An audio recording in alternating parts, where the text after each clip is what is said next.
The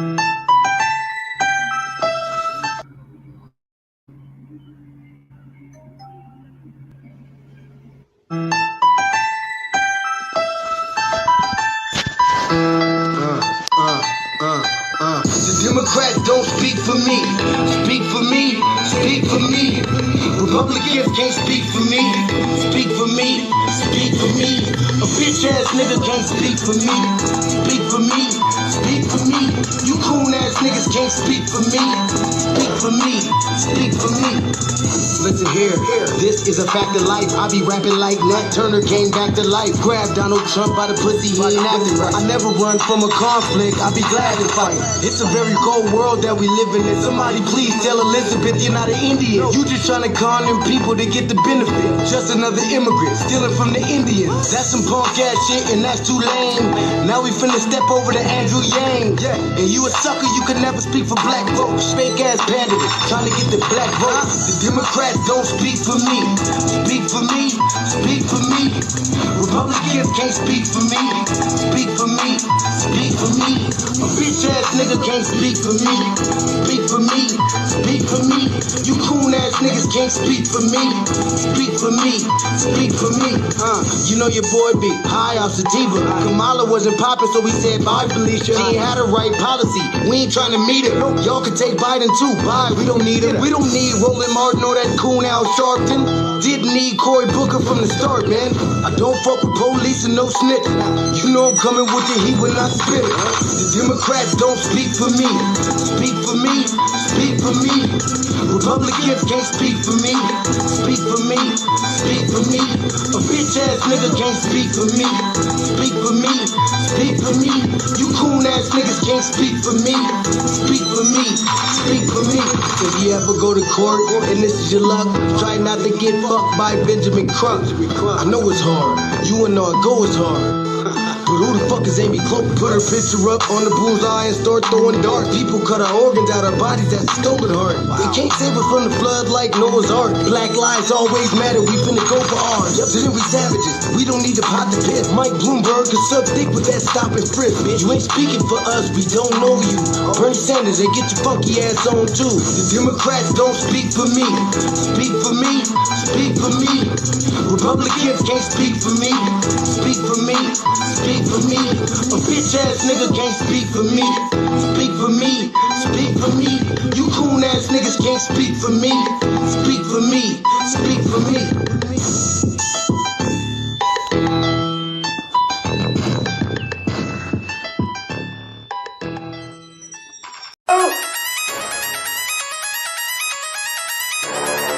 I'm talking about Shawty going crazy. People going crazy in them motherfuckers. Run that shit back, man. But it means nothing. Nothing. Got a woman on the bed.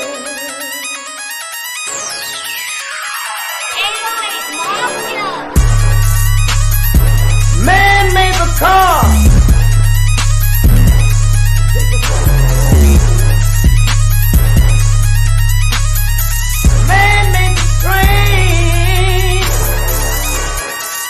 Carry the heavy load.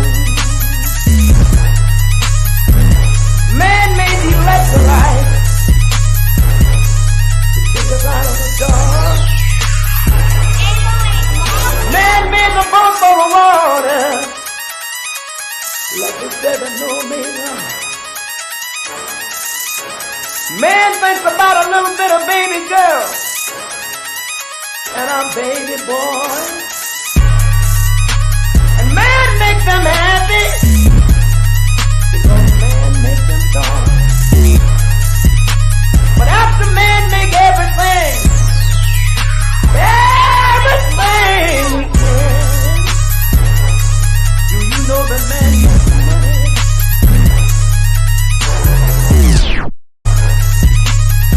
To buy from other men. This is a man's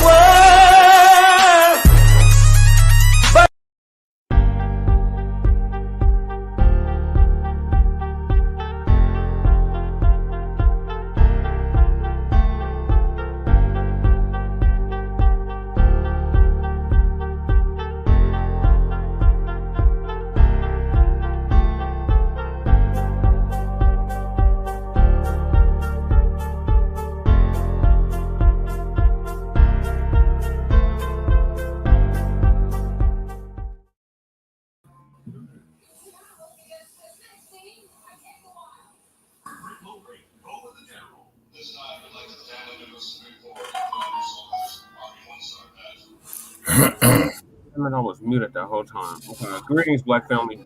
Thank y'all for tuning in to another episode of the Frontline Black News. Um, I'm your host, Che and Kruma. I'm joined with our West Coast correspondent, Dr. Santoria, Dr. Black Experience with him. Also, the co-deputy producer and co-host of. And Lady Che might be joining us, or she might not be able to join us. I'm not 100% sure. I know her internet is out at her place, so. And this is also her birthday weekend, so her birthday's on Monday. So happy early birthday to Lady Che. And this is season 3, episode 52, part 1 of the Frontline Black News. And we will be discussing several things. The first thing that we will be discussing is tangibles. Tangibles 2024 all the way up to 2100. We're going to continue to demand something tangible for our vote, Black family. So we've been pushing that hashtag for the past 4 years, and we're gonna keep on doing it.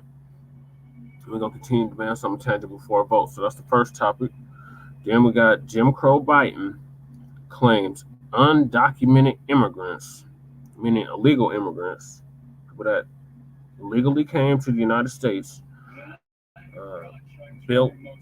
He's saying that these immigrants built the country after a similar statement on the middle class, and we know that's a goddamn lie.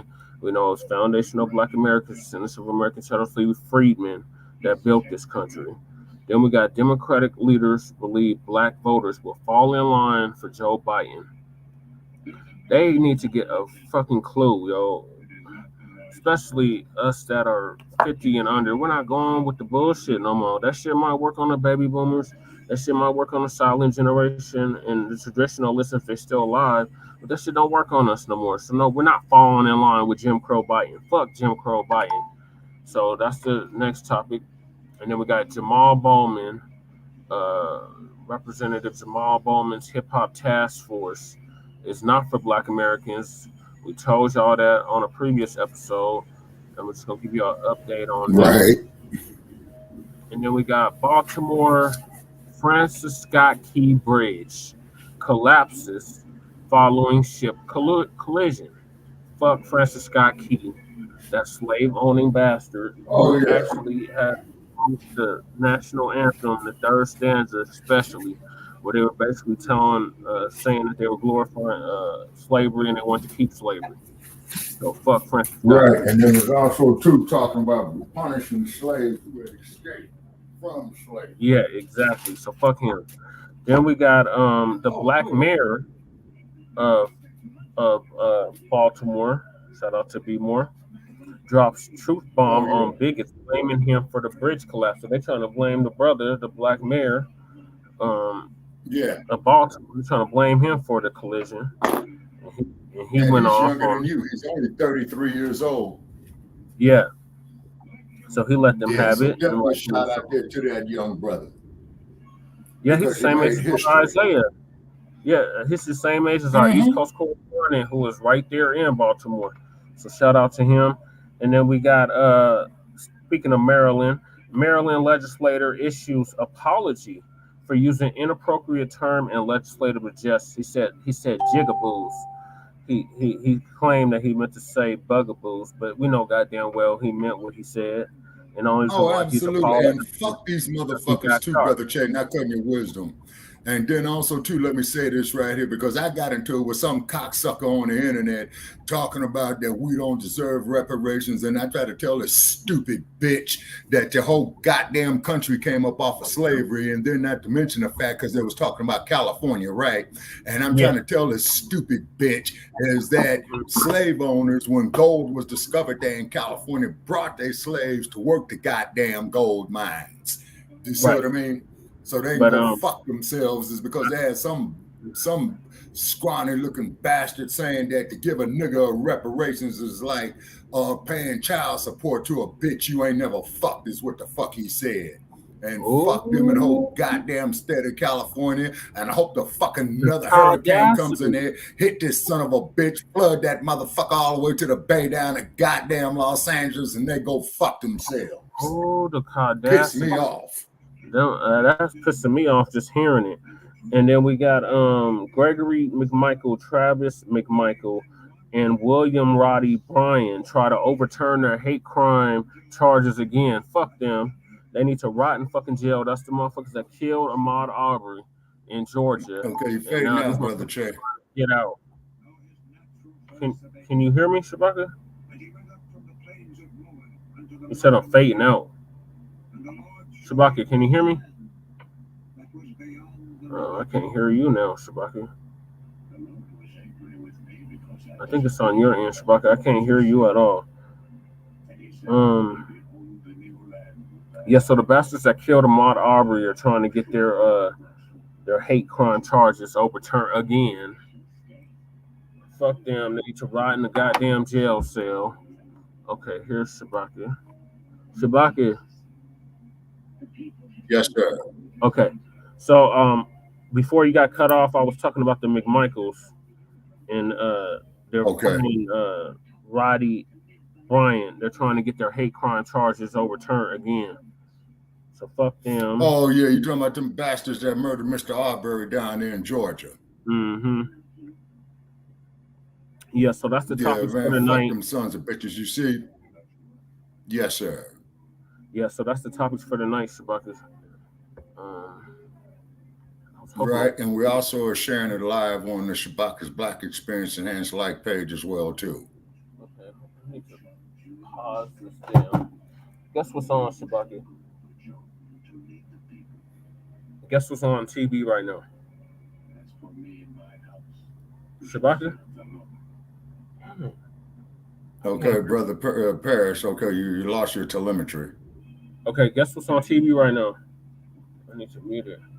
Okay, you're fading in and out. And I think, man, that up there in Silicon Game Valley or where those towers are, man, the weather might be fucking with it. You know, if we can get Jay Militant in, man, he could perhaps give us an update just because the storm is supposed to be real bad up there.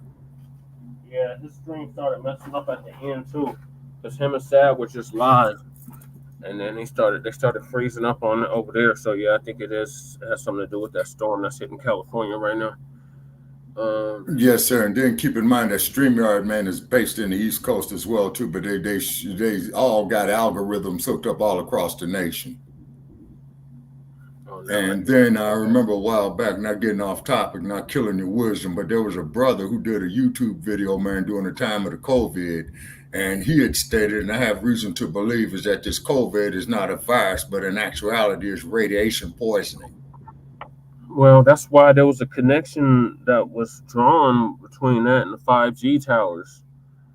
Yes, sir. That's exactly what the brother was saying. When the C-19 came on the scene, it was in a town, province in China called Wuhan, and they had 5G towers up already, and everything was technological. Ran off the Wi-Fi and the 5G. Yeah. Yeah, we had covered that. We had covered that during the Mile High News, that there was a connection between that and the. Yes, sir. Yes, sir. And then keep in mind, I'm of the opinion, man, that they're going to try to hit people with these vaccines again, is because, see, as we know, and as you know, Microsoft. Hey, Jay Militant, man, speak of the devil, bro. Hey, man, cut the motherfucking check. And by the way, Jay Militant. Yeah, him and Sab was just live. And the price right now is $750 trillion in goddamn tangibles. That's right. For past, present, and future atrocities, the United States government, this corporation. Oh yes, sir. Because we got a hell of a lot of future atrocities coming up. Is because Biden ain't shit. This cocksucker man is up here, man, saying that you got to pay taxes that you make over $600, and I'm racking my brains out right now. When I was doing the gig driving work and pulling up these receipts, and then what they're trying to do, man, they trying to get rid of, from what I understand, is trying to get rid of independent contractor jobs. Mm-hmm. Yeah, he wants you to be a fucking employee so he can tax the fuck out of you. And instead of doing a 1099, you got to do a 1040. Okay, Brother Che, your telemetry is having interference. I was saying he's trying to get rid of the 1099 and make you have to file a 1040. Jay can hear me. Jay, can you hear me? I think it's on Shabaka's end. Shabaka keep going in and out. Okay, he'll be back. Take this banner off. Yeah, fuck Sleepy Jim Crow biting. That motherfucker didn't get my vote in 2020, and he damn sure ain't gonna get it in 2024. Shabaka will be back. So I'm gonna start off with the tangibles. Appreciate you coming over, cuz. So we got the tangibles. So everything remains the same, Black family. It's still tangibles. Instead of 2020, it's 2024. Okay, let me bring Shabaka back in. Okay, welcome back, Shabaka. Yeah, I'm trying to get back in. Okay, I hear you now. Okay. Jay Miller. Jay, I sent you the link if you want to hop up. And I just looked at StreamYard, man. These motherfuckers is headquartered out of all goddamn states. Wilmington, Delaware. So what does that tell you? Yeah, man. Fuck him. Fuck biting. He's a slave owner. He's a descendant of slave owners. That's what it tells me. You know, he said, don't defund the police, fund the police. And these motherfuckers have been getting more and more money. They just gave these motherfuckers a raise here in Denver. They gave the sheriff and the police a raise.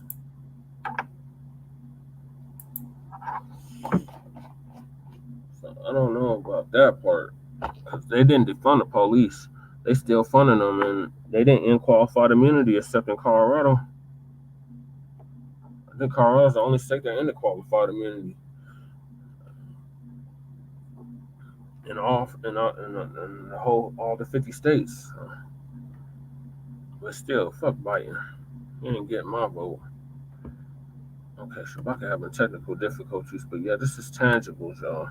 So I'm gonna read this off like I usually do. So everything else remains the same,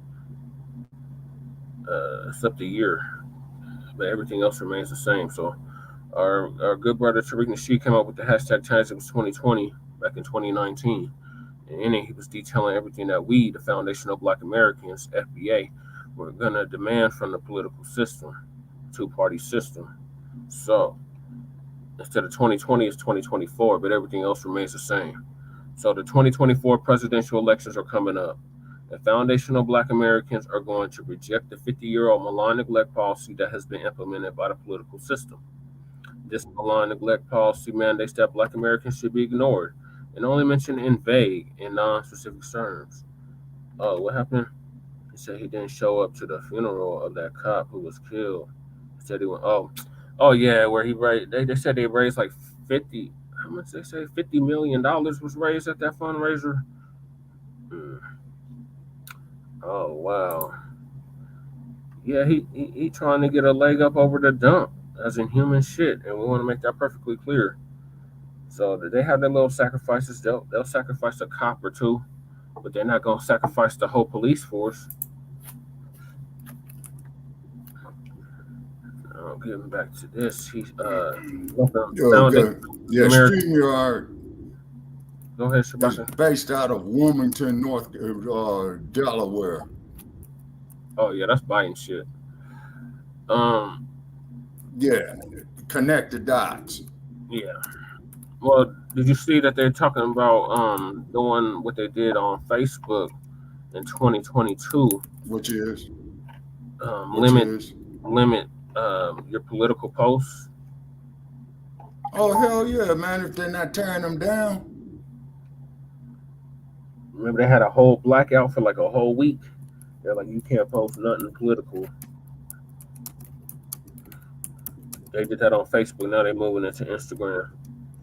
But yeah, I was reading the tangible, Shabaka, when you got back in. So lumping Foundation of Black Americans in the groups for minorities, immigrants, people of color, BIPOC, etc., has only hindered the progress of Black Americans as a group by providing tangible benefits for other groups in this election cycle, meaning the 2024 election. Brother Che. Can you hear me, Shabaka? I can hear you, Shabaka. Can you hear me? Shabaka. Shabaka's having technical difficulties. Let's see. Brother Che, are you with us? Yes, I'm here, Shabaka. Am I pinwheeling? I don't know. Brother Che. I'm here, Shabaka.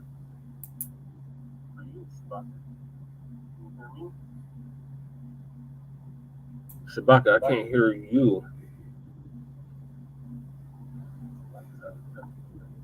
Just go out and come back in, Shabaka. I don't know what's going on.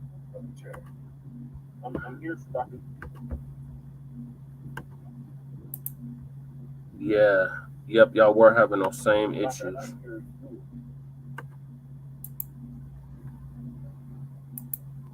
Go ahead and come back over. Shabaka, are you on the laptop or are you on the cell phone? No, I'm on the laptop, man. I was on the Bluetooth, man, to the laptop. So what I'm doing is I'm getting ready to plug in the headphones, man, and we're having. Oh, that's probably what it is. That's probably what it is, Shabaka. Yeah. Okay, so I disengage it. Okay. Yeah, please continue. Okay, so in this election cycle, 2024 election cycle, Black Americans are going to insist that our needs are swiftly met by politicians who are seeking our vote. Foundational Black Americans want tangible benefits, specifically for us. We do not want trickle-down, secondary benefits that are provided for every group. Every group has not been systematically marginalized and disenfranchised in every area of society as foundational Black Americans. Okay, so, Brother Che, your telemetry is being interfered with. I don't know how that's possible, Shabaka, because I'm watching on the tablet and I have no issue. Okay, you're sounding good now. Yeah. You're sounding real good. You might have the devices too close to each other, and I think, hold on, let me put this hotspot further away from the computer. How am I sounding now? You sounding clear, Shabaka. So okay, you coming clear as bell. Yes, sir. Every group has not been systematically marginalized and disenfranchised in every area of society as foundational Black Americans. So we refuse to be lumped in with groups who often assist in the exploitation and disenfranchisement of Black Americans. So politicians must offer tangibles, specifically the foundational Black Americans, or we simply will not vote for them. Be sure to spread this message far and wide on social media using the hashtag tangibles2020. And since it's 2024, it's tangibles 2024. All the way up to 2100. Yes, sir. Demand something and the amount for your vote. Of the goddamn tangibles are $750 trillion. And in addition to the reparations, we want an anti-Black hate crime bill, and we want an end to qualified immunity across the freaking board, all 50 states. Exactly. Yes, sir. And particularly against these race soldiers in all 50 states. And then that goddamn Vice President Kamala Harris, who presides over the U.S. Senate, she can introduce the goddamn bill in it tomorrow. To hell with Kamala Harris. She ain't. And then making it known, man, fuck this illusion of inclusion. Right. Because that ain't nothing but modern day ass scratching yassa Boston is what it is. Right. And I'm so sick and tired of these goddamn yassa bosses, I don't know what to do. Yeah, I'm beyond sick of them myself, Shabaka. I am beyond sick of them myself. Okay, so is that your final thoughts on the tangibles? Shabaka. Yes, sir. Oh, yeah, no. Also, too, on tangibles, then what we need to do, Black family, is that we need to form us a militia, okay? And I'm making it plain, okay? Because it says the people have a right to form a militia, and that right is supposed to be uninfringed, okay? But however, we do know the goddamn hypocrisy of the American judicial system when it comes into in regards to Black people. Yep. We'll see how they did the original Black Panther Party for self-defense. Oh, yes, sir, absolutely. Then not to mention what they did to the Black Liberation Army, which was a split off of the Black Panther Party. Yep. See, and then and shout out to our ancestors, may they rest in power. Like Ella Barker, and I'm sure that she and those of her era will be pissed off of what these current situations is going on. With black men shoving ketchup up their ass, talking about that they menstruate. That is an insult to womanhood in general. And then also too, that motherfucker who had came up there on social media talking about California giving black folks reparations is like giving money to a woman that bore a child that isn't your own. So fuck them and that motherfucker right there. Fuck race relations. It's about black first, period. Everything else can kiss my ass. Yeah, I said it and I approve of the goddamn message. Yep. Shit pissed me the fuck off. We supposed to sit there and say, yeah, that's a Chinese vibes and all that bullshit. No. I'm not going for it no more.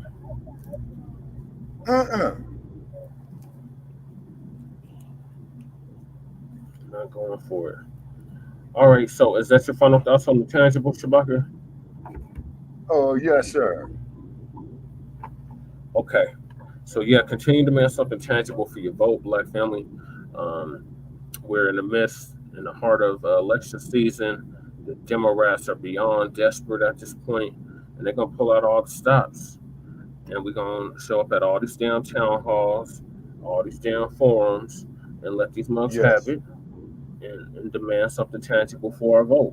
I mean, we showed y'all how it's done. Our frontline campaign, Frontline Black News. I've been doing this for about 8 years now, showing up to local city council, the state house, Carl's state house, and letting them have it.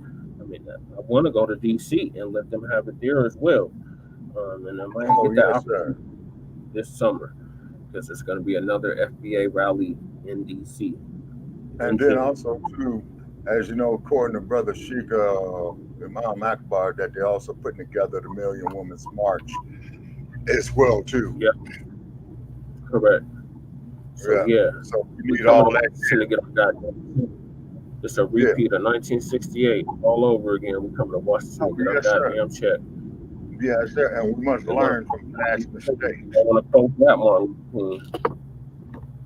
They love to quote Martin Luther King, Shabaka, but they don't love to quote that Martin Luther King when he said, we coming to Washington to get our goddamn check. Right. And then not to mention the fact they don't want to quote him to where he shortly said before his death, where he realized his mistake, where he stated that he had let him go into a permanent house separation. Yep. Yeah, and looking at this cocksucker yesterday in regard to California reparations proved his point. Mm-hmm. Yep, so did. So got to do.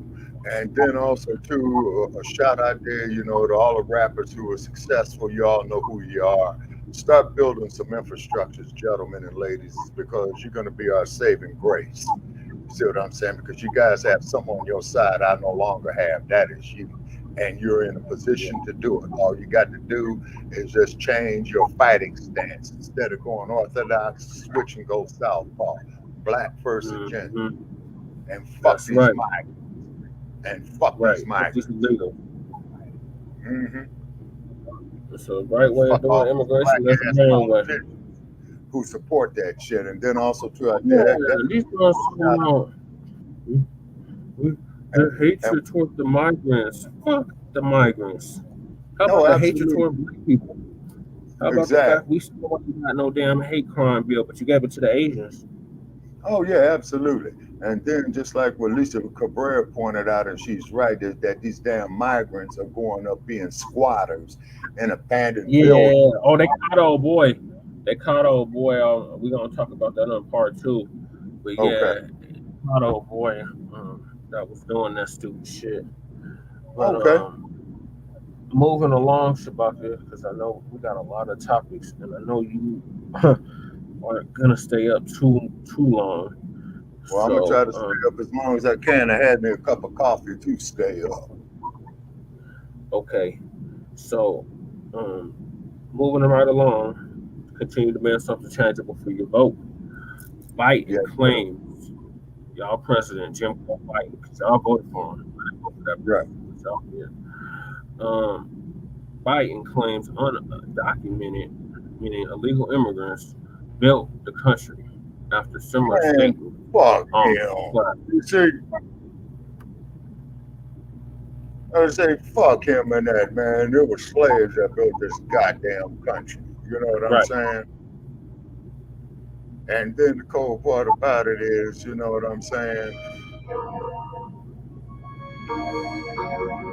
And then also too, brother Che, just pull up. Oh shit! Now here they go, Microsoft with these goddamn cookies. Okay. Also too, brother Che, just pulled up a new article here. It's a 1 minute read. Moscow terror attack. Nigerian government states position on Russia-Ukraine conflict. The Minister of Foreign Affairs, Youssef Tugar, has said Nigeria remains non-aligned in the conflict between Russia and Ukraine. Beautiful. Tugar said Nigeria remains neutral despite commensurating with Russia over a terrorist attack in Moscow last week. The minister disclosed this when he hosted members of the diplomatic corps in Abuja on Thursday. He said, despite condoling with the Russian government of the attack that killed over 140 people, Nigeria will continue to condemn the invasion of Ukraine. Tugar said Nigeria has been consistent in terms of even when we had a bipolar world. We were non-aligned. We were neither with the U.S. nor the Soviet Union at that time. We dealt with both sides. We are equal opportunity aligners. We are aligned with the interests of Nigeria as we continue to do so. Okay, now on that part right there, he's making a lot of sense. So basically what he's doing, ladies and gentlemen, is on a political front. And political boxing match. He's just sitting up here, man, taking his time with his opponent, and he's assessing. I mean, keep in mind, man, the U.S., man, is no damn better. I mean, why in the entire fuck should we as black people be concerned about what's happening with Ukraine and Russia? You say, and he states that this is why we continue to emphasize today on strategic autonomy. And that's the new name for non-alignment, since we no longer have those two blocks. You no longer have a bipolar world. With the structure that you have now, it is a multipolar world. We align with whatever polarity benefits Nigeria. Now that's Black power. The tradition of condoling with countries when they have such unfortunate incidents continues. It's not new. And Russia is not an enemy. States. Okay. All right. Moscow terror attack. Nigerian government states position on Russia-Ukraine conflict. Okay. So that's the 1 minute read right there. And then also too is that with Beyonce with this country Shabaka, yes. We're going all off topic. We gotta stay on topic, or we'll never get through all the topics. Okay. Thank you for sharing that information. So yeah, we're gonna at least it's gonna give us an update on what the stupid ass Biden just said recently about undocumented immigrants built the country after similar statements on the middle class. Deep their hatred runs, and Joe Biden is definitely one of those people. I think it would just kill him if he had to admit our people were the builders of this country, which we absolutely 100% were. Well, and you're not the only one. Well, that's amazing. How we are never the only ones did anything, but when you pictures, because photography did exist during chattel slavery, it is absolutely amazing how when you look at the pictures, you don't see, you only see one photograph. How's y'all all up in the roads, out here working in all of industries, convict leasing program, Right. primarily men, black men, Mexican men, white men, see none of that. And it's almost like they want you to put on these blinders and act like we see a history that never existed. The only ones you see in photograph people, you know why? Because they were the only ones out there doing that back-breaking work. That's right. In that era. Mm-hmm. And it's amazing how you got all these deniers of what it was like back, or they deny all of the work came from there. You know, all of the money came from slavery. Let me show y'all something. Let me see if I can share my screen. Hold on 1 second. Start sharing this. You know, it's amazing how for nothing. But ladies and gentlemen, back then, they called it the slave economy. Yep. That means all of the money circulating through the economy came directly as a result of slavery. They didn't call it the white man's economy. Nope. They didn't call it the Irish economy. Nope. They didn't call it the Mexican economy. Nope. They called it the slave economy. That's what they and who were the slaves? Our ancestors. Who were the slaves? Okay, we get so sick and tired of these people trying to act like everything they have did not come from slavery when it didn't. Right. You can pull up a multitude of articles and things that were written about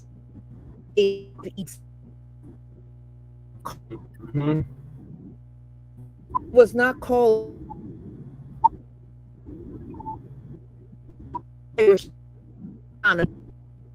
America was ever called the Irish economy. Right. Not at no point in history. So when Joe Biden now is trying to say undocumented immigrants are the ones that built the economy, the man is 100% lying. Right. And he knows he's lying. Mm-hmm. But if he think he can get away with saying it, that's what he's going to do. So let's get into it. So Biden got torched. A lot of people jumped on him immediately for claiming undocumented immigrants built this country. But prior to that, he made a comment that the middle class built this country. If it was not for chattel slavery in America, you would never have had a middle class. Exactly. That's the truth. Facts.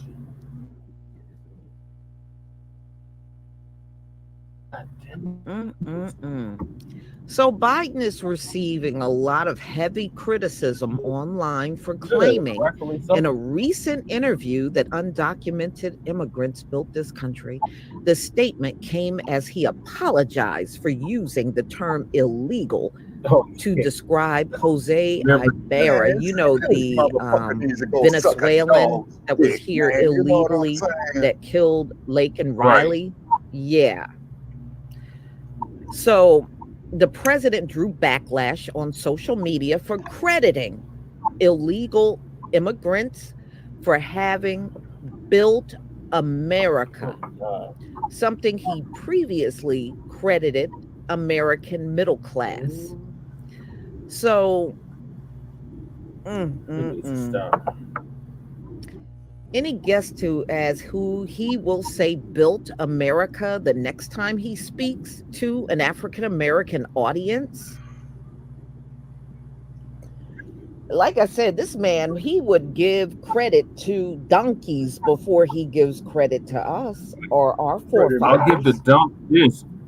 He I'll really give the would. dump this. Many of The them are like dump that. admitted that we built this country. So Yeah. he said this during a sit-down interview with Jonathan Capehart, where they covered a wide variety of topics.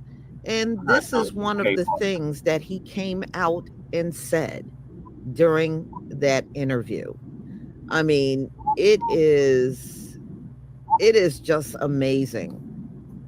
But Joe Biden, no matter how much he tries to avoid something, he knows what the history is. They all know what the history it is. You know what the history is. They know who was doing all that backbreaking work. Right. And, you know, their denial to me, it just implies their racism. That's all. They're just opening the door so we can all see it at this point in time.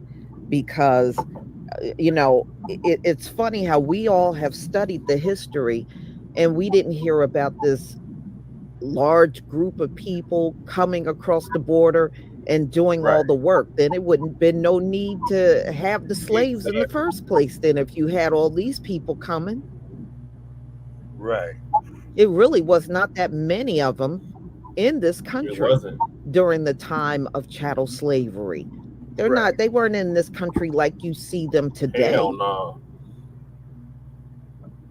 Yeah, so Ms. Cabrera is right on that one right there. And what it is, Black family. Yeah, David Joseph, I agree with you right there. Another reason not to vote in November, especially for Sleepy Joe. You got that right. Fuck Sleepy Jim Crow. You got that right. This man don't want nothing to do with, you know, giving the Black community a crime bill, qualified immunity, or even reparations. If you notice, every time they come out to speak, they will speak anything except for that. They will avoid those topics at all costs.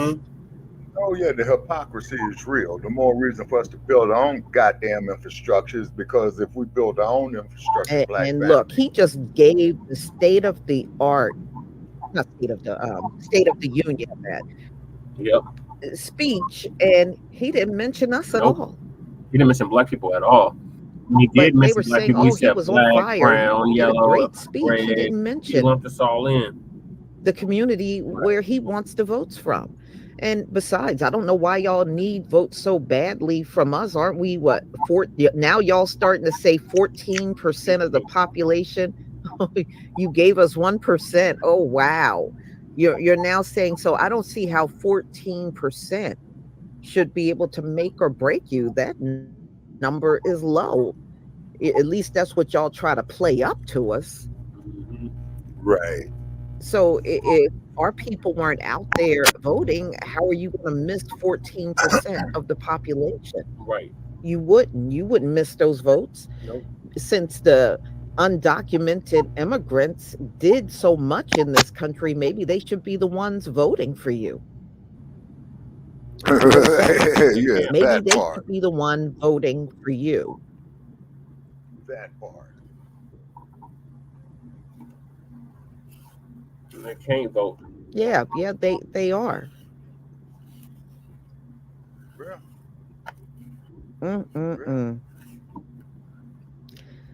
And y'all saw the video I put up about that Leonel Moreno.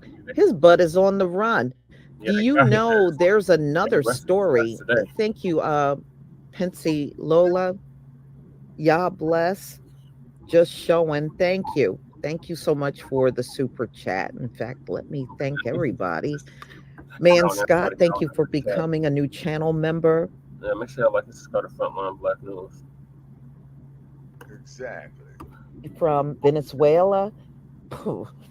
Man, some of the biggest lawbreakers, they brought them right in this country. And don't think Moreno is the only one. There are many like him. Remember, they let a lot of those gangs from Venezuela. They are now in the United States. Yep. And the weather is now heating up. You got a federal judge that said they can have guns if they want them. That damn Obama. And look at everything that's happening. Now they are stepping up on squatting in homes. Man, I tell you what, America better buckle their seatbelt because it's going to be a bumpy behind summer. Yep. Wait until it gets hot out in these here streets, and those people will start turning up in this country. David Joseph, thank you so much for the super chat. Biden won't even. Yeah, fuck Biden. The motherfucker ain't getting my vote. Thank you, Lisa, for the commentary. But yeah, the audacity of him to say some shit like that. Yeah. And then Bach, are you still there? Yes, sir. Can you hear me? Okay. Yeah, I'm still here. Yeah. Yeah. Okay. And so what it is that they are pissing on our heads, telling us it's rain, and then on top of it this is why they are blocking us. You know what I'm saying? And then on top of it, they don't want us getting our message out. Okay, so they go through all this other shit, you know what I'm saying? And then here I'm in a chat room on Blog Talk right now as I'm speaking with you, man, and I'm making it known that greetings from Frontline Black News. Shabaka's Black Experience enhances a division of Frontline Black News.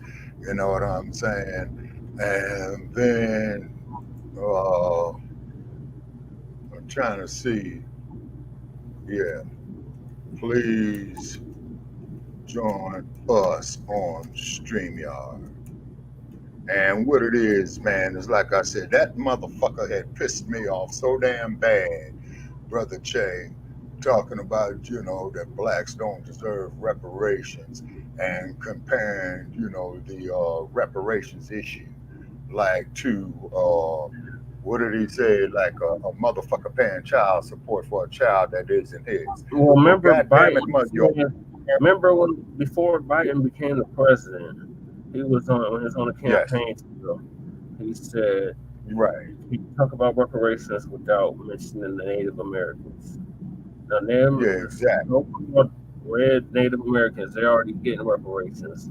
They already have have reservations. They have casinos. They get a check like every year. Oh, yeah, and they getting that casino money. Now, let me tell you something, man, about it on the reservations, man, in California, where they had the casinos like Pachanga and what have you. The main ones who are running the casinos, man, are the Chinese. Yeah, like up in Thunder Valley, you know what I'm saying? You look at the pit bosses at the crap tables, man, and the supervisors, all of these are Asian. So what's happening is that what the Asians and the Chinese are doing, they putting the Asians who are having conflicts within themselves. Notice you never hear that in the news. See, it's because you don't hear that in the news because they got dissension within themselves. But when we dissent, it's a problem. Yeah, exactly. And then keep in mind, though, in the Art of War by Sun Tzu, you make your enemies think that you are strong when you are weak, and you make your enemies think you are weak when you are strong. You see what I'm saying? Okay, so you see the conflict right here, right? They're strong, telling the world, that they're weak. We're weak. And then you getting these sycophant ass house niggas sitting up there talking about that we're strong, our civil rights and all inclusive and all that shit. That is not dealing from a position of strength. That is dealing from a position of weakness. Exactly. You see what I mean? And off of them shit. Who the fuck is civil? Oh, yes, sir. Yes, sir. Who's civil? Where's civil? Can I talk to exactly. Civil? Who the fuck is civil? Like, no, Yes, this is sir. human race. And we are original human beings. So it's like, you can't keep doing this shit. And the Yeah. nature is letting you know you can't keep doing this shit. This is why they have pulled out all the stops. They already know they're dying out. They're at minus birth rate worldwide, and they're at minus birth rate in the United States. And they've already mapped out when they're going to be the minority in this country. And they're going to try to run it like they did with Zambia. Yeah, that is correct. You're absolutely correct on that. You see what I'm saying? And this is why, they spend time on providing us. And then they get these ass scratching, single fan ass Negroes, that go along with this shit, or commonly referred to as the sellouts. But the situation with P. Diddy, and now they're going after Jay-Z with some shit like that. Now, if them brothers would have taken that money right there and reinvested it back off into the Black community and changed the lyrics from self-destruction to self-improvement, you see what I'm saying? This could cause a very, very major economical shift in our benefit. You start coming out here getting land. You start building it, okay? So you start taking our brothers who can't find a job. You start having them train in some skills in construction and electricity and plumbing and what have you. We can do all of that and then some. When they cut the goddamn check, that's why they don't want to cut the check. They don't want us to do what you just described. Exactly. We've already shown and proved that we can do that under sir. When we're left to ourselves, we're able to build, and they don't want that. They want in this current position. Absolutely. I think we're gonna stay like this forever, and it's like, hell no.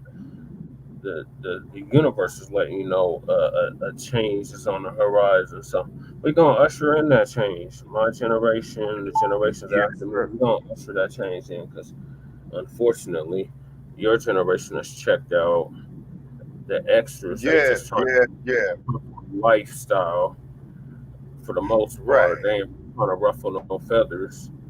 So well, see, my generation has a responsibility, Brother Che, to pass on the information, the truth of what we lived through, so your generation will not repeat the same mistakes. You see what I'm saying? Right. To say then we can lay in peace with years later. That integration was the wrong thing. Our ancestors thought it was, we would have access to more shit, but we had our own shit prior to integration. We had everything. Everything you described, we had that and then some. And what did they do? They went out and systematically destroyed our towns, our communities, our states, whatever, our cities. Put a whole lake on top of them. I just learned they did that in Alabama too. I thought it was just Georgia. They did a town like that in Alabama like that. They put a whole lake on top. So it is real. And we're not to mention, they don't want us to wake up to the war, because they don't want us to start waging back, and they don't want to do for self. So this is why we have to do a black tax show, because our people have to see how much money is being spent to keep us in this position. Oh, absolutely. We can't do reparations, but you can do reparations for any and everybody else. Even the UN talking about giving the Palestinians reparations. Us? Exactly. I could see that, but however, though, they pretty much got that. I'm not alone. It's not happening on my watch. Okay, I can understand that, Brother Che, but hear me out. Okay, is because Yasser Arafat, when he was doing his thing, okay, is that he got his point across, okay, but the Palestinians and the Israelis and what have you, go on there and let them solve that issue, because we can't get off into that, because we still got to put together the framework for our basic infrastructures. You see what I'm saying? And then another thing that we got to do is that, as Dr. King had said, as the X-Men had said, as Muhammad Ali has said, okay, as the Black Panther Party has said, is that we got to have us some agricultural land. Because first of all, we have to feed ourselves. Then we have to build industries, for trucking and distribution, to feed our community. Also, too, another venture that they need to go off into is to buy up some of this desert land out here, man, near the Hoover Dam, man, and start generating and electricity to our people in the inner cities, man, who go through the snow, like Milwaukee, Pittsburgh, Denver, Colorado, Chicago, Illinois, St. Louis. You see what I'm saying? Akron, Columbus, Ohio. Parts of Pennsylvania, the New England states, and it's doable because, as we all know, electricity travels at the speed of light, which is what's that there, 186,000 miles per second. So therefore, man, if we had some Black entrepreneurs and some Black venture capital firms, that's a very, very doable project. And hopefully they got it up on the drawing board right now, Brother Che. And if they were to implement it, man, it wouldn't come into full effect until you'd be about my age, and I'll be gone by then. You see what I mean? But at least I could hold my head held high amongst the ancestors upon my transition and say, hey, I did my best of what knowledge and what limited resources I had to utilize, you see. But we cannot be sitting up here worrying about every other motherfucker and ignoring ourselves. That is bullshit, because that's not even intelligent. You see? Yeah. Right. And then another thing that we need to do, Brother Che, for our people, we need something to do to try to counterman all that radiation that is still being dumped into the Pacific Ocean, man, from that Fukushima plant. It's because this has fucked off all of the world's oceans now. The Pacific, the Atlantic, the Indian Ocean, you know what I'm saying? And then, of course, what happens is this shit is getting off into the smaller waterways, such as the Nile River, such as the Amazon River. You see what I mean? Such as the other river there that's in southern Africa. I forgot the name of it, but it's an offshoot of the Blue Nile. You see what I mean? And what have you. So Yeah. therefore, the day of the ass scratcher and the Yasa boss is coming to an end, thank God. Okay, and then also too, so we got to raise our consciousness and our awareness. All this bullshit about bullshit. Bring your ass out here to Las Vegas, Caucasoid, in about 2 months, and I'm gonna show you that we're not the fucking same. Well, that's why the radiation ain't really it's our concern, but it's not as much our concern as it is theirs, because the radiation is killing them. Yes, sir. They're dying off. The sun kills them. We are like Exactly. plants, meaning Black people. We are like plants. We absorb the sun. We're like literally, Exactly. and the sun is literally hitting us with radiation when it's 90, 100, 110, 120 degrees. That's radiation.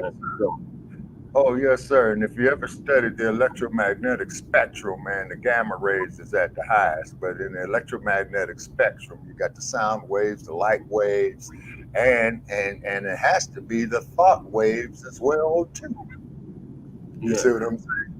You see what I mean? And this is the shit they don't want to teach our youth. You know, they want our wearing goddamn.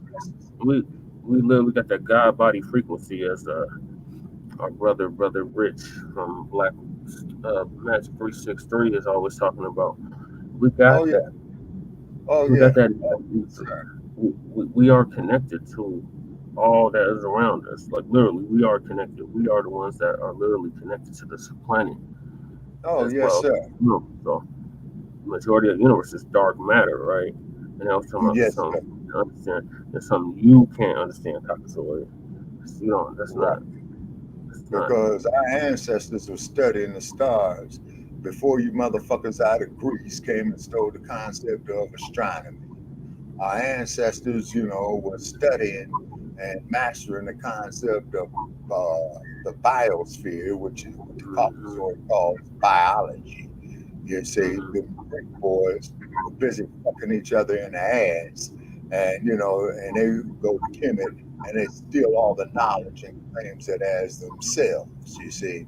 So what should have happened, Black family, is that the first time we saw them Vikings, them pale, stinking ass, nasty motherfuckers who we should have turned our back on.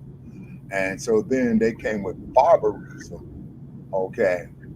And they always come with the divide and conquer technique. You see what I'm saying? They did it to us on the continent. They did it the same goddamn thing right here to the indigenous people of America. Now, I went on another podcast, Brother Che, and and I spoke with the brother. You know what I'm saying? And definitely want to give a shout out there to Brother Thomas. Out of Shout out to Brother Tom. California. Yeah, for being a contributor, and I invited him to come on a regular basis. And then also, too, here at Frontline Black News and Shabaka's Black Experience Enhanced, we're trying to put together some methods of where we can get some funding, from our listeners. And then also, too, I'm putting it out there, okay, in our groups and on our like page, we don't mind you all sharing your links, trying to promote your stuff, but please reciprocate our links of us trying to promote ours, because a whole lot of you all are established out there quite well. We're not mad at you for it, okay? But what it is you cannot keep putting your shit off in our motherfucking groups and shit, and if you all are not going to reciprocate, because we're going to start kicking you out the fucking groups, and we're going to start blocking your shit. And we've asked you nicely, we have asked people respectfully, you see what I'm saying? So hey, we could show you better than we could tell you. Well, again, Shabaka, that's a conversation offline. We need to, on our free time, go through the groups and see who is allowing this. Because if we're admins in the groups, then we have access to all that information. And then we Yes, deal sir. with that. Well, Mine though too is that what Facebook has done with their lying stinking asses. When the groups first came out, Facebook said that, well, we don't go off into the groups. Then Facebook comes around with their double speak saying now we got to monitor all the groups. Okay, so which means is the group is no longer private.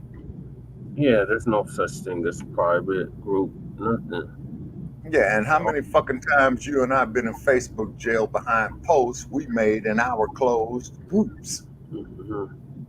You see what I mean? So I've literally lost count at this point. Oh, But yeah. we got to keep us on topic, Shabaka. So the next topic, if you don't have nothing to say more about Sleepy Jim Crow fighting, is we're still on the Democrats. Right. Up there on this Jamal Bowman Hip Hop Task Force, which we covered previously, and we told y'all then that it wasn't specifically for Black people. So one of the rising voices in the new Black media, Torian Rain, is going to give us the update and show us exactly why it's not specifically for Black people, even though on the surface it seems like it is. But when you get into the detail, they'll say the devil's in the details. You see the devil is definitely in the details, and it's not what it is being made to look like. Okay. When I first came across this on X, the first thing that came to my mind was, this is some of the most brain dead shit I have ever seen. And I've come across quite a bit of shit that I could consider to be brain dead. These motherfuckers still But not this one brain right dead here line. takes the cake. So apparently, I mean, we got the hashtag resurrection of the mental dead, so you don't get no cooler than that. Just like we got tangibles. We got tangibles, everything. Every time you put in tangibles, you'll find our content. So we're definitely being indexed. Okay. And that's for real.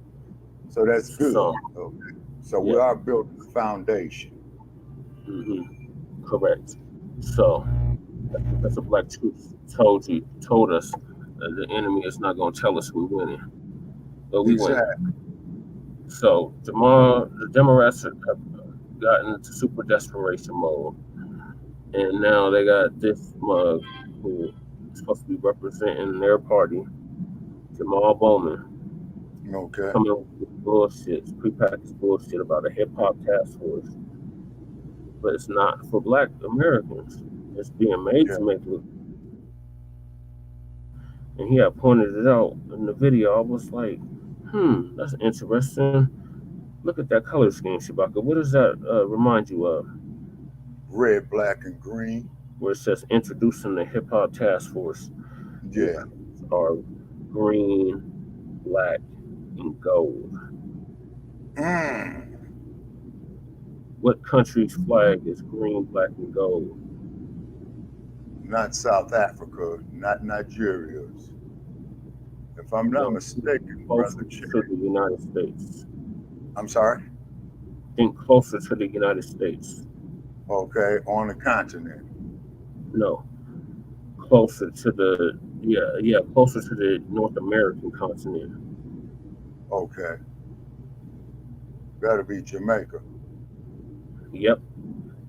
Bingo. 10 points to the head of the class. Yes. Those are the color schemes of the Jamaican flags. They're still trying to run with this narrative. And shout out to Tariq Nasheed for creating the documentary Microphone Check.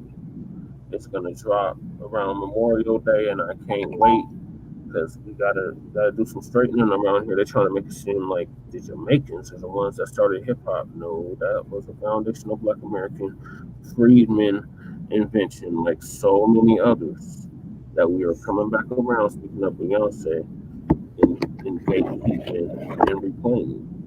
So, okay, now let me say here, Brother Che, and correct me if I'm wrong, because I do remember in the 90s, you did have quite a few of the Jamaicans coming. Yeah, you talking about out the East Coast, and that was the ones that was on the boom bap, the boom bap area.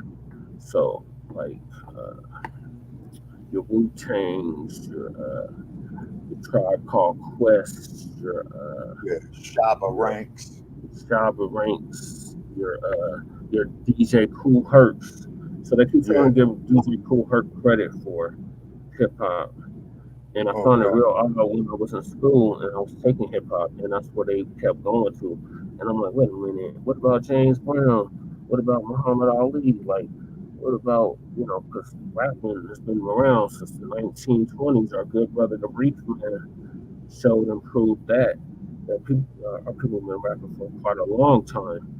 And then not to mention the fact that you had the World Heavyweight Championship fight in Kingston, Jamaica, when George Foreman took the heavyweight title from Joe Frazier.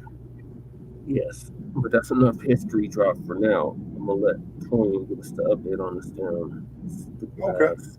task force, hip hop task force.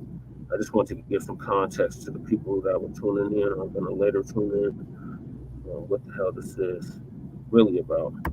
Apparently, the Democrats have decided that they are going to take their level of deflecting from the issues that Black Americans are facing and say, we're going to double down, triple down, quadruple down, like continue doubling, continue the spiral of degradation.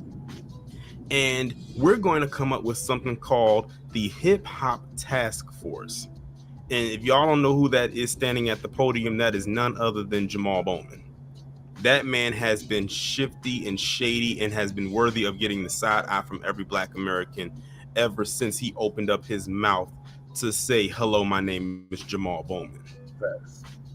I'm sitting here saying to myself, this is some BS personified. And then to do it in Black History Month at that. No shame whatsoever. But when you find out what this so-called task force is supposed to do, you're going to sit here and say, what does this have to do with hip hop? And two, how is that going to affect or help Black people in any way? Right.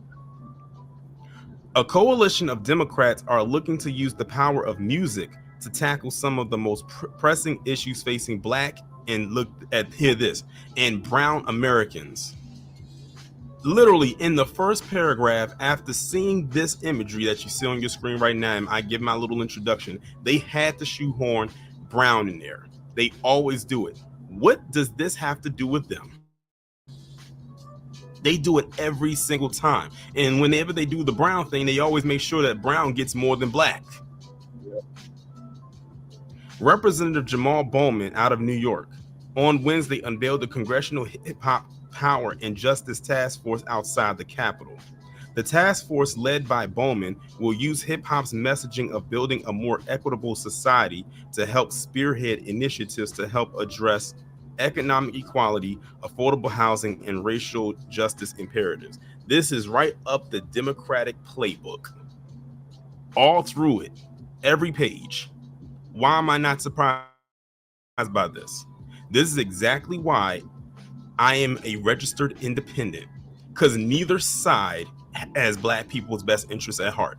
I and several others in the new Black media have given you examples after example after example of how both sides love to play in our face like we're amateurs, like we're children, like we don't know what we're talking about. Someone actually, I have reposted this on my X account, and somebody had asked, why are they doing this? I said, because they think we are politically dumb.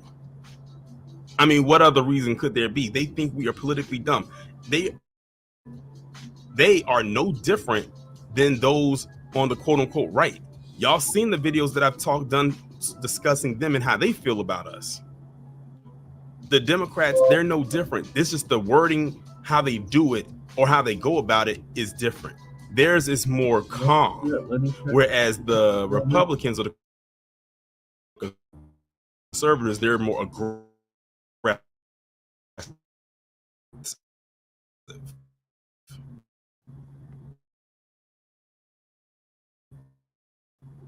But their messaging.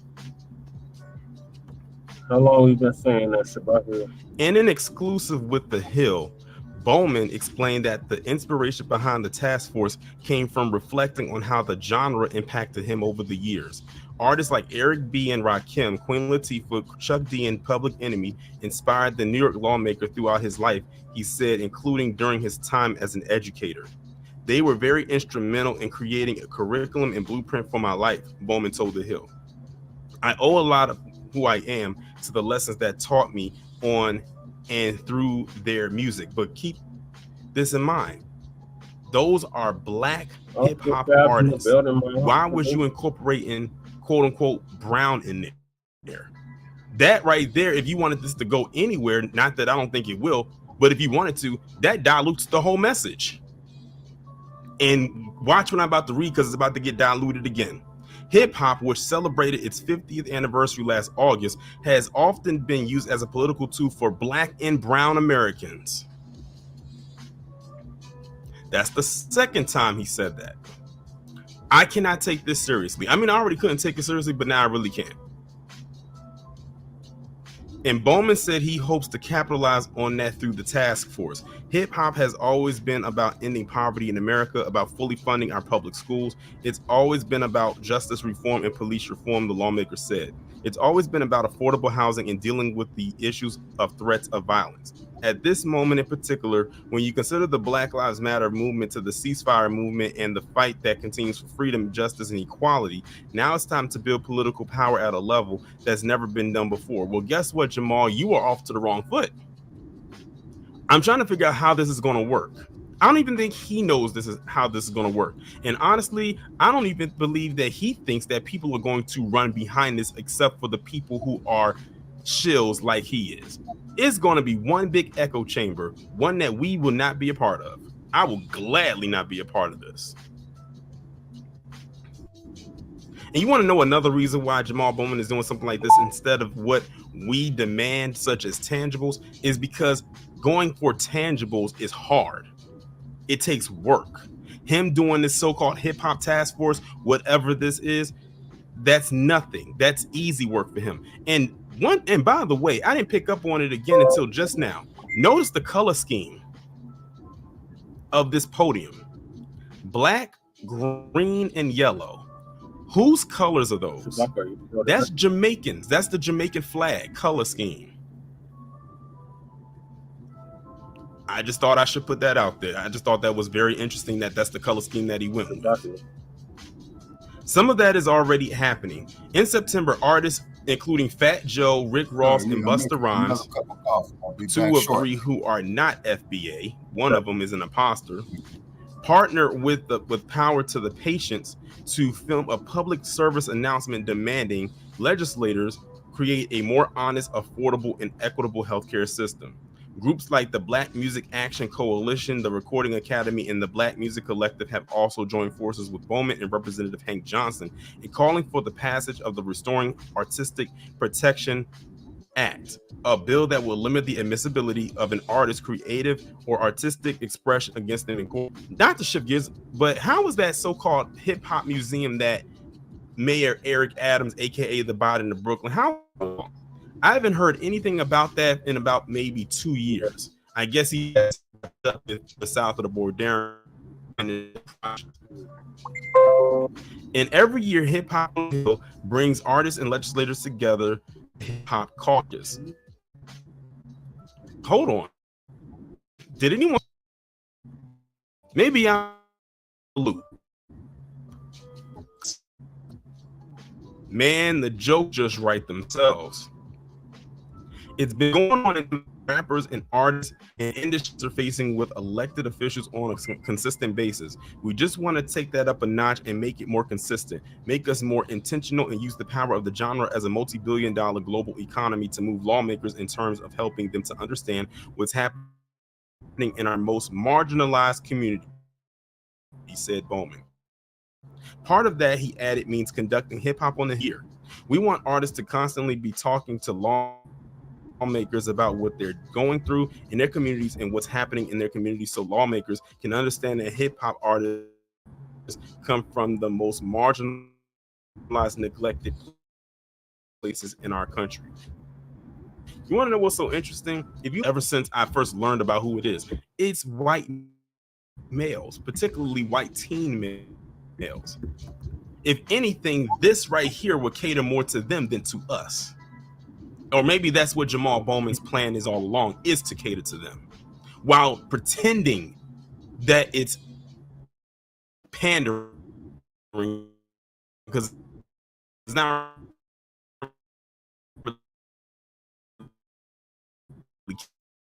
catering, pandering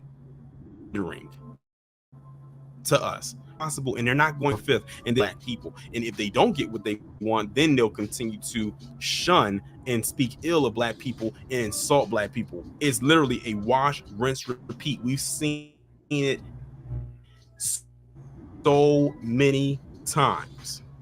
They brought up Eminem,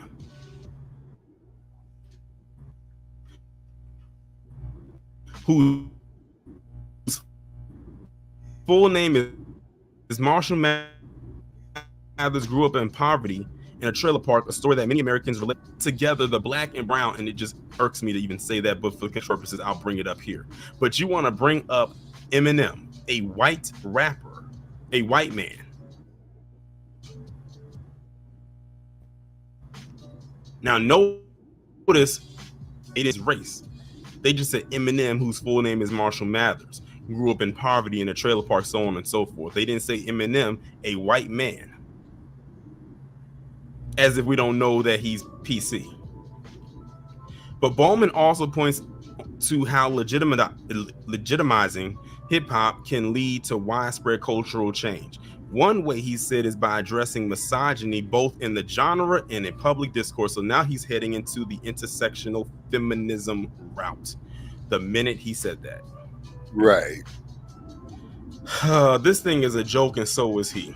The lawmaker points to the story of Megan Thee Stallion, who faced vitriol and hate after filing assault charges against rapper Tory Lanez after he shot her. Okay, now, people, I think now we are getting to the meat and potatoes of this so-called task force. Again, I keep telling you, let them talk long enough, and they will reveal to you what this so-called, whatever it is that they're trying to push, is really about. Everything that I read prior to mentioning Eminem's name means nothing. Everything that I mentioned from his name down, especially this part about Megan Thee Stallion and Tory Lanez, this is what it's about. This is what this so-called hip-hop task force is about. Not that BS and mumbo jumbo that I mentioned in the first maybe 5 minutes of this video. She persevered, she fought, she told the truth, and she won, said Bowman, and that's what we need to know about. Uplifting women in hip-hop is a core component of the task force, in part because black women have been instrumental in the fight for equality and justice. Right. Again, he's going into the intersectional crowd, the feminist crowd, and then him constantly bringing up black women in this really pandering way. Now he's pandering again. Umar would be proud. I could see him getting behind it just on that part that he mentioned right there.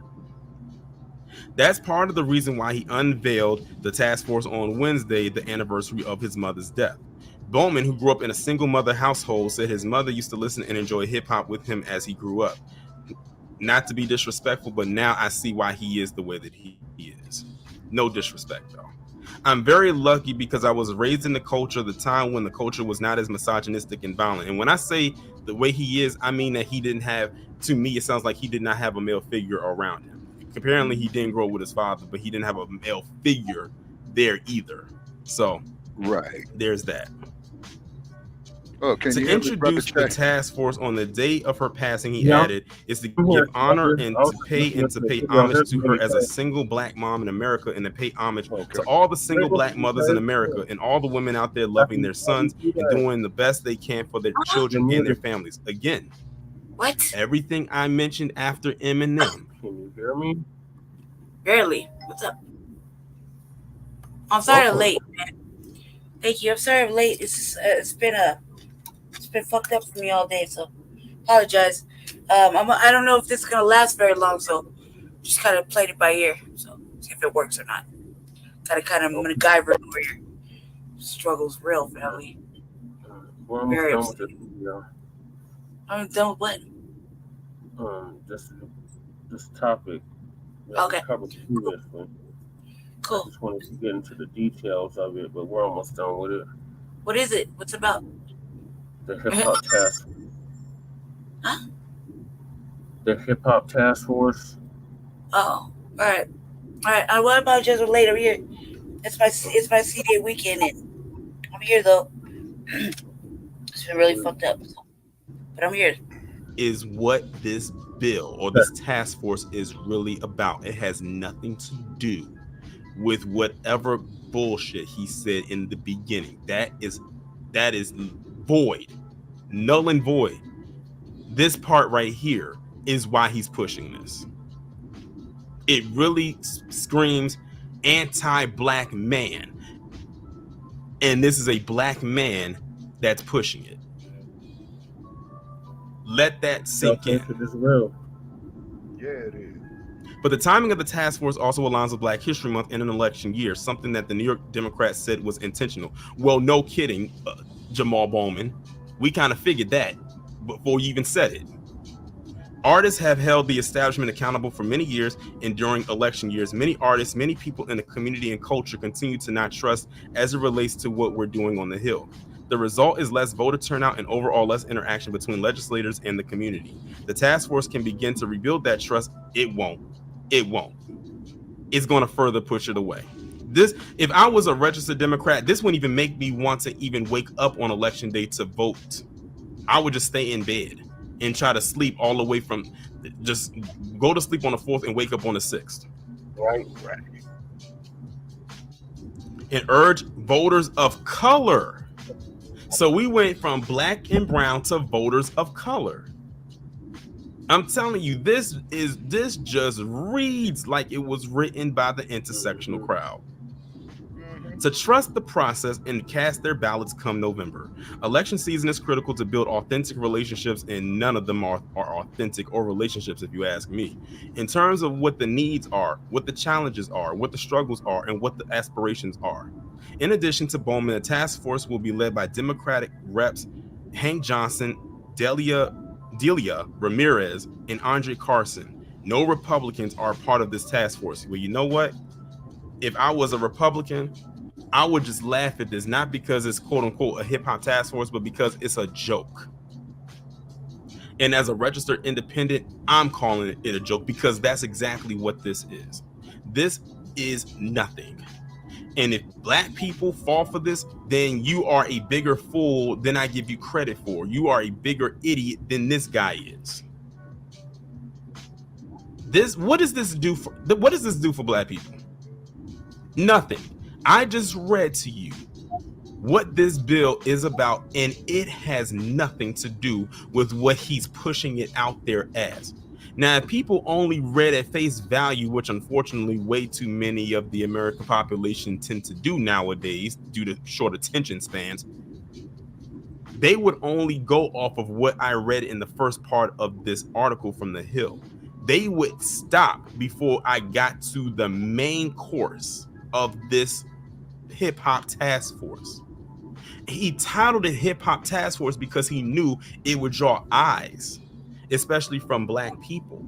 But that's it. He just wants people to draw eyes. He probably doesn't even expect people to even read into what this thing is about, like I just did. But you have to really read and comprehend what it is he's saying. That was very easy for me to comprehend, to know that this is a nothing burger. This right here to me is a grandiose a grandstanding thing that he's doing, a pet project to make himself look good in the eyes of his constituents, to say, hey, I did something. It wasn't for Black people, but if the way I framed it, it looks like it is, but it's really not. Again, who is this for? This is not for Black people. It's not. At least not those who are of sound mind and can think for themselves. Are you coming off camera? And don't have a battery in their back like Jamal Bowman and those around him. I think the thing that pisses me off the most about this thing is that it's an insult to my intelligence, and y'all know that is one of my main pet peeves, and I think I only have two.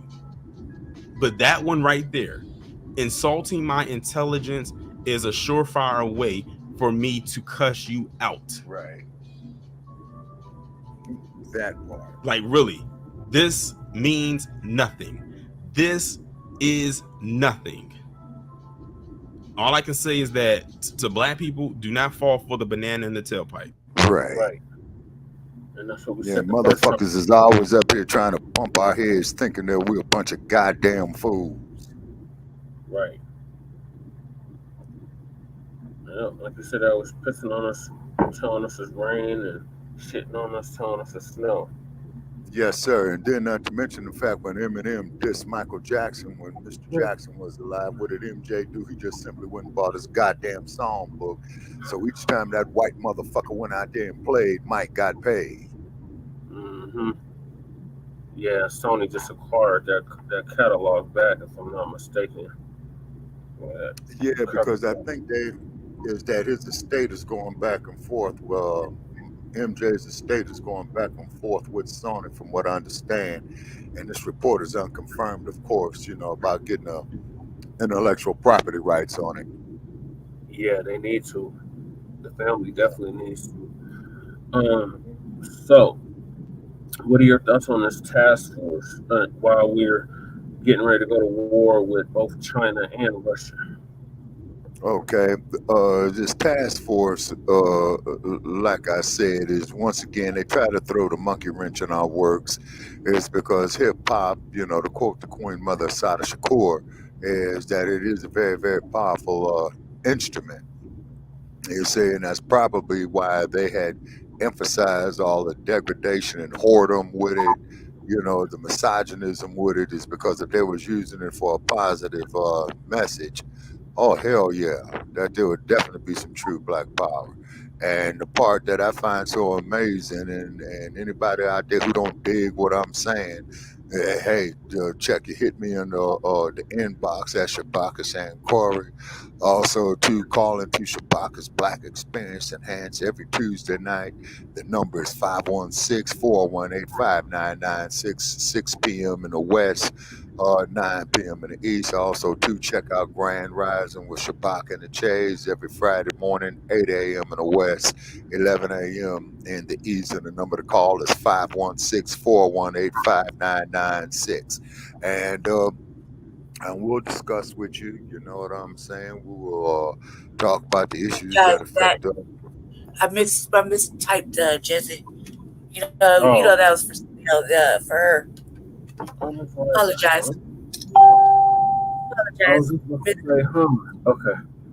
Yeah, no, the motherfucking phone rang, and I thought I was sending a text message to her, and it was you by accident. So, apologize. Okay, gotcha. Okay. Shabaka, finish with that. Okay, yeah. I was done. I was just saying is that we need to be emphasizing, man, controlling our resources. And just like we got the resources of the diamonds on the continent, resource of oil, we also got the resource music. You see what I'm saying? Or popular music, hip hop, jazz, R&B, and what have you. Then these goddamn culture vultures come up here and copy us and want to claim the shit as their own, thinking that this goddamn inclusion of illusion is the solution. And all what that is, black man and woman, is regression. Period. Period.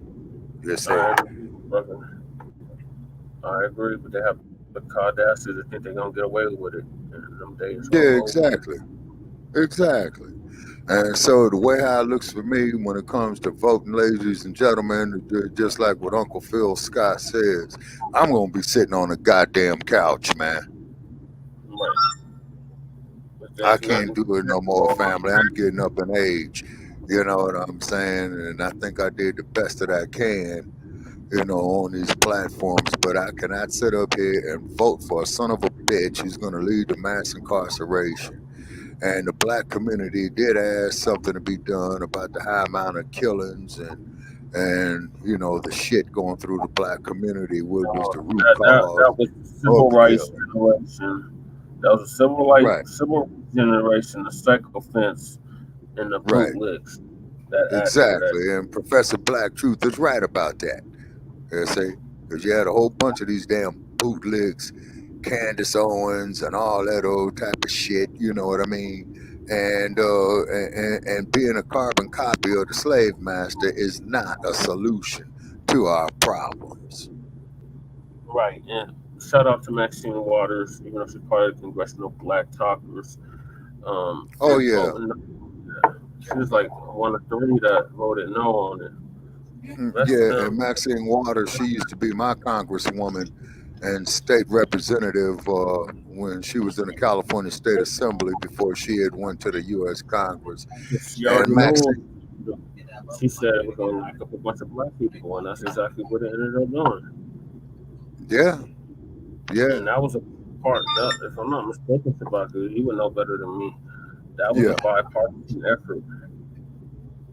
A bipartisan of what now? A bipartisan effort. Oh yeah, exactly.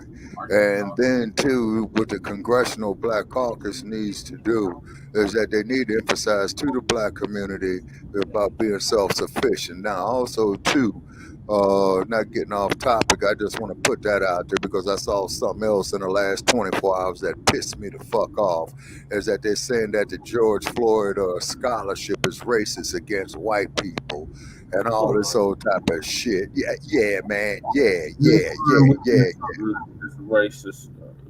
Against white people. So therefore, these motherfuckers had their foot on. Yeah. These motherfuckers had their foot on our neck for 400 goddamn years. And then when we talk about self-sufficiency, oh, you guys are anti-white and all that. Fuck you motherfuckers, okay?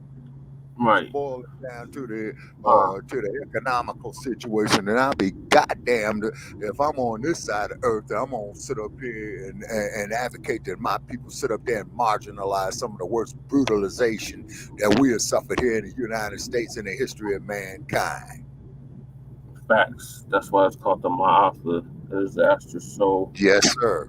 It's a disaster so bad it's beyond description. To quote Dr. Marimba Ani, who was a student of Dr. John Henry Clark. Yes, rest in power to both of them. Now, Marimba passed on? Well, okay, I'll take that back. Rest in peace to Dr. Claude. Dr. Claude, John Henry Clark. Yes, he's the one that told us we had no friends. And if you want to goddamn mirror. We don't. Okay, let's hear from Lady here. Lady Che, what are your thoughts on this Nothing Burger Hip Hop Task Force? I don't even know really what it's about because I jumped on late, but it sounds stupid. So it sounds like an unnecessary. It don't sound like it's something that's going to bring reparations or be anything that's actually of a benefit versus a pander from the 3 seconds I heard of it. So I don't really know too much about it. Kind of just learning it since I got on. It's been in the dark all weekend, so I don't really know what's going on with it. So I kind of heard the 3 minutes kind of like bullshit. Yeah, Lady Chick, we had covered this on a previous episode. in one of our many topics. But Yeah, that's basically, bullshit then, right? it's nothing. I think it's trash then. Because it don't sound like Yeah, it's something that it's like we need. It's something like to pander to our entertainment. Just for yeah, the that's couple minutes right now. I remember the when it first started, but I know it was important. Okay, folks. Okay, I hate to be the bearer of bad news. Something right here, right? Okay, is that they got a bunch of misinformation up here on Dr. Ani talking about that she was born in 2020, which is bullshit. Okay, here it is. Okay, I pulled it up right here. Okay, this is off of Wikipedia. Marimba Ani completed her BA degree at the University of Chicago. Whoa, major score. That's a private institution. And she holds her Master of Arts and PhD degrees in anthropology from the graduate faculty of the New School University. In 1964, during Freedom Summer, she served as a SNCC field secretary and married civil rights activist Bob Moses. They divorced in '66. She is taught as a professor of African Studies in the Department of Black and Puerto Rico Studies at Hunter's College, New York City. Yeah, this is where they got it on right here. But I'm just trying to get an idea of the age group. Yeah, this is what I'm verifying. Okay, and her slave name is Donna Richards. Okay, and okay, now hold on, just bear with me. So I would have to say the good doctor, man, if she was in 1964 during the Freedom Summer and served as a SNCC field secretary, I would have to say she would have had to have been in her late teens or early 20s. Okay. But I'm trying to get a birth date here on the good doctor. You know what I'm saying? In her 70s right now, Shabaka. Right. Yeah, she's definitely older because she's older than me. Yeah, she would be mid 70s, if I'm not mistaken. Right. Yes, sir. Okay. Yeah. So therefore, and they got this bullshit up here, man, talking about that she had was born in 1964. So I don't know if that might be a daughter or a loved one to her. She does have a Facebook page that we're visiting, Dr. Marimba Ani. She is considered a public figure, okay. And then I just sent the link for our StreamYard tonight to Brother Thomas, and then hopefully he could join us, okay. All righty, so Dr. Ani's page, yeah, there she is, photographs from 2018 with her fro, and she's in traditional dress, you know what I'm saying? Would you like to share the screen so we can see what you're talking about? Okay, now let me see. Now, okay, how would I go about to share the screen, Brother Jay? So at the very it says present. Okay, go to present. And then share screen. And then you go to the tab that you want to share. Okay. All right, yeah, here we go. Okay. Okay, do you see it? Yes. Okay, yeah, okay, where it says born Donna Richards, okay. So that's the good doctor right here. And this woman, ladies and gentlemen, has influenced me greatly. Yep. She wrote the Urugu book. She sure did. Exactly. That was her. Yes, sir. Yes, sir. And she discussed the Ma'afa, which is a disaster so bad it is beyond description. And this is where we go to now for brain dead motherfuckers and you white supremacists out there that calls me a racist. This is where the fuck I go to right here. You see what I'm saying? To get my information. You see what I mean? Oh, and then of course, Dr. Francis Cress Wilson. Then of course, Dr. John Henry Clark. Okay, of course, down to Dr. Huey Percy Newton. You know what I'm saying? And fuck artificial intelligence. Fuck you, Amazon. I ain't buying shit from you. That son of a bitch Bezos got too much goddamn money. Okay, and I ain't hating. I'm just being real. You know, so that's how I did it there. You know. Okay. Well, I'm gonna move us along. So we had the incident that just happened recently in Baltimore. where Brother Isaiah is from, our East Coast correspondent. Okay, and which incident is that, sir? The bridge collapse. Oh, yeah.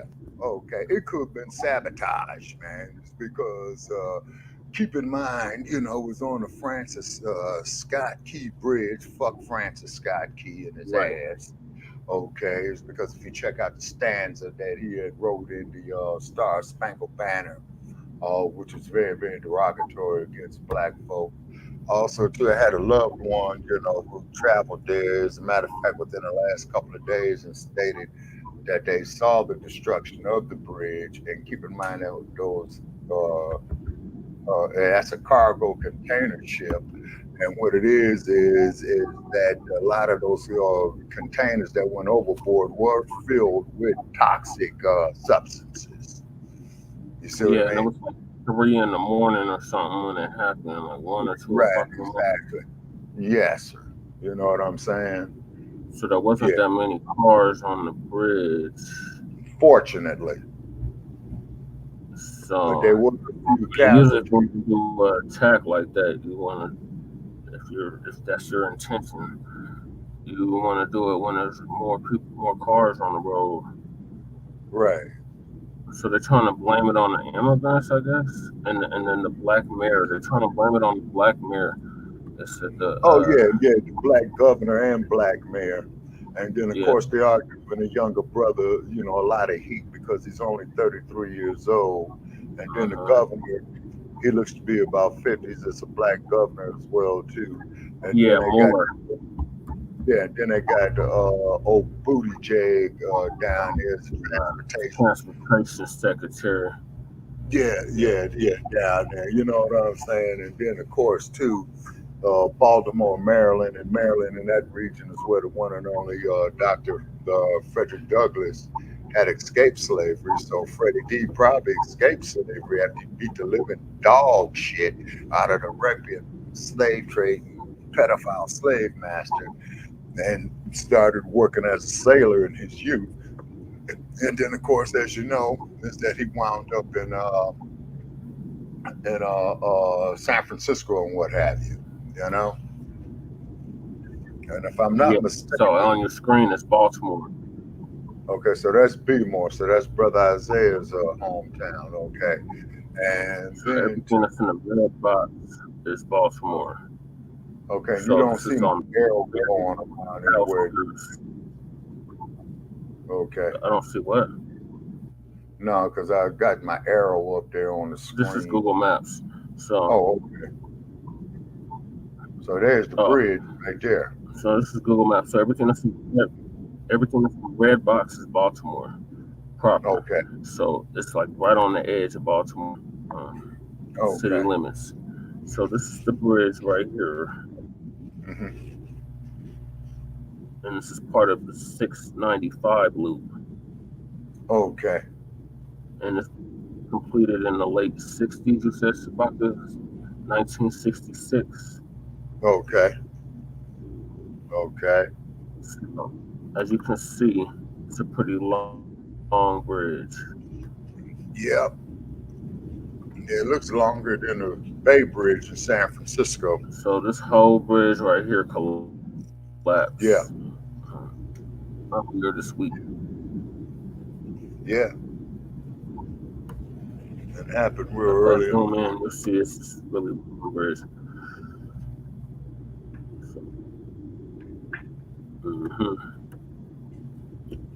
Let's see if I can find a video of it collapsing.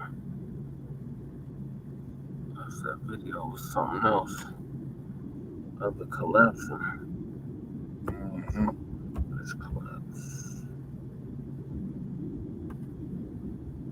It looked like a demolition. Like, I don't know how to describe it. When it hit it, but then you know how they do, like they did during 9/11. Oh, you didn't see what you seen. No, we seen what the hell we seen. I was just mad because we were speaking on it.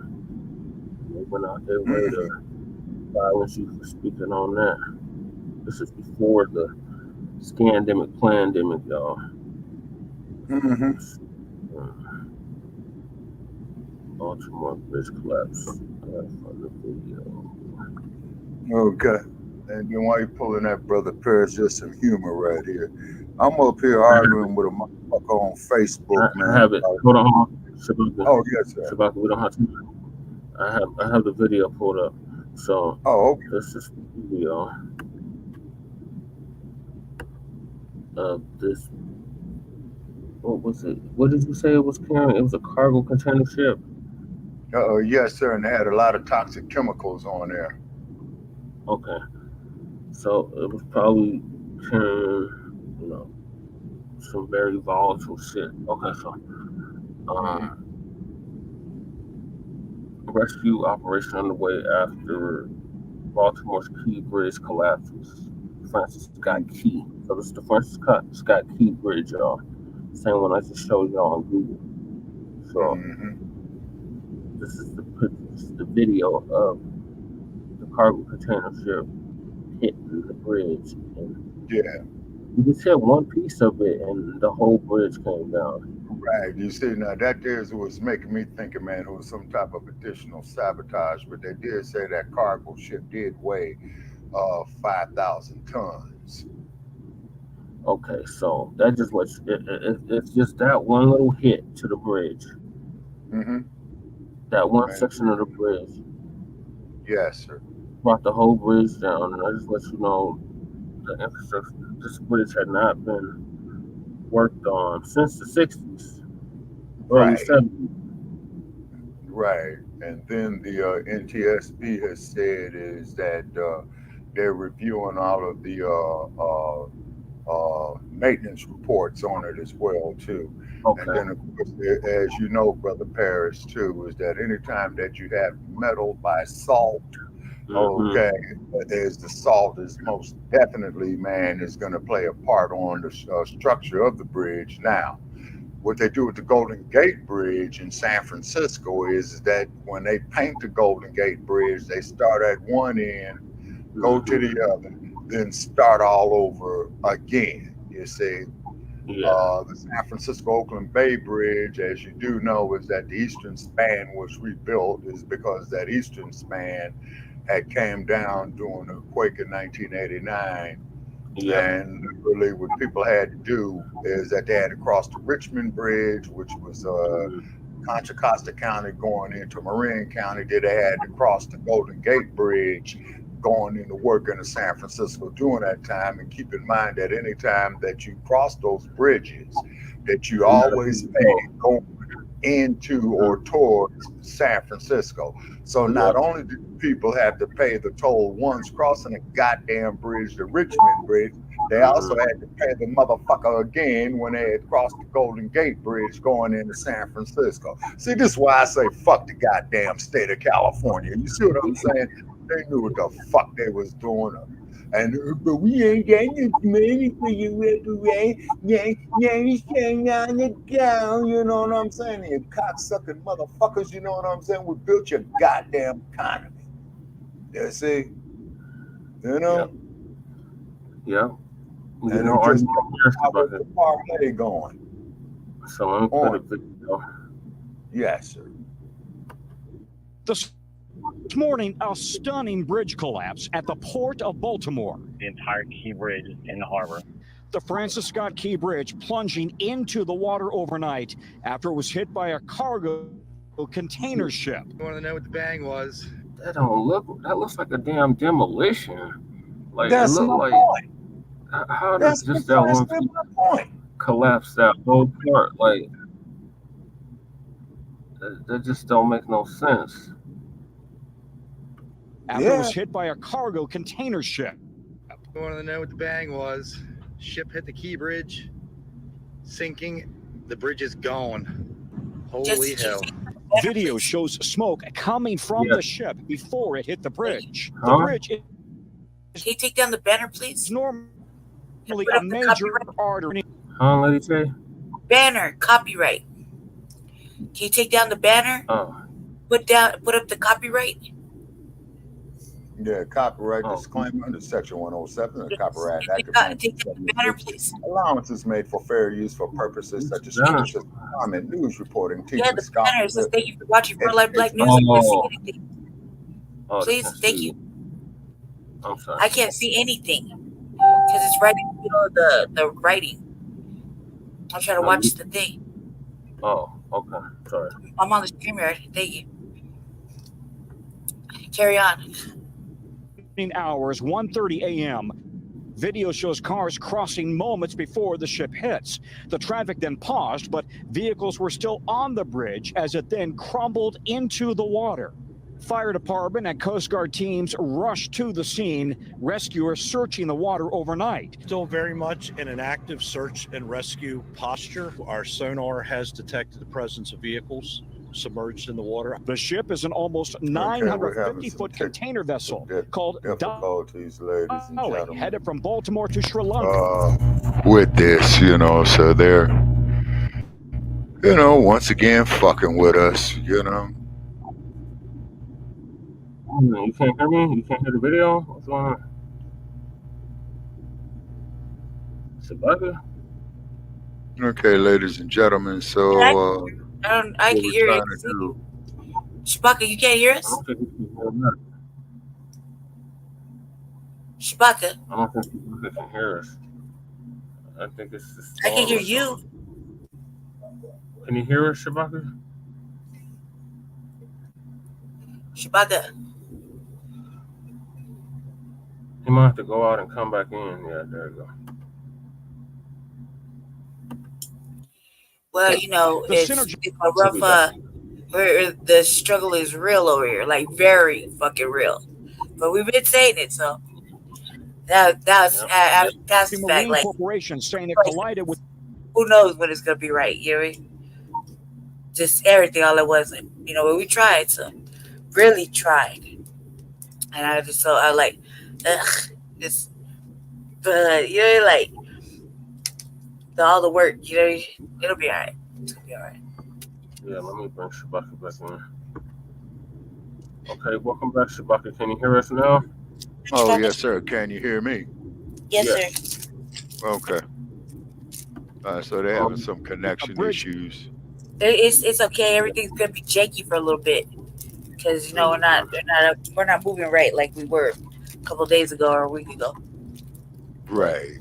All right, it'll be all right. And then, of course, too, Lady Che, they got a major storm in California, you know, fucking with Facebook's towers and shit like that. You know what I mean? But it's coming in weird for me because I got it like literally rigged up. The internet's done, like gone. Like, I mean, I couldn't take care of it. So I got it hooked up just I don't even know how I got it hooked up. In other words, the shoestrings and bubble gum, huh? Yeah, like I don't have no plan, no data, no nothing. I don't know how I got on. It's like a miracle. It took me a long time to be able to get on, Lady Che. Definitely glad you were able to get on.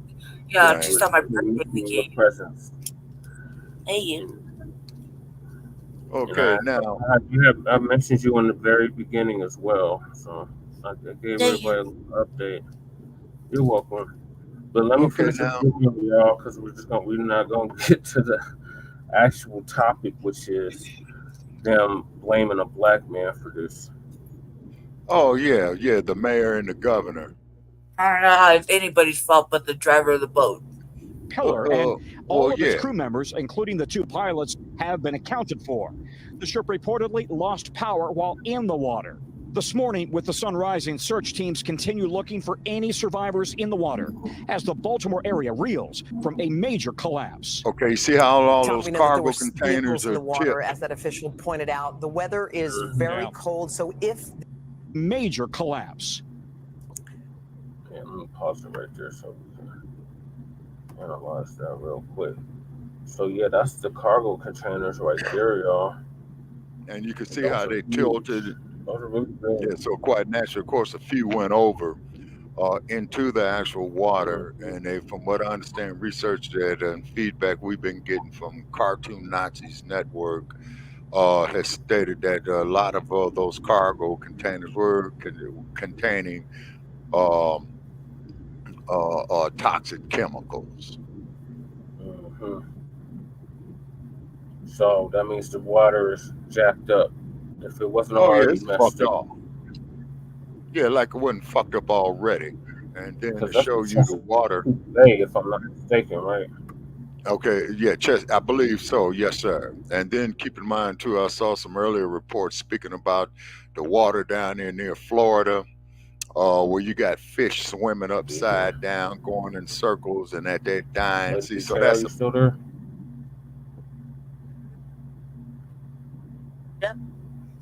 yeah, so that's some toxic shit, you know. River right there. Interesting. Yeah, that's going on. Oh, it's two rivers. So look, it's two rivers that empty out into the Chesapeake Bay. Mm-hmm. The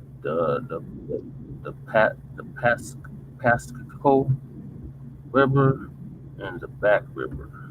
Yeah, that's why I wish Brother Isaiah was with us, our East Coast correspondent, to give us some feedback on this. That'd been a rip. Yeah, it's already like what 2 o'clock in the morning there. Actually, Brother Che, is 2:30 in the morning there on the East Coast because it's 11:30 out here on the East. Mm-hmm. So Brother Isaiah is 2 hours ahead of you.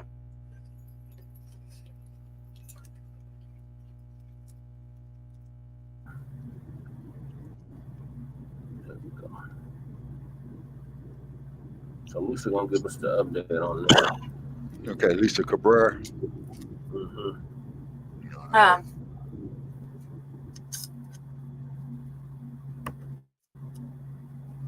So, ladies and gentlemen, let's look at everything that has led up to this moment. Okay.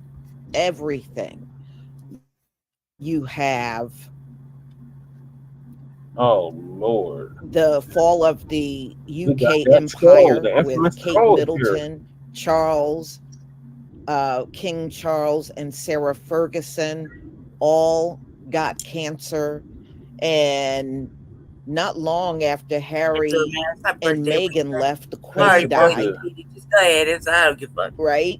So ever since Elizabeth, it's some stupid shit has passed right now, on, that monarchy has never been the same. When I look at that, I see the fall of the UK Empire. The British Empire it has fallen. How do you bounce back from 3 members all at the same time having cancer? How do you bounce back from that? You can't. You can't. And really, Queen Elizabeth was the end. When she went, that was 70 years. She's on the throne, and that was really the end. He follows you from the revolutionary agenda. You had that. That was just days ago. And I would like for you to tell us how it's recently. I don't know if any of you were paying attention. Sunday was Palm Sunday. You obviously know for the Christian world. It was Palm Sunday. Do y'all know? And you can look this up. Do y'all know Hope? They don't know what's going through right now. So I wouldn't be Palm Sunday. He skipped over it completely and just went into the regular mass. About this fridge. I'll show you. Hold on. That is like unheard of. But he did. He skipped completely over Palm Sunday. Here it is. And he just went straight into their regular mass. And he completely disregarded Palm Sunday. Completely. He didn't even acknowledge it. Now, a Pope doing that, like they said, it's very unusual for him to just skip over what is considered major in the Christian world, but he skipped over it. Like I said, y'all, just look at the stuff that's leading up. Now, this was before the lunar eclipse. I don't understand what she's talking about. What's this about? Like, we're still talking about the bridge. Okay, and now we got the recent thing of Putin buzzing around all over the internet. all over Like I miss about like because of troll. the Like, Black what are we talking about? Jesus and saints. Now we already knew about this, and I think it happened this way for a reason. It's all like a cataclysmic. If you notice, when many of us entered this walk, we knew about the Russian icons. I found out about it actually early on in my walk. Yeah. You know, I saw the pictures. I found out about it because of Hidden Colors. She's talking about Vladimir Putin finally releasing what we've been saying, that Jesus was black. The original black pictures of Jesus and the Last Supper, the Black Last Supper, all that stuff that used to tell us was pseudo, and we didn't know what the hell we were talking about, and it was myth. Yeah, now Putin's coming out with it and saying the truth. The world. So that's what she's talking about right now. Probably around the same time I found out who we were. So it was early, but the way I see it, y'all, the Most High made sure his children knew first. And now the rest of the world is amazed by this. But you notice, we knew first. Mm-hmm. He made sure when he woke us up, we knew about those pictures. We knew about their existence. We knew it was there long before now. Yep.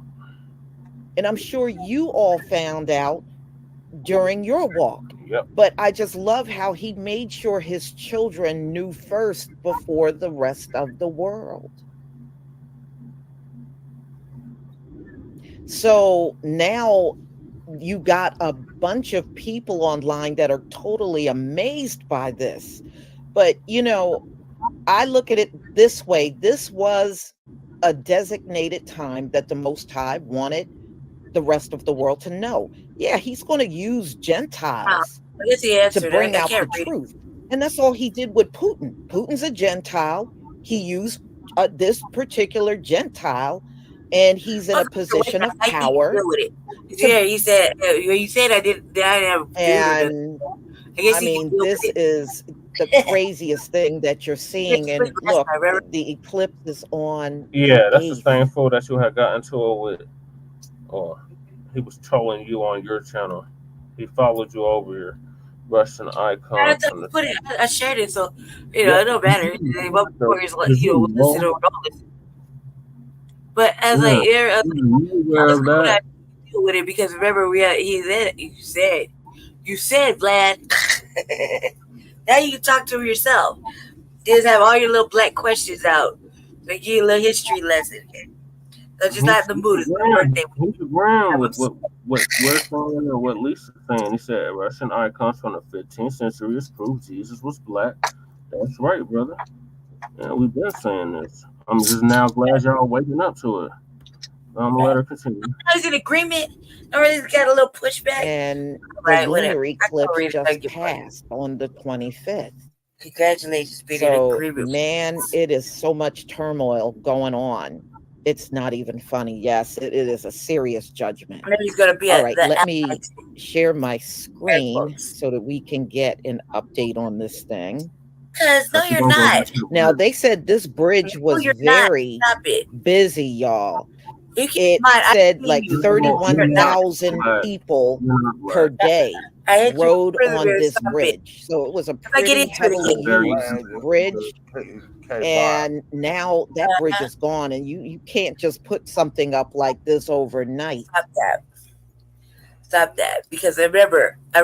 So now all of the people that might have used this bridge to commute, but a lot doctor's appointments, and do various tours and things and work. Now they got to look for alternative routes. And boy, I don't know if any of you seen that traffic in Maryland and DC around that area. Woo, that traffic is treacherous. I've been in the middle of that traffic. He's more polite than I am. All right, so let me go ahead and show this. Let me make sure everybody can see the screen.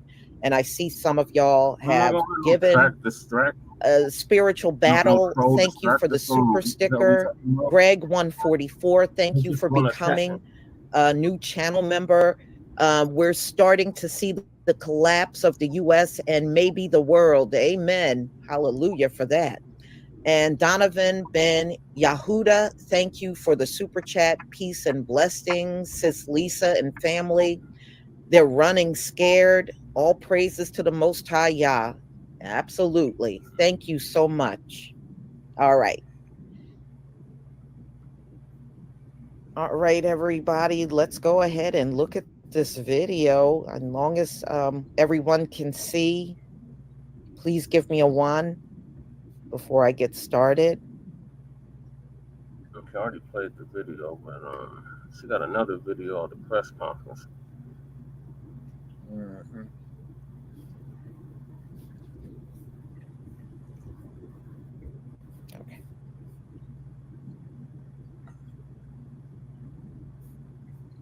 Okay. All right, this is live. I guess, you know, the transportation authority look like they're about to make an announcement. So I'm going to stop this one because I want y'all to see the actual bridge. Hold on one second. Not at all. In your dreams. No, God, who is not black?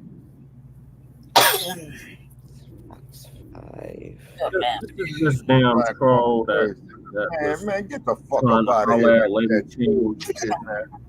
or two ago. Get your ass the fuck up out of there with that bullshit, man. Yeah, okay, here we go. I'm going to show you this one from CNN. Yeah, I'm about to get him out of here. Yeah, man. Block that shit, man. You don't need idiots, man. You got to get him out of here, bloody Chan.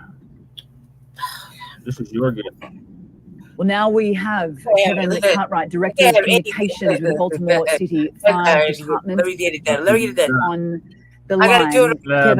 Kevin, please bring us up to date on the latest information. All right, hold on a second. Give me a second. Yeah, now we are here at Fort Armistead Park in the midst of and managing a mass casualty multi-agency incident here.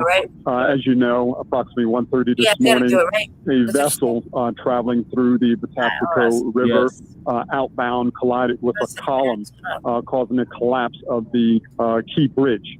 Unfortunately, we understand that there was many as up to 20 individuals who may be in the Patapsco River right now, as well as multiple vehicles.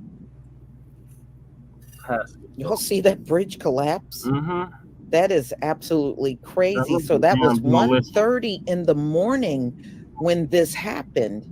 And unfortunately, there were people on that bridge. So now they're saying 20. Now, when I woke up this morning, they said about 7.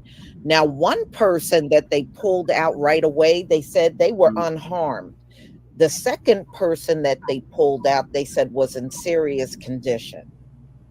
So, wow, it looks like that ship was kind of off. It should have been going through like the middle, down the middle of that bridge, and it hit the column like it was way too far over. And it just took, just that one act, took that entire bridge out. Yeah, they said the rudder went out on it. You know, to steer the ship. And y'all just keep in mind, this bridge was named after Francis Scott Key. If you don't know Francis Scott Key, he is the author of the Star Spangled Banner, also known as the U.S. National Anthem. He is a slave owner that lived from August 1st, 1779 to he died in January 11th, 1843. He was an American lawyer and an author of the Star Spangled Banner. Now, that was not even a song at the time that he passed. That was not until years later. Okay. You know what I'm saying? And this man absolutely hated us to the point where he wanted us out of the land. He didn't feel that black people belonged in. I did it already. I already blocked it. on my end. I don't know how it's getting through, but I don't really know if it. I think that you might have to do it on one of the Black. Channel. Yeah. Okay. Well, I already did it on my end. I don't know. What I'm saying is that my fault? It's not my fault. He came over from where? Right, from my channel. He's a subscriber for my channel. Oh, okay. I dealt with that conversation like a week or two ago on the last show. You didn't block his ass, so he came over here with that bullshit. What the fuck did I need to block him for? I thought it was a wrapped in. But it was funny though. You did say you're gonna block your own viewer. Oh, terrible. I guess I had. Lady J, how they got this bullshit hooked up, that was funny. What Jesse? What Shamrock? I'm sorry. I was laughing because he said I would block you my only viewer, and that was funny to me right there. That was funny to me. All right. It's true. I only had like one viewer over there. I thought it was funny. That's why it was funny to me. He's like, fuck. Trying to make some sort of. Yeah. And then what we need to do, man, when we come up, man, we need to get us a lawyer to see if we could sue Silicon Valley to YouTube and all that shit, man, because they're not giving us fair use. That was funny. That was because he said you're like, I have no viewers. Nobody likes me. He works. Can I get a word in? If you want to. Jay Millie had tipped me off to this dude, this cockazoid that's going around on all these black platforms trolling like a motherfucker. Yeah. So good. Thank you, Jay, for enlightening us. I tell that motherfucker to call into Shabaka Black Experience Enhance on Tuesday night, or the troller, and we'll just give him the business. I don't really care. I'm just gonna sit here quietly, like I've been doing. Just carry on.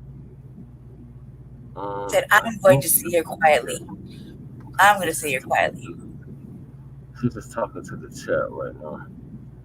So I'm gonna play I wanted to play the press conference. So here it is. Oh, with the mayor. This is the Department of Transportation. I want y'all to hear this. Yeah. Is that it? No, here it is. Department of Transportation. All right, I'm going to go put this Bluetooth back in this case while Lisa does her presentation. All right, yeah, she's gonna play the press conference, and I'm gonna end it after that. Okay, here we go. I'm in awe of you. I'm in awe of your courage. I'm in awe of your strength. I'm in awe of everything you do for each and every one of us. You saw a crisis, and you said, "What can I do to help?" And our response teams are doing everything. Now, why when we get, I just have to point this out, Black family. This black man, this is clearly a black man, right? He looks so non-threatening. Like, he's completely bald. He ain't got no facial hair. Like, but this is what they want for our representation. I just want to point that out, because, like, this is, he looks like a damn Hancock to me. Like, or a Cory Bussey, or Cory Booker. Like, who is he? Who is he? This is Wes Moore. This is the governor of Maryland. So you say, look, he's kind of looking like he's a cooner. What you see like that? Like off-brand? Rescue and recover victims of this literally as we speak. All right, I'm back. As we speak, we're out there. Yes. Our divers. Cool. Our air assets. People right now working to save lives and are doing it because the state asked. And we will update the public as the work continues. To our partners inside and outside of government, I know this has been a long night. We started coordinating immediately after Key Bridge collapsed. We've been standing together every step of the way, from our county leadership, to our city leadership, to our state leadership, to our federal leadership. And I'm grateful to call each and every one of you not just colleagues, but I'm grateful to call you friends. and to the people of Baltimore, and each and every one of the 6.3 million Marylanders. I recognize that many of us are hurting. It's really hard. I recognize that many of us are scared right now. So I want to be very clear about where everything stands. We are still investigating what happened, but we are quickly gathering details. The preliminary investigation points to an accident. We haven't seen any credible evidence of a terrorist attack. Our administration is working closely with leaders from all levels of government and society to respond to this crisis, and not but just by addressing the immediate aftermath, but also by building a state that is more resilient and a state that's more safe. That is our pledge, and that's our commitment, and we're going to keep that commitment. And lastly, to the victims of this tragedy and their loved ones, all of our hearts are broken. We feel your loss. We're thinking of you, and we will always be thinking of you. We pray for the construction workers who are on the Key Bridge, and we pray for everyone who has been touched by this tragedy and their families and all of their loved ones. But Maryland, we will get through this, because that is the Maryland spirit, and that's what Maryland is made of. We are Maryland tough, and we are Baltimore strong. So in the face of heartbreak, we come together. We embrace one another, and we come back strong. That's what we've always done. That's what we'll continue to do. And that's what we're going to get done together. And we're going to pray for Baltimore. And I'd like to turn this over to Senator Ben Holland, who's done a remarkable job in our fellow delegation in providing support. So thank you, Senator. Thank you, Governor. As the governor said, we come together. We come together in Baltimore, we come together in Maryland. First of all, our hearts go out to all those who are on the bridge and their loved ones. We pray for them. Our gratitude goes out to the first responders who, as we speak, are out there continuing to conduct search and rescue operations. I want to thank the governor, the mayor, county executive, all the people gathered here as part of Team Baltimore and Team Maryland.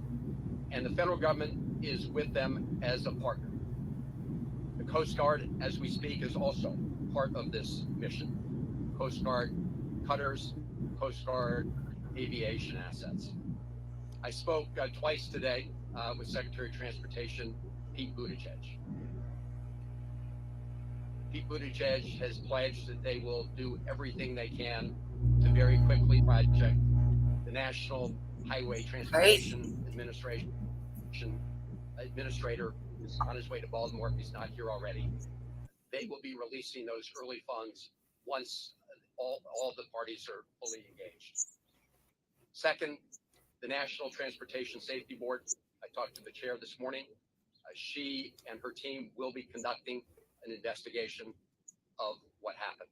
And finally, the Army Corps of Engineers, naval assets for looking below the surface and clearing. All of this is going to be part of the effort.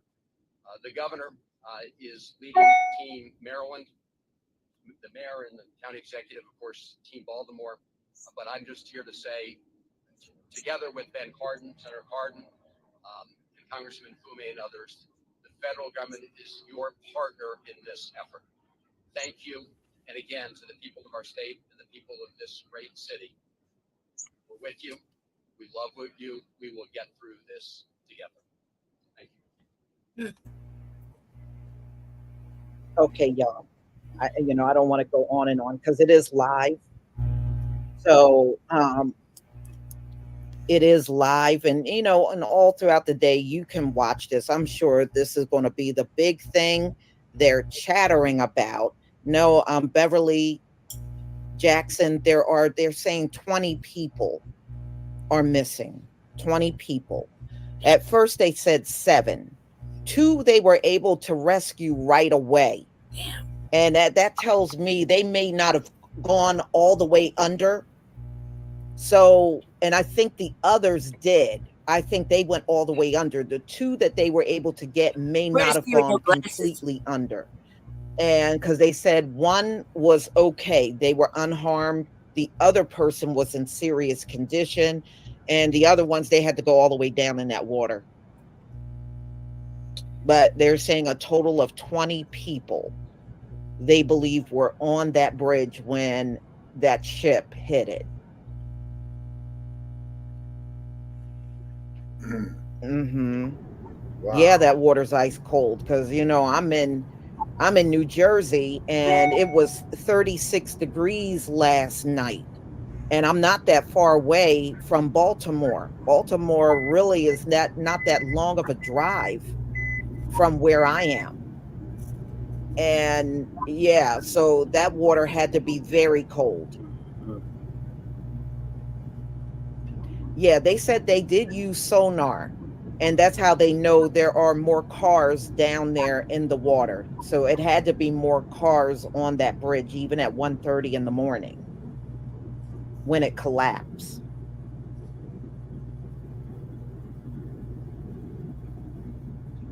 And see, I don't know why that ship was traveling so close to that bridge column like that. Right. That you know, part, because they were like saying I said, the rudder usually they go went through out. the middle, and there's no with, you know, those kind of cargo ships, because that was a cargo ship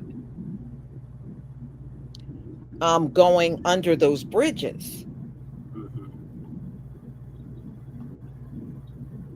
But I mean, it's crazy. We're seeing some of the most. You remember, it says in these last days we'll see things we never seen before, and that certainly is happening when you look at the events over these last several days. These are things we never seen before.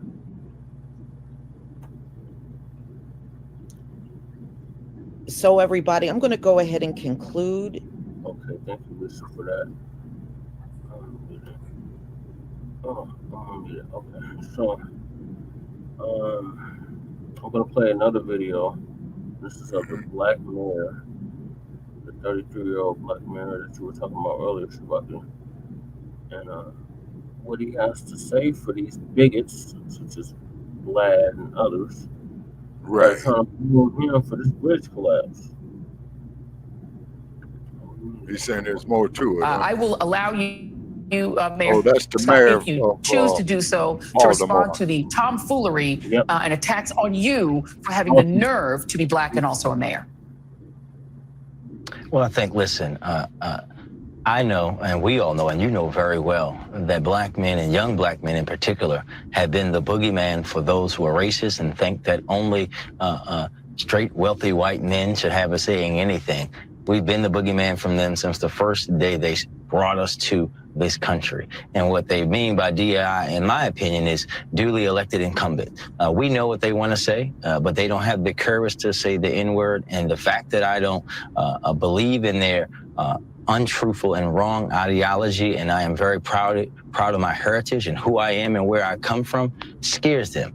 Because me being at my position means that their way of thinking, their way of life of being comfortable and suffering, and while everyone else suffers, is going to be at risk. And they should be afraid, because that's my purpose in life. Well said.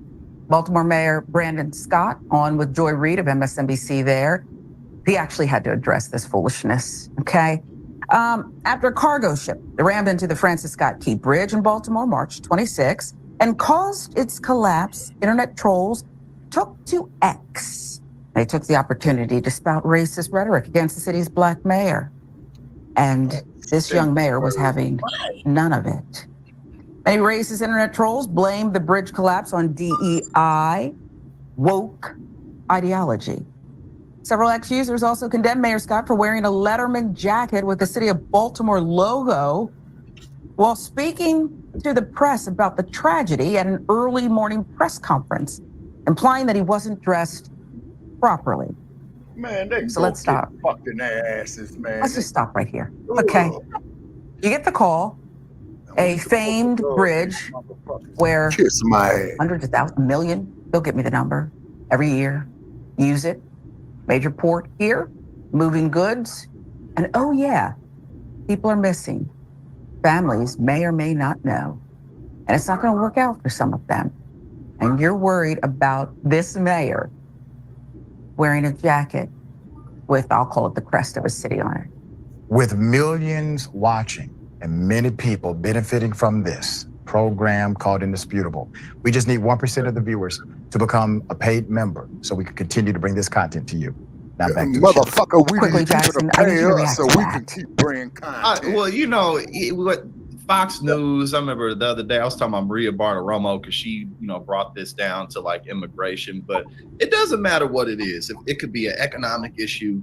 It could be something to do with the health insurance industry. It's always going to boil back to there's too many brown people in the country taking our jobs away from us, taking away our health care, taking away our benefits. People who live in Idaho, North Dakota are always concerned about these things because at the end of the day, He's damn right what about happened that. in Baltimore, that's just like a freak accident. Like things like that happen sometimes, not often, but stuff like that happens because of human error.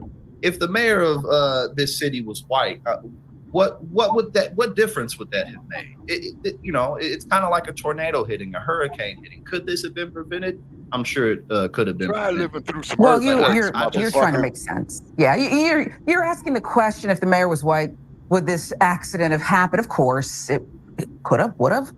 Okay, as you said, things happen. But I can tell you one. You asked what would have been the difference. I can tell you one difference if you'll have me.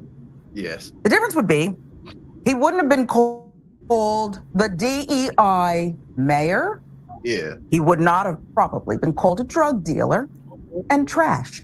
And I think we can agree on that, but let's just put it up there, okay?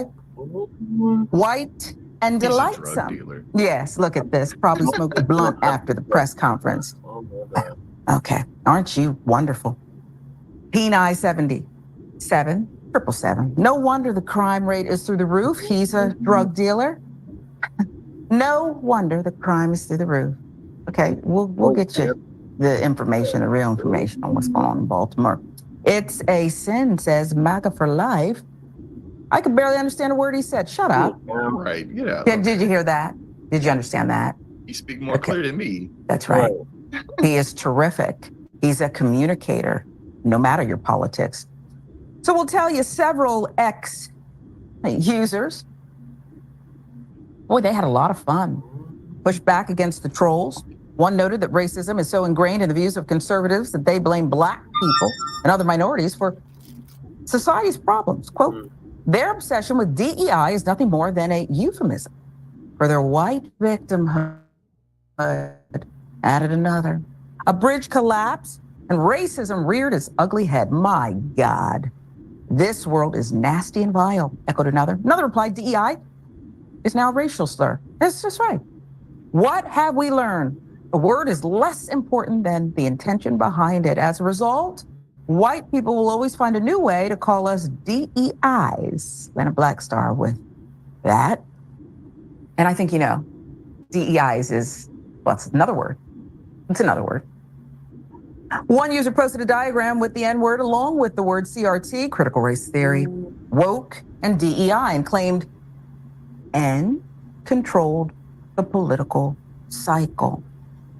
This is a dissertation there. So it's a shame, Jackson, that out of the gate, we have to get your commentary on this one.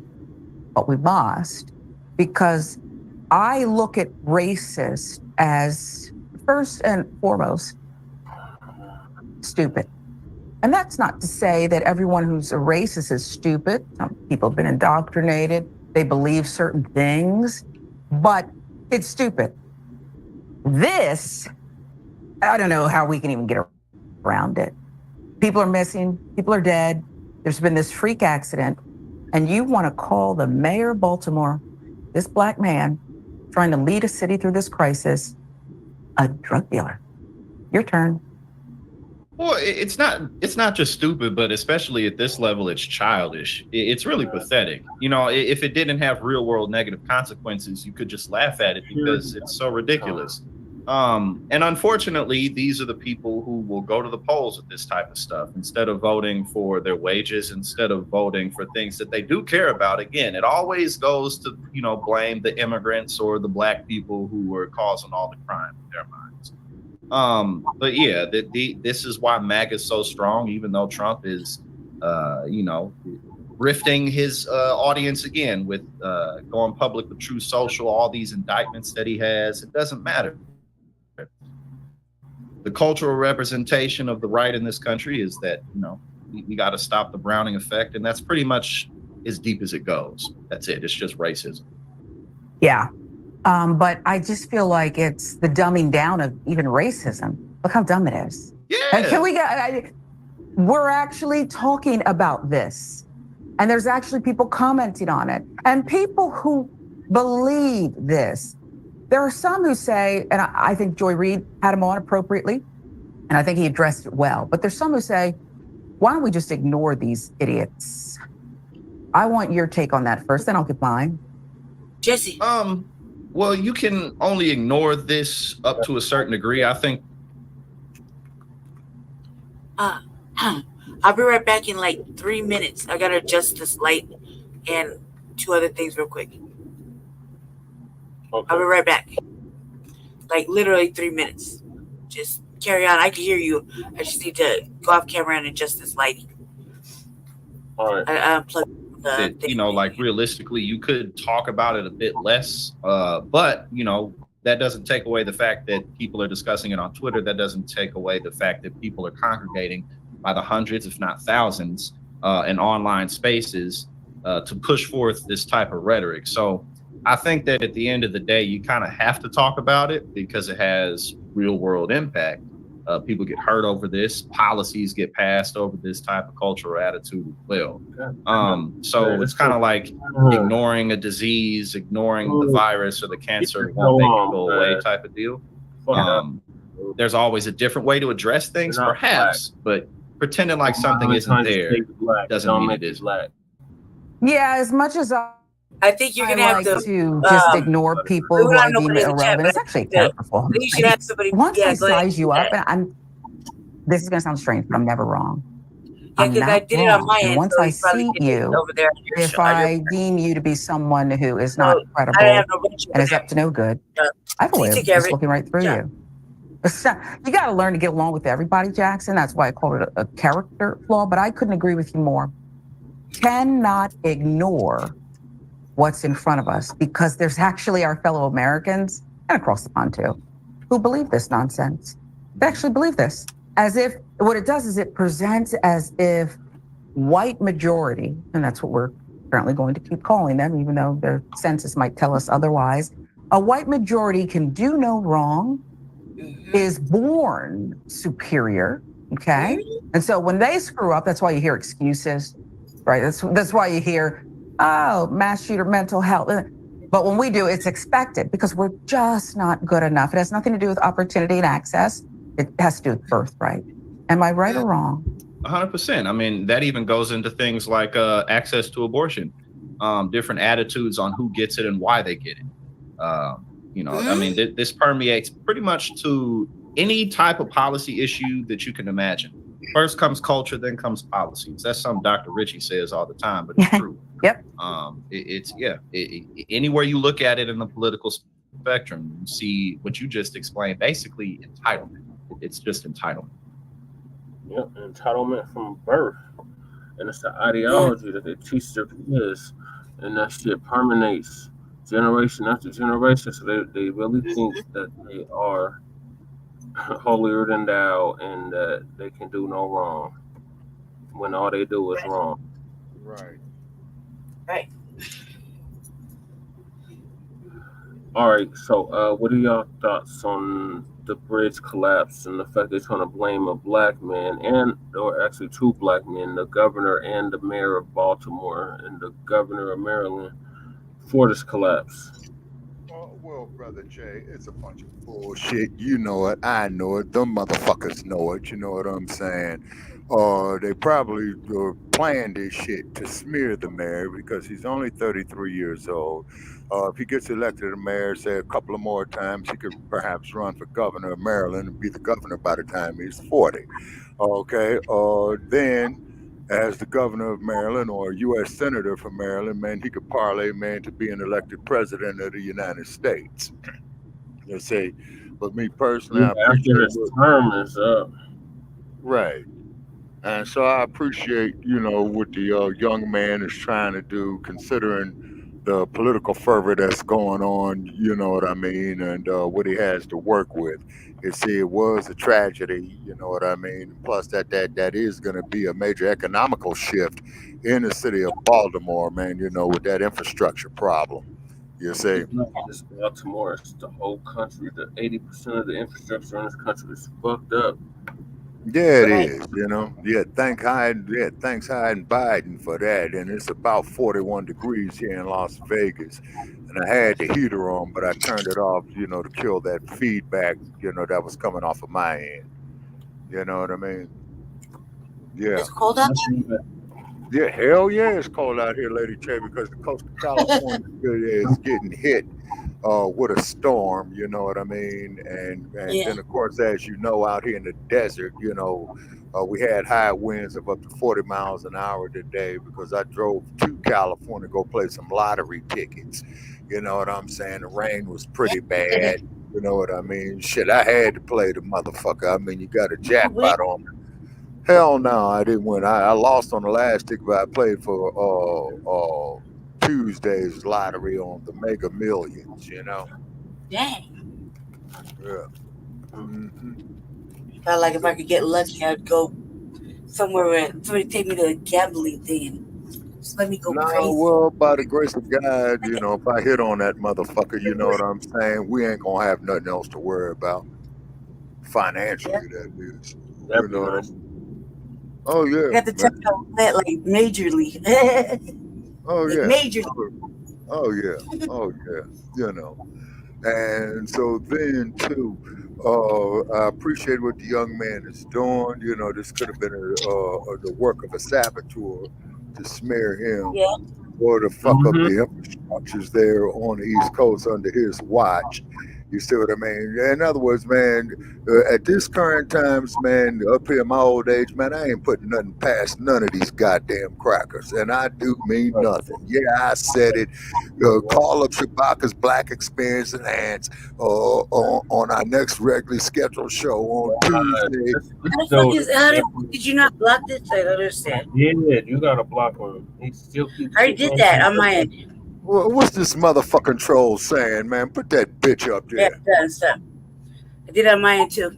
No one is blaming Vlad. For the third time. Man, hey, Vlad, check this out, man. Go get fucked in your ass, okay? How about that, motherfucker? Yeah, I said blocked it over there on the RVA. Like when I said I could do it, I was like, God damn, man. Stupid ass motherfuckers coming up here, man, with this dumb shit and ain't got nothing positive to say. No, you don't. And motherfucker, don't you ever sit there and tell us, man, what the fuck is going on with black people, bitch? He's out of here. I did word him on that, man. Yeah. Show that motherfucker the door. We don't mind kicking a motherfucker up off here with that bullshit.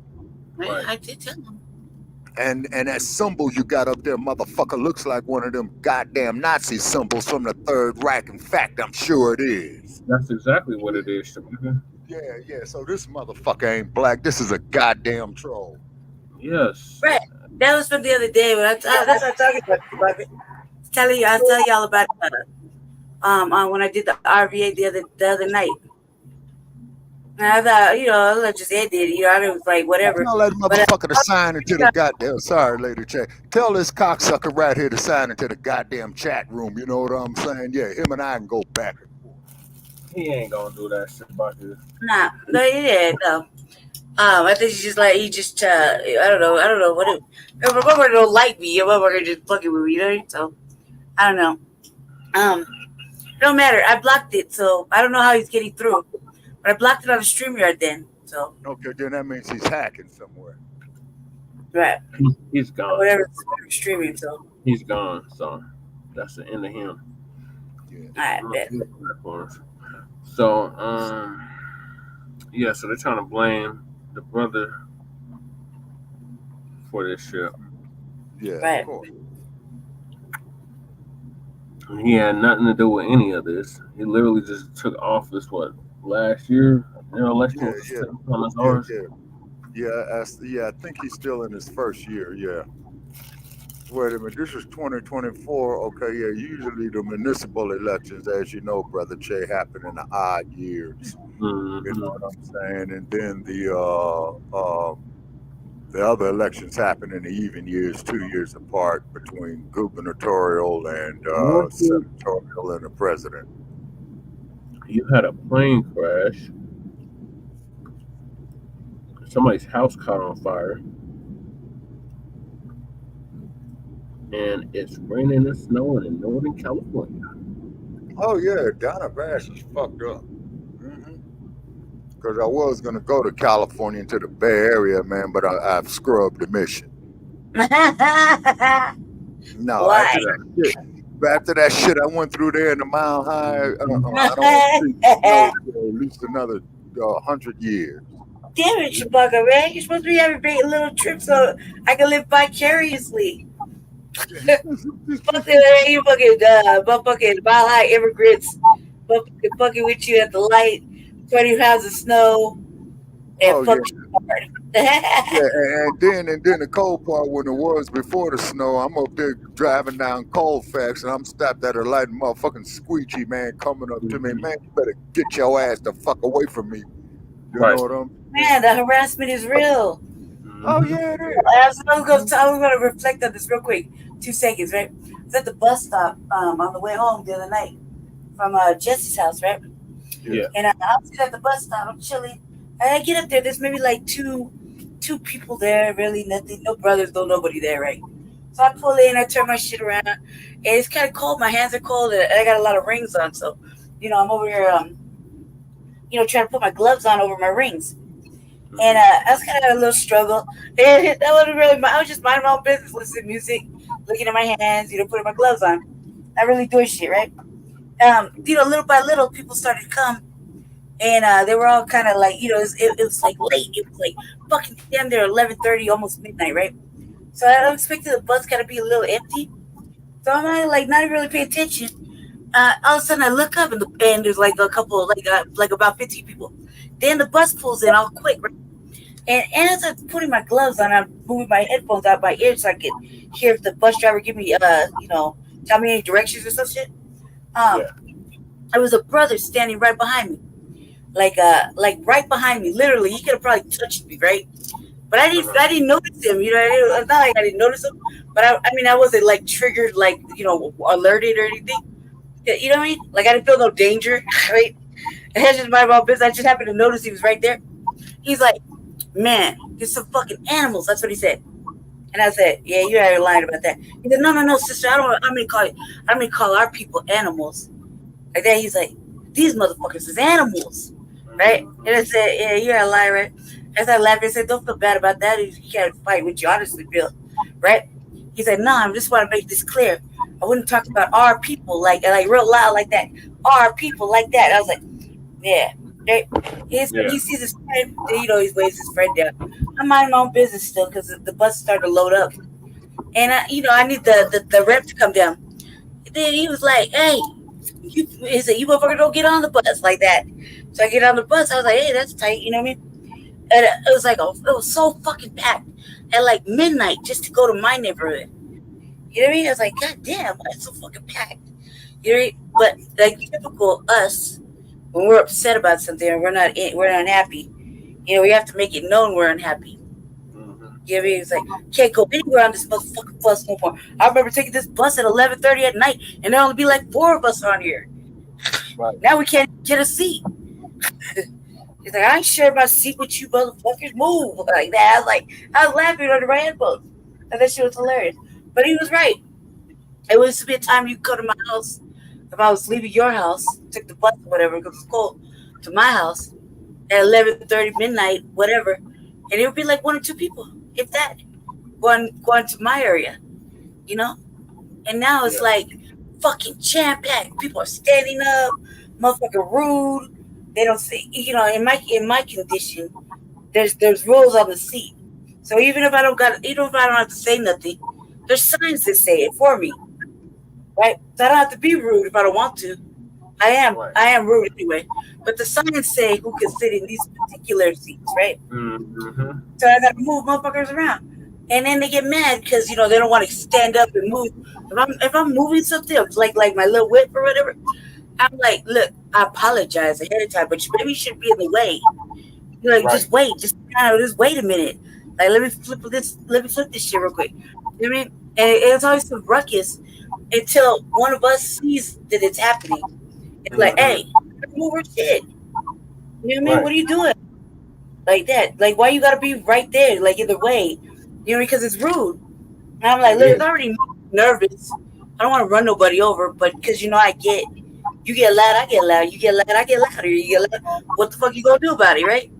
But I'm not trying to do all that. I'm usually pretty polite, you know, especially with that late at night. I don't want to hit nobody with that shit, you know? And I don't want to be nervous. So it's like, when motherfuckers talking at me, I'm like, shh, let me just do it. But you need to move because you're just sitting here in the way intentionally. Like your feet is in the way intentionally. You know what I mean? Like you want me to hit you. Mm-hmm. And I want to hit you. I want to hit something, you know what I mean? Just do it, you know what I mean? So it's rude, but it's like relieving for us to be mad and be able to express it sometimes, I guess. You know what I mean? The men ain't having it, man. The men are not having it. Men are not having it. It was an FBA brother. He was not having it. He was not having it that late at night. You know what I mean? I didn't even notice he was there. I was like, wow, like I didn't feel no real, no imminent threat or nothing like that. Nothing made me want to look over or peek around, I was chilling. I was putting my gloves on, mind my own business, It's very strange to me how that happened. Well, that's good to know there's still good people left. Yeah, it's good to know that people are watching what we're watching. Mm-hmm. That was the moral of the story. You know what I mean? Yeah. That people are watching exactly what the fuck we're watching, and they're mad too because they're being pushed away. You know what I mean? Pushed aside for other shit. Like, what the fuck are you coming this way for? What is really going on at like, what's really going on with you? Did you guys come to North Aurora? Where you at? You know what I mean? Where you gonna be at? Like, where can you be at over here? But they're busy over here, so I was like, okay, whatever. So get off of my side. I'm too busy. I got shit out. I don't want to be mad. Because shit is funky. It's really upsetting with the bus drivers and the immigrants. Yeah. Especially like the African ones, then our FBA bus drivers, and then the immigrants. Yeah. It seems like there's a little there's a little upset going on there. But that's all I see, so I don't know any experience, but I'm saying it was crazy. I was like, yeah. Like, it's really instigating. Like, you ain't lying.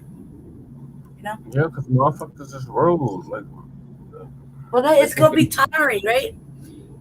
Aren't you tired? Like, everybody's tired.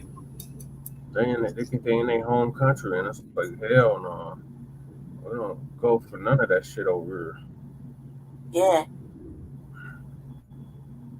But is that your final thought? Bridge? Yes, Lady Che. I've been waiting for you to give your perspective on the bridge.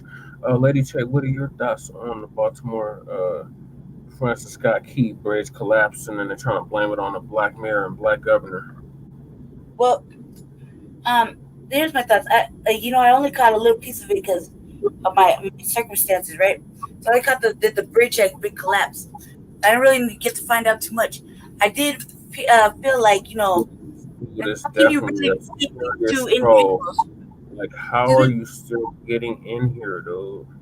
Like, you gotta be the police, the feds, something. This don't make goddamn sense. This motherfucker is still in the goddamn chat somehow. What's the bastard putting on? Where's it streaming to? Where are you streaming to? It's coming from your pages, the ones that you How's stream it coming from. from there though? Because it's not. I don't understand. How's it coming from there? If it's not even, I blocked it on there. I blocked it in the chat too. He's a You hack. talking about you want to talk tough, talking about if you want problems, homes, and outdated. He's just fucking talking to me. Talking to you. You think, like, I don't know, but it don't even matter. But I don't know how he's getting in there. And we're the only ones with wrenches. I can't fix it on your end. Okay, it's called hacking, Lady J. That motherfucker might be a goddamn fed for all we know. Might be. That's what I'm thinking. Probably is. Another Gordon. Asian clip. There's another Asian. Yeah, another Asian clipper is what it is. But whoever Vlad or Bad or whatever you are, man, why the fuck are you trolling us, man? Why don't you Because just he got an obsession with Lady J. They're like that. That's what Lady J. He did, yeah, he did. Hey, I blocked him already, so he made me laugh for the first time he said, "Hey, I only have one person viewing that. I blocked him." That was funny, but other than that, I don't know what else to say. Hey, I told him he was gonna get it when I came off the thing. Hey, I did tell him. Remember, you were here that night. You were sleeping. Remember? I did tell him because he said nobody likes me.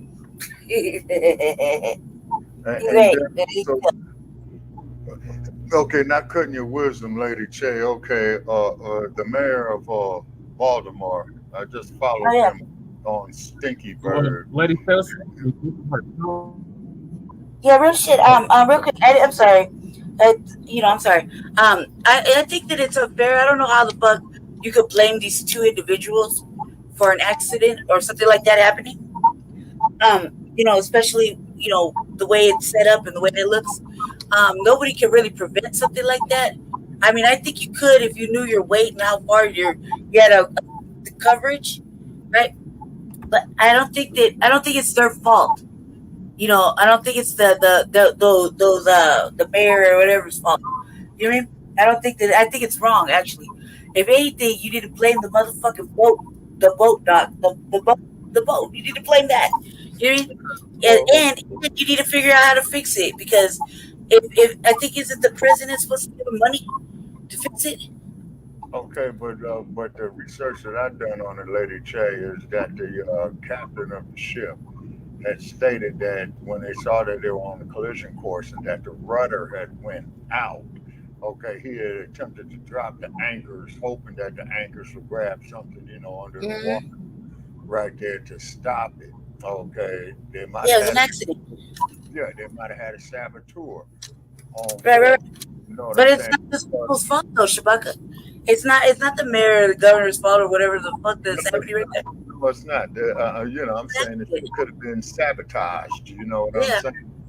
And if I got it right, I think that the Coast Guard is in charge of all the shipping going in and out of the harbors and stuff like that to make sure that they're in compliance and then keep it back. So I would say this, Shabaka. I would say this real quick. Not to upset the balance because I think you're on the right track. I would say this: if there's anybody to blame, it's the people that look over the ship before they set sail, right? If everybody who's on the ship, they know whoever's working the engine, right? The Coast Guard, whoever the man communicating with, is an accident, but it's nowhere near their fault, and you can't replace a bridge like that quickly. You know what I mean? Like that's a lot of it. It's lucky. They're lucky that it didn't happen through like a rush hour, dinner fucking move. I never been over that bridge, but I know about that bridge. I know that people transport, they commute. You know what I mean? People live lives everywhere. So I know it's hectic, but that's an old bridge too. It wouldn't, it was bound to something, but bound to happen. But to blame them when really, in all actuality, fuck the blame. Really, you got the prime principle, but you need to go get this money. You need to fix it right now because no one could get across. Going to replace the travel lead for the commuters. They're gonna have to come up with some money if you got people stuck over there. You know what I mean? and all that goes to what? It's a federal. It's that right there. This a humanitarian thing. It's like a. Yeah, well, yeah, that too. Okay, and then also too, and by the way, is that keep in mind a lot of those workers on that ship, based off of research we done, were migrants. You know what I mean? Yeah, I think 2, right? 1 or 2 died or something like that.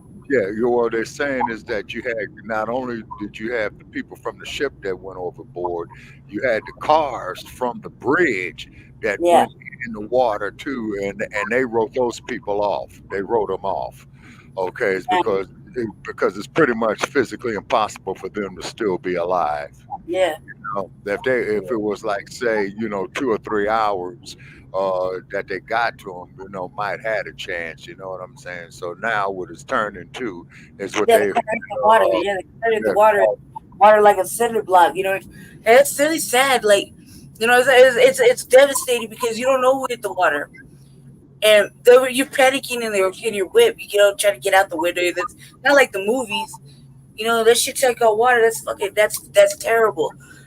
Like I said, to blame them though is really crazy.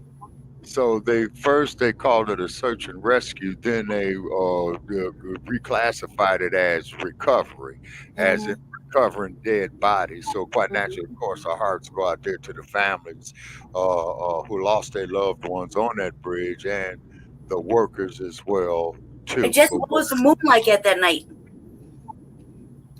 I don't think there was any moon. I don't think the moon was up that night. Yeah, because doesn't the moon have the effect on the tide, the waves? Yes, it does. Yes, it does, Lady Che. You see that off the coast of the Pacific all the time. The full moon, half moon, waxing gibbets.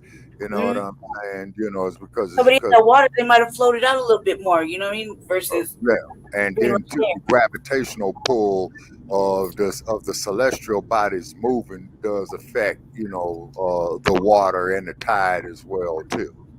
Damn. Yeah. Damn. So what's the consensus? Like, what's the latest? Is there latest thought the latest information that I got on it, Lady Che, is that they brought in the crane, okay, because they had to wait for the crane to get there. And they spoke with an engineer who's a PhD of maritime law, and he was saying is that not only when they get the crane right there, but you also got to look at, you got a lot of hazardous materials down in the water as well too. You see? Oh God. Yeah, so you got a chain reaction of that. Then, of course, when they go to make the actual recovery of the deceased, what type of precautions are they going to use for the personnel who's going down there to make the actual recovery? You see, we do not know how deep the water is, but we all do know is that San Francisco Bay is only 100 feet deep at its deepest point within the bay, and then when you go. Give it up already. What's up now? Police. He's definitely like fucking. What's he saying? Super troll. Okay, so what's he saying? He said what now? 303 something. I don't know how he still keeps getting on here. Okay, he's a hacker. Like it's my fault, so I don't know what to say. Not my fault. No, he's a hacker. You see what I'm saying? So this dude is a professional of what he's doing. I don't know what he said, Jesse, so we can't really you took that motherfucking message out, so I don't know what he said. But I would just ignore it and let it ride. Just let it go, because if we can't get him off the thing, then there's obviously something that we're not doing. You know what I mean? I can't find over there. Is he on your channel? Is he on my channel? Like whose channel? He came through my channel. I already blocked him on my channel, though. I blocked him from my page. It's not working. I did all that. Well, then you do it then. I did it already. I did it, and he still I did it through the StreamYard. Dad, I did it through the StreamYard. I did it on my end. What can I do? What do you want me to do? So he must be on my page. Well, it's wherever the eyes are. Don't you see some numbers? I'm in the back. I don't know. I'm all wired up over here on the side. Like it's not like the usual routine. I can't see anything like that. I'm on the link. All I know is I did it from that end. I did it on the RVA. You know, motherfuckers like to troll. I don't understand. I let it go, ignore it if we can't figure it out till right now. Can we move on? Yes. You just see keeps freaking popping up. It's like a I know. weapon.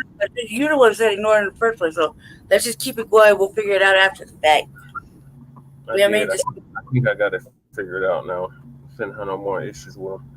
Okay, so I'm moving right along. If nobody has nothing else to say about this bridge collapse. No, I feel sad about it though, Jesse. I really do. I really do. Yeah. And I feel like there needs to be I don't know what's going on really to know what's current right now. So I feel kind of out of the loop about everything right this second. Okay, well, I'm checking my Facebook page right now, and a person says here, build back up that bridge in Baltimore, just like you had to build back up the I-35 bridge in Minneapolis over the Mississippi River in 2007. Around to take a build. Yep. How long? They have to plan that out. How long is it going to take them to do that? And they're putting people out of money, disconnecting them from their house. Like what's the plan? Like that, I feel like I need to find out more. It's just lingering right there. It's really upsetting. I feel like that in my opinion, because I don't know what's going on. It's going to the number. Oh. So is it a FEMA thing now? It's a FEMA thing, right? Right? It's a natural disaster. It's a disaster. I would. No, natural disaster though. It's okay, like the Mafia. If we recover the Mafia Shabaka. Yeah, the Mafia, which is a disaster so bad beyond description. Yeah, should FEMA cover the Mafia? Okay, specify recovering. Should pay for all of it, everything like natural disasters like FEMA does. It should cover the Mafia, right? The Mafia, according to Dr. Ania, is a disaster so bad it's beyond description. And this bridge situation could be on a smaller scale of that, yeah. And yeah, that's what I'm saying. Okay, I try to make right there. I try to make a joke. On a spiritual plane, Lady Che, keep in mind Baltimore was a major slave port. You know what I'm saying? Yeah. Right, that could be Mother Nature too. Yeah. It'll be an act of an unnatural act of the universe right there. Like they fuck this no more. It'll be the power of the ancestors saying, "Well, hey, let's shut this motherfucker down." Yeah. Since you're so bad on reparations. Especially with the name Francis Scott Key. Yeah, exactly. Right. Who was a slave owner and a devout added racist. You see what I mean? How long did it take the first bridge to be built? Do you know? It wasn't completed to the late 60s, Shabaka said. Yeah. Early 70s. When they started, though. Yeah, well, generally, Lady Che, to build a bridge like that, it'd take about, depending on how long it is, it'd take about anywhere from 3.5 to 5 years. Damn. Yeah, because when they built the second span, from the San Francisco Oakland Bay Bridge that collapsed in the '89 earthquake, they didn't reopen it back up to like about 1994, I think.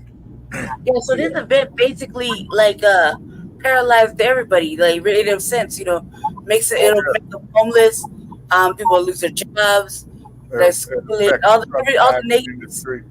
Yeah, people losing their jobs, the truck driving industry, the transportation industry for the buses and stuff like that. Now, I don't know about that bridge, but I do know is that, you had the bus company that's based in East Bay called AC Transit will go across that bridge on a regular basis, taking people to the Trans Bay Tube over in San Francisco, which is like 6 blocks from the Salesforce Tower. Here's a curious question, only because I don't know.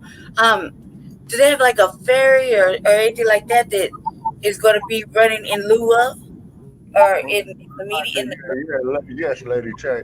I'm willing to bet dollars to donuts on that is because that's what they did in San Francisco. Is because they used to have ferries before the 1940s. Before they built the bridges, because they started building the Golden Gate Bridge like about 1931, 1932. And then after they completed it and opened it in 1937, then they started building the Bay Bridge. And I think the Bay Bridge had opened up like around early part of World War II, which would be 1941 or 1942. Yeah. The bridge wasn't completed until March 1977. Well, it started when, Jesse? Oh, you're talking about Baltimore, right? Let me read. I can't hear you. I'm trying to get the information as I go. You know what, cuz? All right. I apologize. Carry on. Now I gotta pull it back up. It says it was the final link in the I-60 695. Okay, so which means is that's an alternative route for Highway 95 on the East Coast. Because like in LA, because see, you get those bridges that hook up like in LA. You got the 405 that'll take you to the 5. You got let me see, the 605 that'll take you to Highway 5. You see what I mean? Mm-hmm. Yeah. Mm-hmm. So it's part of the Beltway. Yeah, and, right. It's a 6-mile key bridge, which crosses over the Patasco River, where Francis Scott Key was inspired to write the words of the Star Spangled Banner. Right, and we really wish we would have Brother Isaiah with us, to give us some feedback since he's the East Coast correspondent. You see what I mean? Yeah. So, what was on by the way, man, the rain is filling up the Colorado River out here again. So out here we'll be back to stealing y'all's water from the river. Thank you, Shabaka. Yeah, that's what powers you. That's literally what powers you. Actually, that Colorado River. Do you know the Colorado River, man, brings about 85% of the power to the city of Los Angeles? Mm-hmm. That was funny. They were like stealing your water. And then when Lake Mead was drying up, it still has a way to go. They found a whole lot of dead motherfuckers in there, sunken boats, dead motherfuckers, guns and shit like that. Okay, so here, hopefully this is the information that y'all were looking for, or Lady T was looking for earlier. I don't really know. Questions that maybe nobody else knew.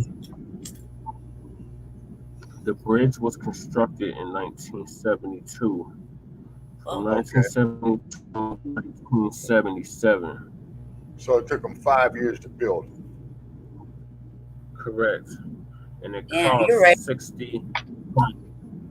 cost $60.3 million. Fuck. It's gonna be hot a lot more now. Hell yeah, that motherfucker's gonna be every bit, man, of about $200 billion to rebuild. Jesus. Yeah, and its traffic is 11.3 million vehicles. I don't know if that's a day or in a year, but that's a lot of goddamn traffic. Yeah, that's probably in a year. Mm-hmm. Yeah. Yeah. That's crazy. And the sad part about it is they're gonna bump up the toll to cross that motherfucker, with the excuse being, we got to pay for the rebuilding costs, Which means you're paying for you're paying for the accident, you're paying for everything, your ultimate demise, and that the rebuild of it. That's fucking shit, man. Oh yeah, without a doubt. Then the insurance companies is going to be making money up the ass on it as well too with their bullshit. You know what I'm saying? You know. I know everything's pretty gonna be redirected, so you're gonna have to take the $8.95 post to the $6.95 now. Damn. On the eastern end. Yeah, so that there's going to cause a chain reaction in the economy, because first is going to be the cost of the bridge. They're going to up tolls on it. Then, of course, the truck drivers who are being redirected paying extra fuel, so goods and services are going to have the prices upped on that. You know, the products that a lot of the truckers transport across there, and I'm quite sure a lot of food product, you know, and dry goods as well too, which could be flour, shit paper, let's see what else, feminine hygiene products, communication products, all of that. Yeah, all that shit. Hey, did they find anything bad on there? On the boat? Well, yeah, because a lot of those cargo they had a lot. Yeah, that's what I was trying to get to that. So they had explosives and radioactive materials. Yeah, now you're glad you brought that up, Brother Jack. I forgot about the radioactive materials. God damn, man. So that's what was in them cargo containers we showed y'all earlier. Okay, so I'm gonna move us along because it's already almost 2 o'clock in the morning, and we still got like 2 topics. Well, yes, sir. So since we're in Maryland, there's a legislator who issues an apology for using inappropriate term in legislative address. Can any of y'all guess what that inappropriate term is? Which is? Nigga? No, but close. Oh, okay, I don't know. I usually the go-to for me. Mammy? Red wench. Buck broken. Coon. Coon in. No. Uncle Tom. No. I'm running out of shit, Jesse. Come on, man. I'm running out of shit. Crack it. No. Karen. No. Man, come on. All right, then I gave up all my answers. I'd be here all night just throwing out bad names. It's an old school term that the white supremacists used to call us. Jigaboo. Oh, yeah, that was. That was way down the list of my shit. I was kidding. I didn't even think about that. Right? I was like, God damn, man. I mean, names that come up with right there. That's bad. But he's trying to save face and say he didn't mean it. He meant to say bugaboo. Remember that Destiny's Child song, Bugaboo? What is this trick? All right, man. You know, that's really stupid because you went there with that word. You know, you put some thought into it. Yeah, it's an old cracker who's representing Maryland. And at least they're going to give us the update. Damn. Fucked up shit.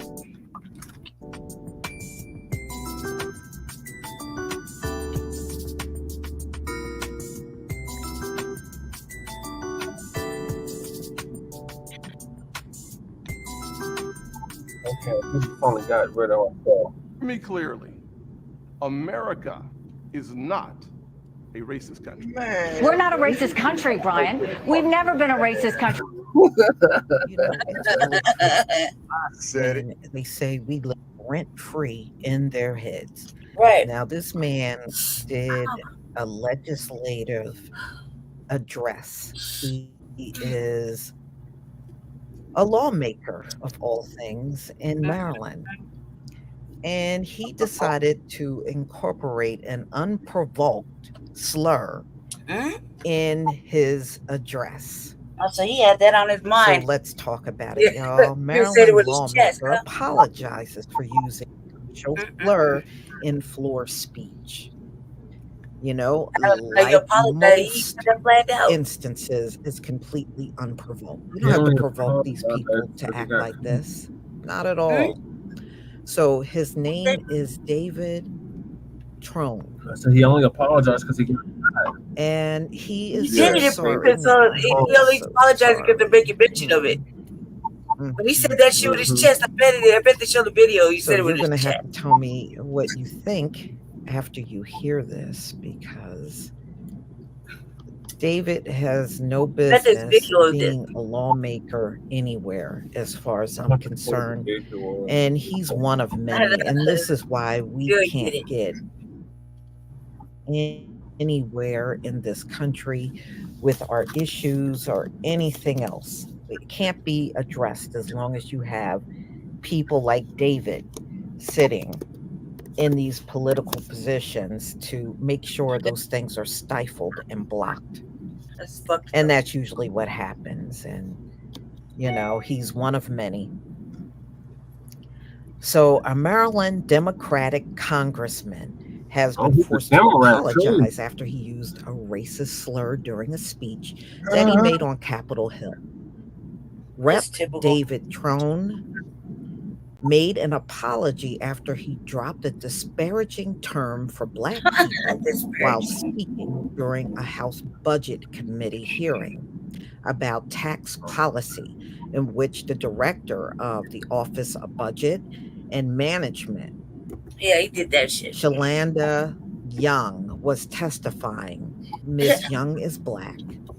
So this Republican jigaboo, yes, they use that term. Yeah, he was holding on to that that. It's the tax rate that's stopping business investment. It's just completely faulty by people who never Tell that run raggedy a ass redneck, hillbilly redneck, to go out in the fucking desert in the middle of So something. what he's saying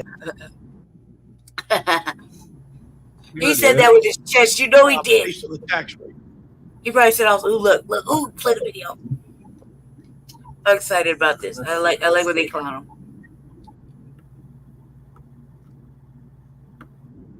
And government businesses don't make decisions on investment, which creates the jobs based on the tax rate. I've made in my past life hundreds of millions of dollars of decisions each year on budgets and to build new buildings, enter new states. And not one time ever in the history of my life did I say, what's the tax rate next year? What you look at is, can you compete? Can you do it better than the other competitor? And with that, can you create a P&L statement that works? Tax Okay, it's fading out. It's a Wi-Fi. It's a hotspot. We're all a hotspot. What it is right now. Yeah, I'm using a hotspot too. Businesses don't make decisions. I don't even know how I'm making this work. I'm just definitely a hotspot. So this is a miracle of the universe right now that we're going live. Never in the history of my life did I say, what's the tax rate next year? What you look at is compete. Can you do it better than the editor? With that, you create a P&L statement that works. Just this whole little roach clip scenario that you always do it's like I can never get it right. It's just completely faulty by people who've never run a business. They've never been there. They have not a clue what they're talking about. They bleeped it out, but he said jigaboo. He looked like he said it with his chest. Okay, see, they shouldn't bleep it out. Let that motherfucker state how he honestly feel. Right, he Never said apologize for how you honestly feel. He was holding on to that. He was waiting for the right moment. He up there just trying to convolute some shit. You know you said hey, he said it. Why would you take it back? You said it. Now he copping please, talking about he's sorry. He meant to say bugaboo. Man, never apologize for how you honestly That don't feel. even make sense in the context he's using. Oh, damn, cracker, just say what you say. You just gonna say, yeah, I said it. Let it be. Let it ride it out. See how it play out. You know you did it. We all did it. Dictionary, the origins can be traced back to a song in 1909 with the word being used throughout the early part of the 20th century in association of mockery of stereotypical African-American physical features. Features that y'all now pay thousands of dollars to run to the plastic surgeon and get. Right. Let's not forget that part. Everything you mock, you're now running out there trying to get. I'm just saying. That's a good point. So, Miss, and y'all keep this is more proof when we say racism, both sides, left and right. This man is a Democrat. And it doesn't matter if they're Republican or Democratic Party that brought you the Ku Klux Klan. Society, it don't matter. So he apologized for his remarks in a statement to the Washington Post, claiming he misspoke and meant to use a different word. No, you didn't. You used a word that you wanted to use. He didn't apologize to the sister. While attempting to use the word he claimed he was going to use. He did not apologize to the sister directly. And really, is that any better than jigaboo? Seriously, is that any better? No. The fact that he apologized to the sister. I mean, does anybody in our community feel better if he would have used bugaboo? That don't even make sense. Right? No. How about not using any kind of slurs when you are giving a speech, a statement, whatever the hell you want to call it, And no, how do you misspeak that? How do you not apologize? This dude is full of crap. He apologized to the media, and so it's not a he said he mistakenly used a phrase that is offensive. Mistakenly. So this is what he's claiming. This dude is full of crap, y'all. Right. I don't believe nothing. Tim Scott still kisses ass. The Merriam-Webster dictionary defines God damn, man, you really as an imaginary object of fear. Yeah, and that is actually the worst dictionary that you can use, and probably has the most misleading things in there. Don't ever buy a Merriam-Webster. It is the worst dictionary on the market.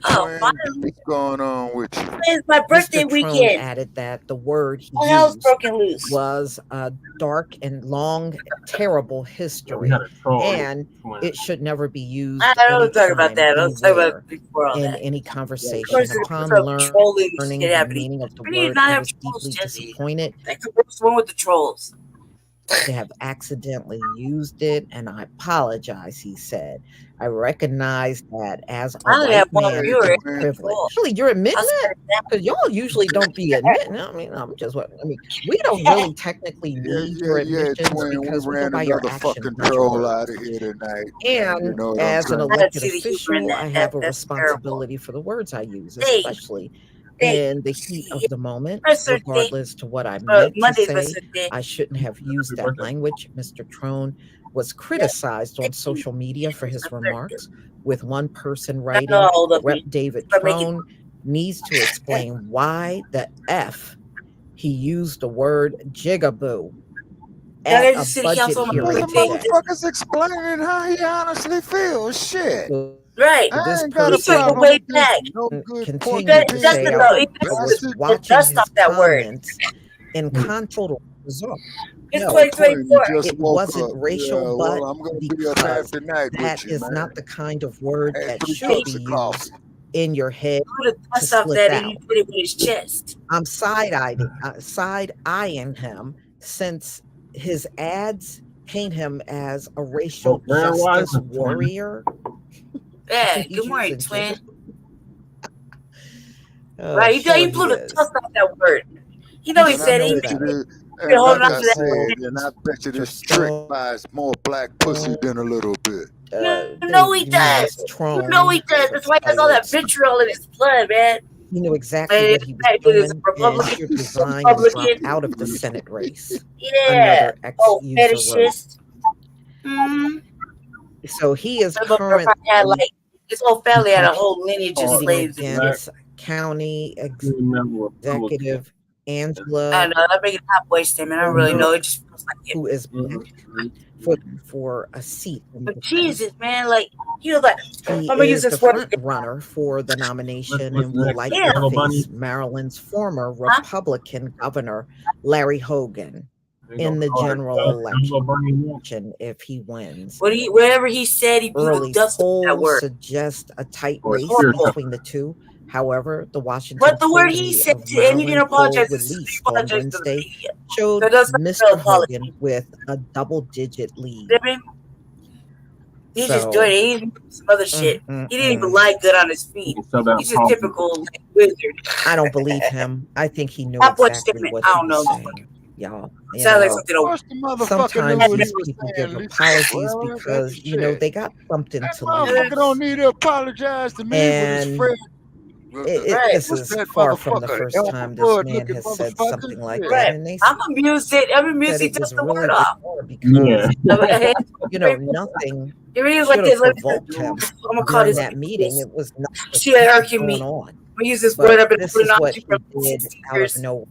Now, I ain't call we've nobody. seen this kind of I do it behavior online too. before, Do it where public. just maybe they got it on their I'll be mind back and in they a minute just want to after say go it. to the restroom. You know, maybe that's back. all it is. But You know what I mean? it We'll was be very like, inappropropriate.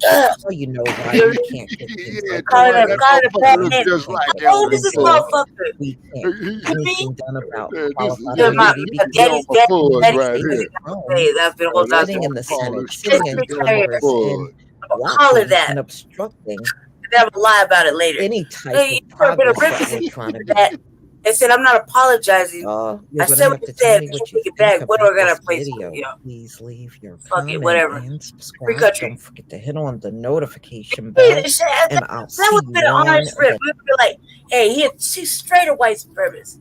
That's expected. He is. You know, he honestly meant that.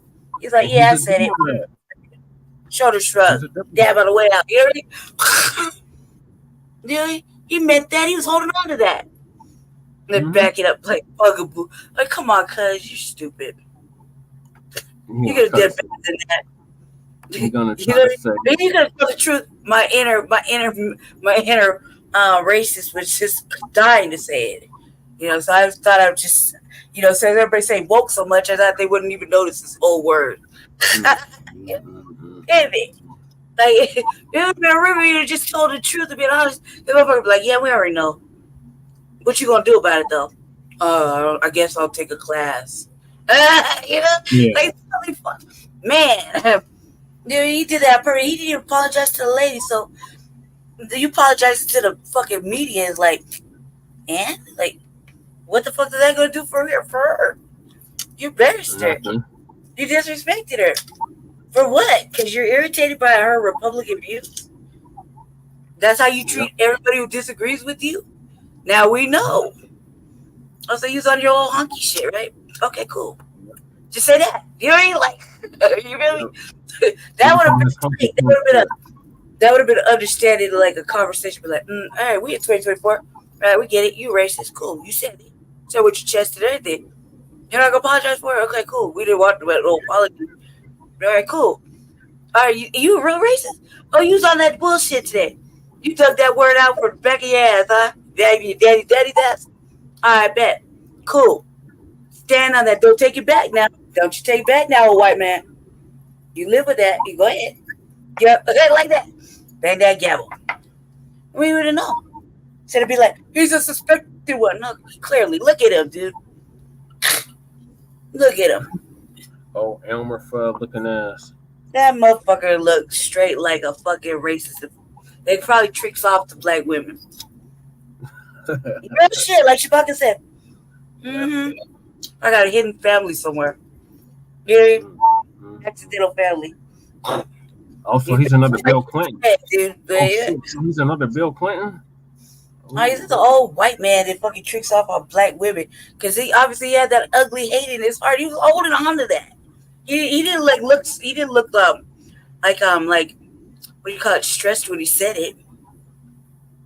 No, he was very confident. Yeah, he was like, But then he's like, whoa, I'm getting some backlash all of a sudden from these white folk or whoever. He said it with his chest and He everything. said, I'm sorry. For what? You're not sorry. You know he's sorry. Yeah, you're not sorry if you don't apologize to the motherfucker you did it to. And you just can't say, I don't like Republicans, especially the black ones. You know what I mean? Yeah, because I was like, God damn, that's a hard name, man. This is the guy, but that's nonetheless, he was holding on to that for somebody. You know what I mean? He just, he found the right time. He's like, he does it probably at home privately. You know, now you just be a little open with it. It's one of those kind of world, you know, the world's changing. He looked like one of them good old boys. He looked like one of them good old boys. He come from that era where that was acceptable, but them days are long over. Long done. So he doesn't always tell you that motherfucking word is like God damn, man. Like, wait, we're in 2024. You're still walking around, moving around. Obviously, got all this fucking hate your shit. You couldn't find another word. I mean, surely you're watching the news. So really listen to some shit. Oxford Dictionary says it's a contemptuous term for a black person. And it says it's offensive and it's dated. Right, but contemptuous. Yep, that's what it says. Contemptuous. It's fucking offensive. It's disrespectful. It's ugly. Showing contempt. Dirty. Who said that was a... Why? No. You know what I mean? Why you well like man? And we just immediately go to the dictionary. We don't know what it means. Mm-hmm.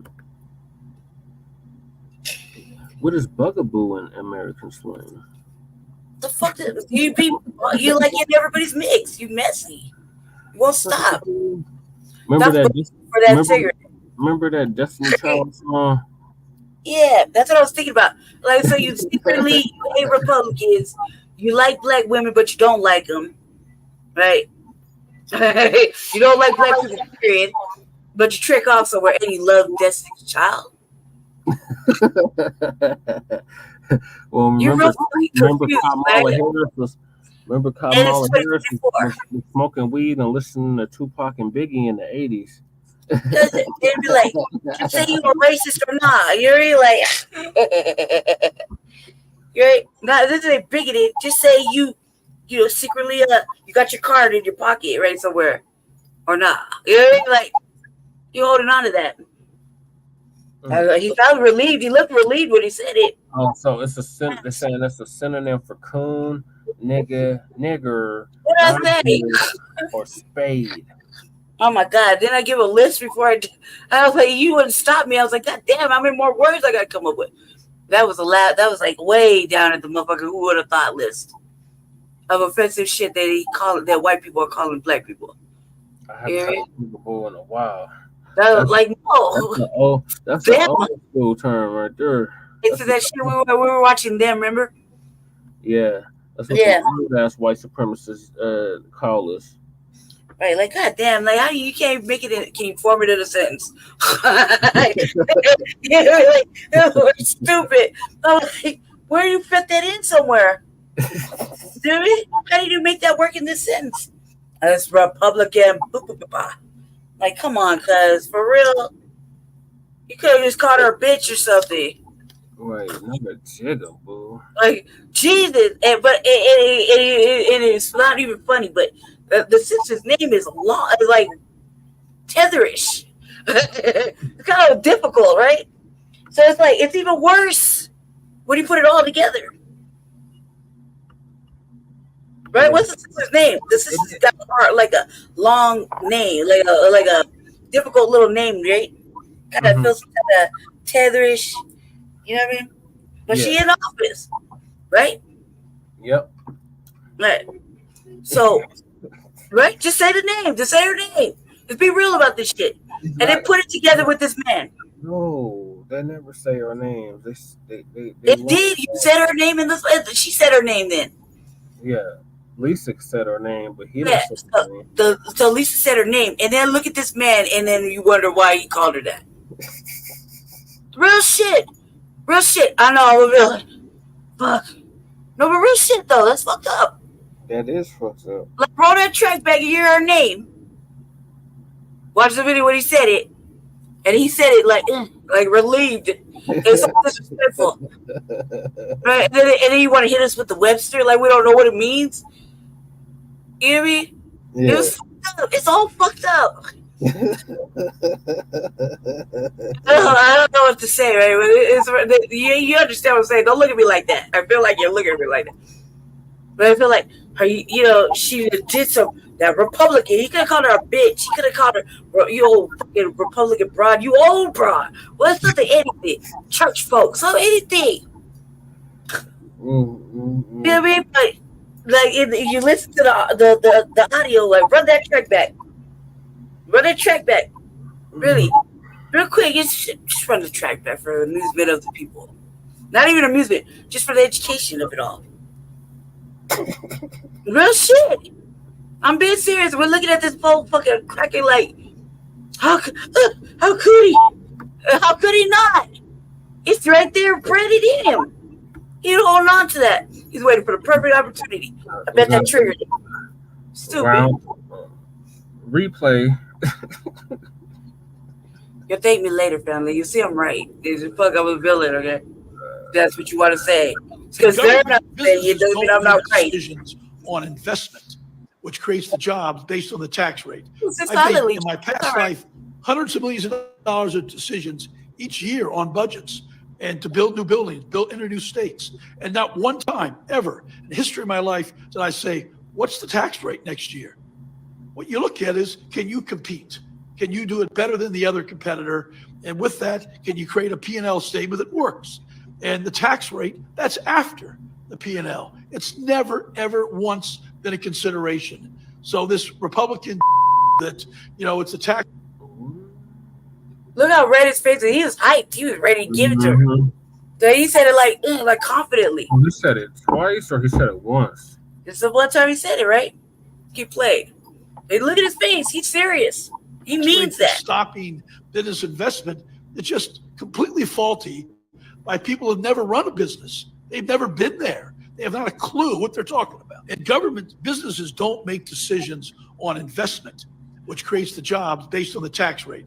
I've made in my past life hundreds of millions of dollars of decisions each year on budgets and to build new buildings, enter new states. And not one time ever in the history of my life did I say, what's the tax rate next year?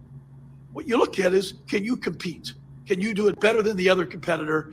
And with that, can you create a P&L statement that works? And the tax rate, that's after the P&L. It's never, ever once been a consideration. So this Republican that, it's a tax rate that stopped. He did say it twice. He didn't stop himself. He carried on. He called her a jigaboo twice. But they played it twice, I guess. Did they play it twice? No, yeah, I guess he repeated the whole sentence, right? Yeah, okay. That's where they kept beeping it. So he called her a jigaboo twice. And now he's talking about. Look at his face. He means it. How red he is. He said he meant to say bugaboo. Oh, my God. No, he didn't. You at least he's lying, right? They say that's a lie, wherever they're saying. But look at his face. He means that. Yeah. You look at right over whoever, right? He's hot in the face. Wow, attempting to use. Why did he get so red? No, he didn't intend to use the word bugaboo. No, he did that with his chest. Right. As I said, look how old he is. Now keep playing. Let's on the sister so we can hear the sister's name.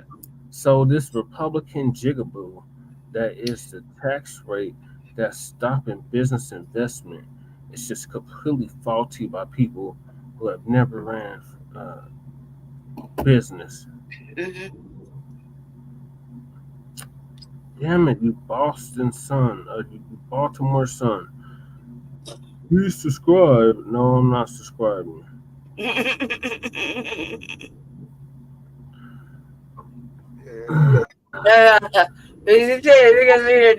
name is hard. It's like a kind of, it's a long business investment. It's just completely faulty by people who've never run a business. They've never been there. They have not a clue what they're talking about. You don't have a clue what you're talking about. I don't think he wanted to have a clue. He just wanted to get that off his chest. He said jigaboo twice. He called that sister a jigaboo twice. Right. That's what I said. Put it all together in context. Yeah, and I bet you Yeah, like he did a that. fucker too. That's what He killed did that. motherfuckers. Mm-hmm. Yeah, he did that. Yeah, they talk that shit, you know. Shit. Hell, he probably made an approach on her. She probably told him to go fuck his trick ass. And I bet you nobody reprimanded him. When we pull up the real long one, and nobody reprimanded him. It's like, there was no like shock and awe in the seat. There was real quiet in there. You know what I mean? I bet you didn't hear no other sounds, right? Solandra, her name is Solandra Young. Mm-hmm. You got a picture of her? Well, you just said it sounded a little more longer, difficulty. Okay, Solandra. Yeah, can you pull a picture up on her? You know it's his sister, right? Yep. Yeah, but hey, she's a Republican. Who cares? So that was his point. She don't know nothing about business, and she's a Republican, right? Yeah. And then the word, the old ass word. There she go. Wow, that's where you gonna call her that? Yeah, he Of all called things? Yeah, That's he what he was like the fucker. Yeah. Right? Yeah, he Leave was like I'm saying this all fucked up. No disrespect to the sister, but yeah. Mm-hmm. Right. That's the word you're gonna pick, old white man, for this lady. Because you might have just called her a bad name, like a broad or a bitch or something. But that's the word you're gonna pick, some old ass, dusty ass motherfucker word for this lady because she's a Republican. You don't like what she said. No pass. And then said that he meant to say this motherfucker's 68. So yeah, he's definitely from the old era where he. Yeah, but daddy said I can say it. Mm-hmm. You know, he probably said it at home all the time. He just had a chance to like get off his chest to do the public. He's like, fuck it. Yeah. But he didn't do it right. I mean, he lied. And they made up some other shit. So now you want us to think that you like Destiny's Child? Just curious. Come on now. Oh, that's Destiny's Child too. But the original people were together. Object of fear. What? That's an ugly ass word. That's an ugly ass word. But I was like, we're gonna go to the dictionary of what it means. Why? This is her telling us, black people, what it is, right? Mm-hmm. Read the dictionary version. Really, honestly, thank you. We don't need it. I mean, did you read the dictionary version? I did. I know what it meant. We know what it means, right? Right. He knows what it means. But he meant to say bugaboo. No, it's like that dude on Shabaka show. Remember when he was all meek, and then he got up. You know what makes it so bad? This motherfucker was pictured with the mayor of Baltimore. Oh, yeah. The white man. Mm-hmm. Of course. He's probably the same one stabbing him in the back too right now. It's all bad. We don't like poor lady like Republicans and black women. I bet he try to push up on her though. No, that's my point. That's right. Precisely my point. About the hypocritical motherfuckers. You know what I'm saying? Oh, dirty bastard. Wait, the audacity of it, you know what I mean? And it called Washington Post or whatever the fuck the newspaper was. I didn't mean to say it. Yeah, you did? Well, you didn't pause? You didn't say, excuse me, I apologize. My inner racism was out there. I'm sorry. I didn't mean, he could have apologized right there if it was a slip up. Yeah. He could have just stopped. I don't know what came over. Yeah, somebody just got killed on 2019 Gilbert. Yeah, he could have been like, the devil took over or something. Yeah, like anything. Say something. Do something. You could have did it right there. I apologize, lady.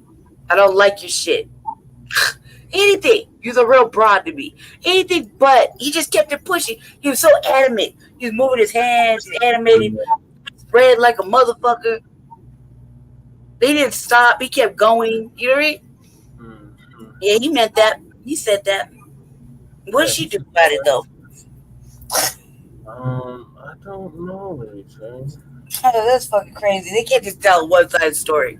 You need like the end of it. Like, what she do? Like, other than like, what can she do? Other than make a scene.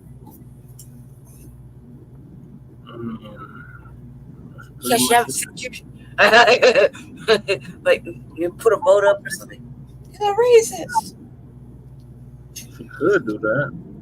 There's got to be something. Make it a little difficult. I don't know. Surely this didn't get just be an injustice or like some sort of embarrassment of the black woman's plight. Well, he's a senator, and she's a black official. So I don't know if she's in the House of Representatives. No, she's the director of the Office of Management and Budget. Oh, she's the director. That's right. She's the director of office. Yeah. Wasn't the context about business and money and shit? Yeah. So he doesn't like her. Mm-hmm. So yeah, he meant that. There's no passes given. Like no slip. He did that. Yeah. Yeah, he did that. What did you do? Now he's trying to cop pleas and say he can say jigaboo or bugaboo. Cop please with your ancestors at the end of it, motherfucker. What? Jesus, no. This is just to show you the Democrats aren't your friend either. Exactly. For example. Yeah, neither one of these motherfucking parties, these two-party systems, is no damn good. I just don't want to think she just took it. You just took it, like yeah. Sides of the same coin. You know what I'm saying? That don't. As I'm trying to read the whole article, but they kept telling me they was going to have to subscribe. Jay's back. No. Jay, we had a troll earlier. Welcome back, cuz. Hey, Jay Militant, how you doing, man? We had a troll, man. We had to run the motherfucker up out of here, man. You know what I'm saying? Yeah, she looks like a comedian. He says, that's the motherfucker you was talking about, huh? Yeah. Yeah, with some Nazi ass looking shit, man. Putting up there, you know what I mean? She looked like that comedian.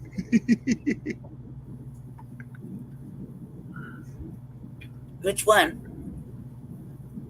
Like who? Who, Jay? Wait a minute, not Wanda Sykes.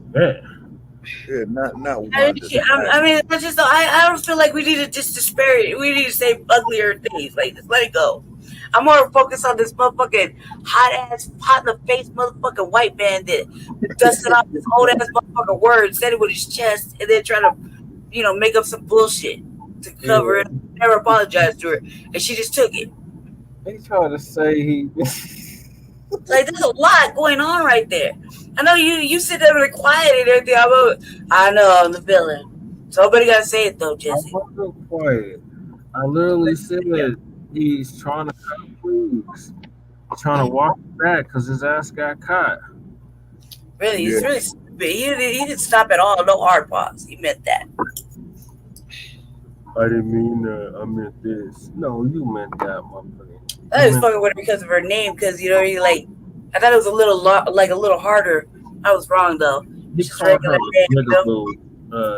Jay Militant. Yeah, he did say that. That white man said that. And then, as you know, Jay Militant, them type of motherfuckers who will say that about a black woman, man, only means his sorry, stinking white ass wants to fuck her. That's all. Right. He probably pushed up on the sister. She said, yeah, Jay Militant. This old Elmer Fudd, Homer Farmby looking stupid ass motherfucker.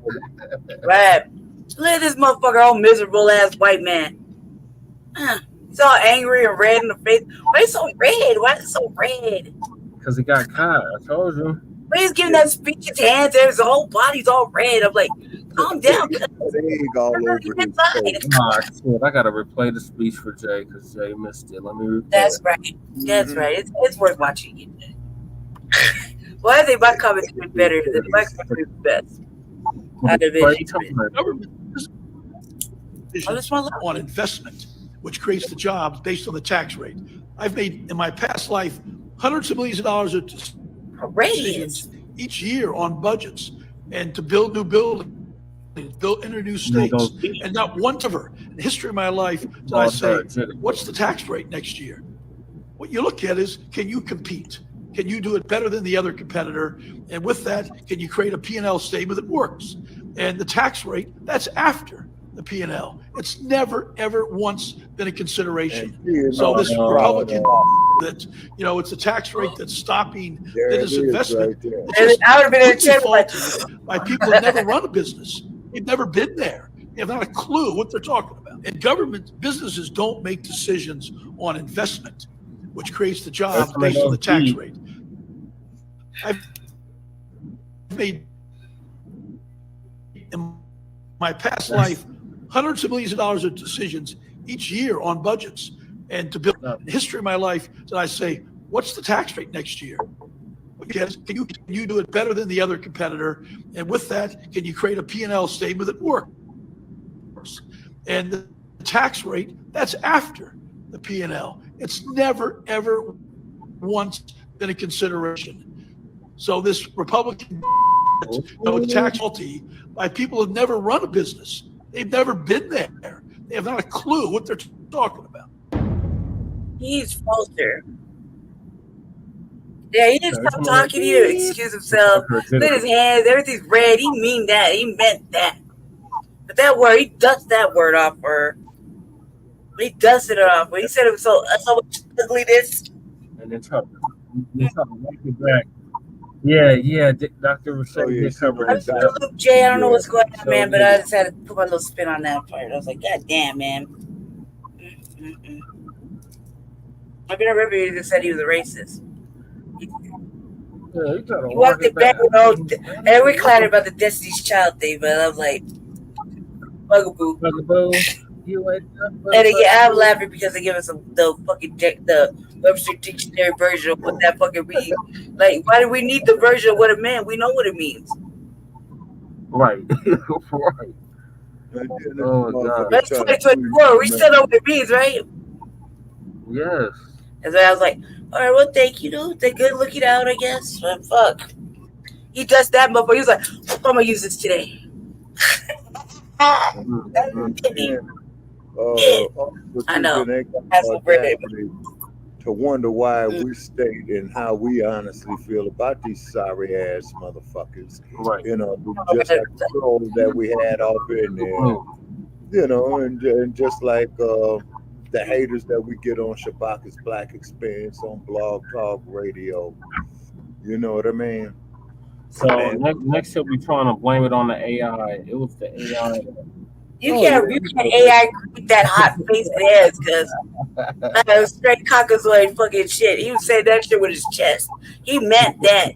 It's cool in them chambers. You can't have the white people overheating like that. The white man was overheating with this vitriol and shit. I'm like, how you gonna sit? You gonna say it? I be like, is she in business? You know what I mean? Like, did she go to school for this shit? So you don't like Republicans? You don't like the system? Hey, you gonna go ahead and dust off this your daddy's plantation motherfucker word? He just don't like. And then yeah. Anybody referring to black people as jigaboos, they don't like us. In 2024. Lady Che, this shit ain't changed from no 1904 to 1920. Damn, man, you got social media. It's a free country. Say something else. To 1964 to 1974. You know what I'm saying? To 1994 to 2004. And the only thing I can say about this ugly ass looking Elmer Ford. Oh my God, this like little like. That's why I keep going. I got uglier shit. I can bring it all over there. Oh, motherfucking tighty whitey wearing motherfucker. Like, let it go, cuz. Stop, baby. You know what I mean? Crazy, And United States. Yeah, that motherfucker say it at home. You know what I mean? At home. From South Central Los Angeles. Right. Never apologize for how honestly feel. That would have been a rippy to say. He's like, yeah, I said that. That's how I was feeling in the moment. I'm a real racist. Yeah, so what? It's free country, 2024. Yeah, I mean, like, I could have done it. I'm like, oh, good, we knew. Exactly. I don't know what to expect. Exactly. Look at you. Exactly what he was saying. That's right, Jay Militant. No. That's why, man, we up the damn tangibles, man. That's why he kept fucking back with bugaboo shit. Right. So we clapping it. You could have picked a better lie. Any lie. You gotta stop right there. Said the devil took over me. Praise Jesus. I'm sorry. I apologize. I still like you, bitch. Anything. You didn't have to go there. That spear chucker. What? Like, right. Now, look at you saw the assistant. Speaking of spear chuckers, let me explain something to you. You got to be very, very skilled to handle them spears, just like them Japanese handle them samurai swords and katanas. And they would be like, you put it in your hand though. Does the energy just kind of take you to figure it out? I had a blow dart once. And I can't tell you this what happened with the blow dart beforehand, but it was like, you know, a real one. I mean, the energy took over. Picked it up in my hand and it was vibrating. And I was just like, it was me, you know what I mean? I didn't know. I was like, it's a really interesting looking thing. Why this motherfucker got it in here? That's a. I gotta go now. Wow, it was like no, I mean, like the velocity through the tube and the shit in the wall, like stuck there. I mean, it was satisfying for me, but I was like, God damn, this was fun. The energy moved right then and there, right? I didn't know what I used it. You know what I mean? Blow dart. Fear though, you can figure it out like throwing it. Think about it. Some things is by being natural. That's what these RWS call it, the old school ones. Oh man, realistically, right, so nobody just doing it. You know, of course it's gotta be them. You know, fuck it up. Yeah. Y'all need to recall him, get his ass out of office in Maryland. It doesn't matter. He needs to make some kind of. He needs to do something for her. You know what I mean? Well, the motherfucker, if he's a congressman, his ass is. Oh no, he's a Maryland legislature. Okay, so which means there's this cops. Let it be like, let her pick punishment. You know what I mean? Can the sister pick a punishment? I'm offering the sister picking a punishment. Yeah, this motherfucker might be up for re-election this year. That's out of office. That's what you want to do. You know? Let the sister pick. You know? Here's what just okay, now if they really are serious, what they ought to do for him making a statement like that, then they need to pull his goddamn pension. Vote that motherfucker out and pull his goddamn pension. You could do that. You could do all that. They're like, nah, I had another radical thought, but I just decided maybe it's too much right now. It's my birthday weekend. I had to chill out. Too radical, you know? But I would be like, man, if it was a different world, can the sister pick the punishment?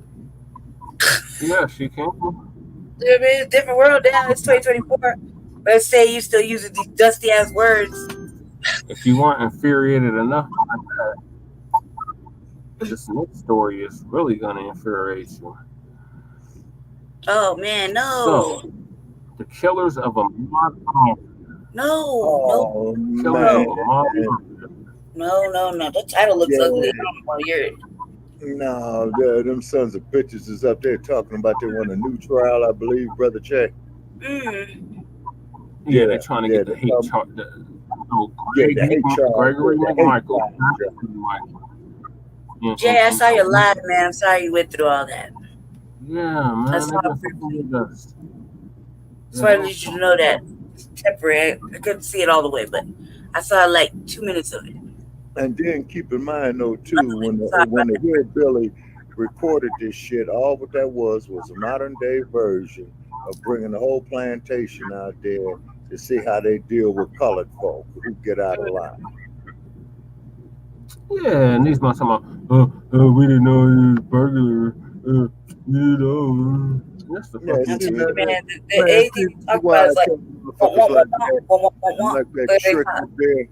You know, never apologize how you feel. With a mom, Aubrey, you motherfucking rednecks went out there and you wanted to kill a nigga. And you did. You went out there to kill a black person, just like that goddamn cop in Detroit who went there and picked out a brother to kill, and a black judge went there and told that motherfucker Hey man, I'm giving you the max because what you sons of bitches was wanting to do that night was to go out and kill a nigga.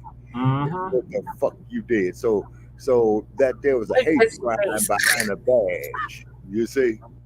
Look at Jesse's face. Lisa is on. Why do you look like that?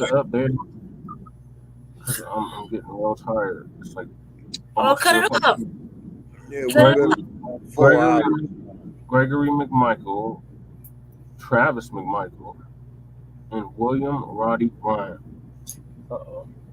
Tried to overturn hate crime charges. I hear the mousy friend, y'all. Get a cat. Maybe you gotta take a nap with you because No, the hell he's not. Get in their backpack. Maybe he's in your shoe. That's gonna kill him right now. Remember, him dying loosely around this moment since I sealed everything up. It's gruesome around this bitch. I think he's in a trap. Maybe. I'm gonna just play. Lisa is gonna give us the update on these bastards that killed Ahmaud Arbery, trying to get the hate crime charges against him overturned. Yeah. This is the last one, right? Yeah. Okay.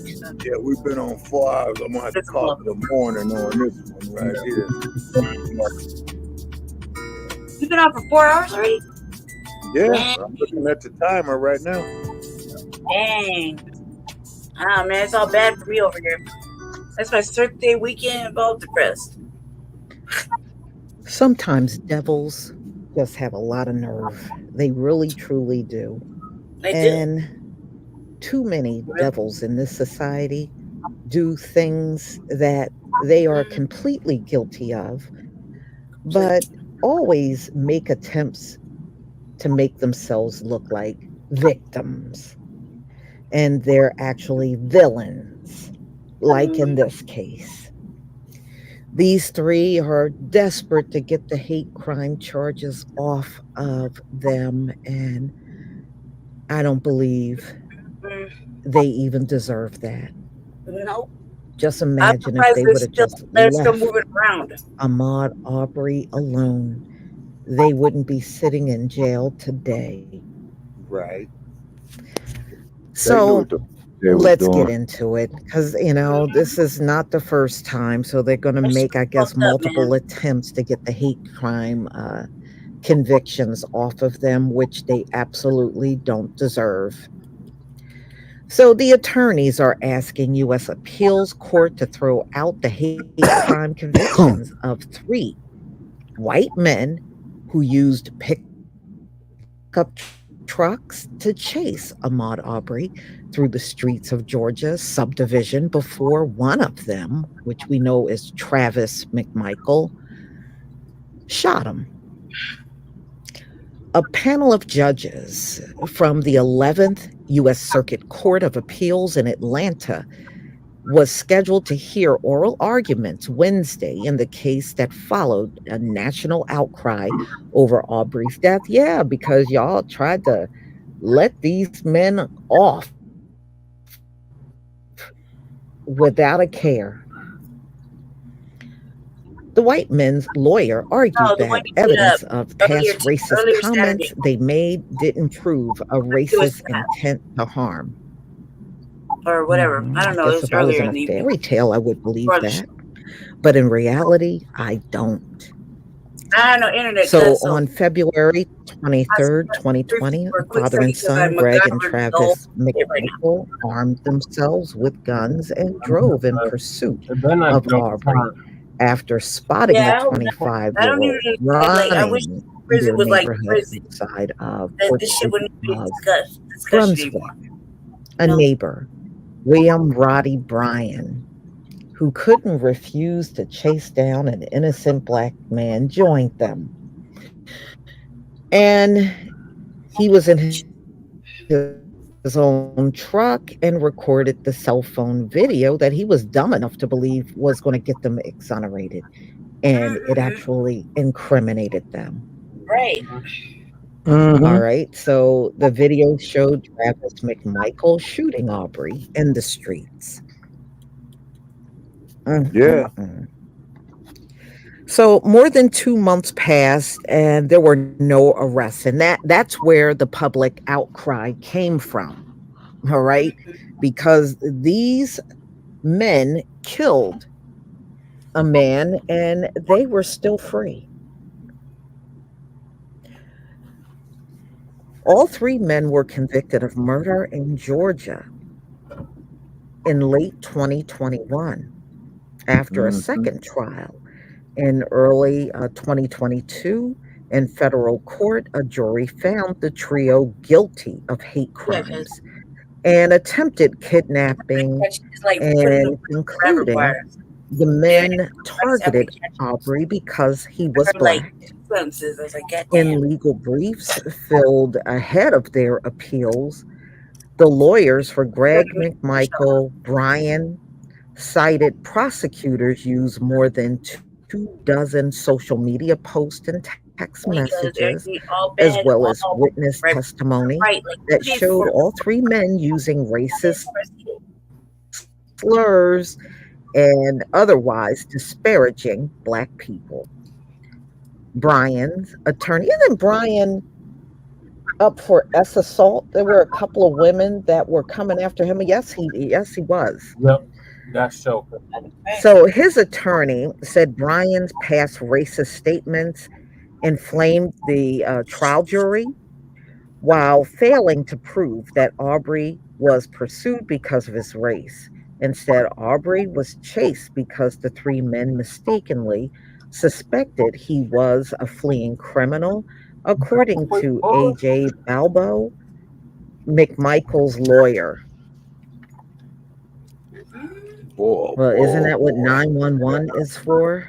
They took matters into their own hands, and look at what happened. Well, he'll get a share, boy. Greg McMichael initiated the chase when Aubrey ran past his home, saying he recognized the young Black man from security camera videos in the prior months, showing him entering a neighbor's house under construction. But a lot of people entered that house.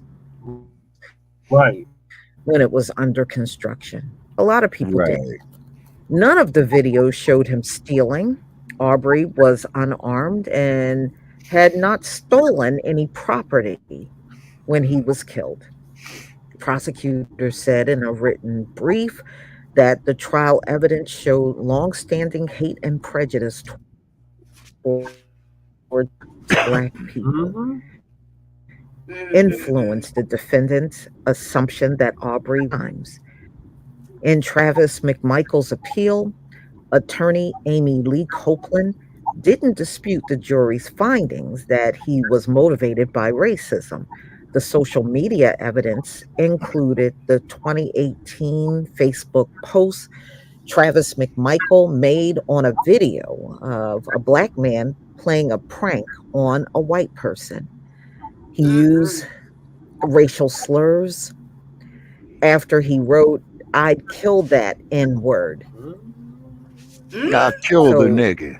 A Black guy was pranking a white guy, and that sent you over the edge. Wow. This fucking Instead, Copeland based her appeal on legal technicalities. She said the prosecutor failed to prove the streets of Satilla Shores subdivision where Aubrey was killed were public roads, as stated in the indictment used to charge the men. Copeland cited the records of 1958 meeting of Glenn County commissioners in which they rejected. Prosecutors relied on service request records and testimony from the county officials to show that the streets have been maintained by the county government.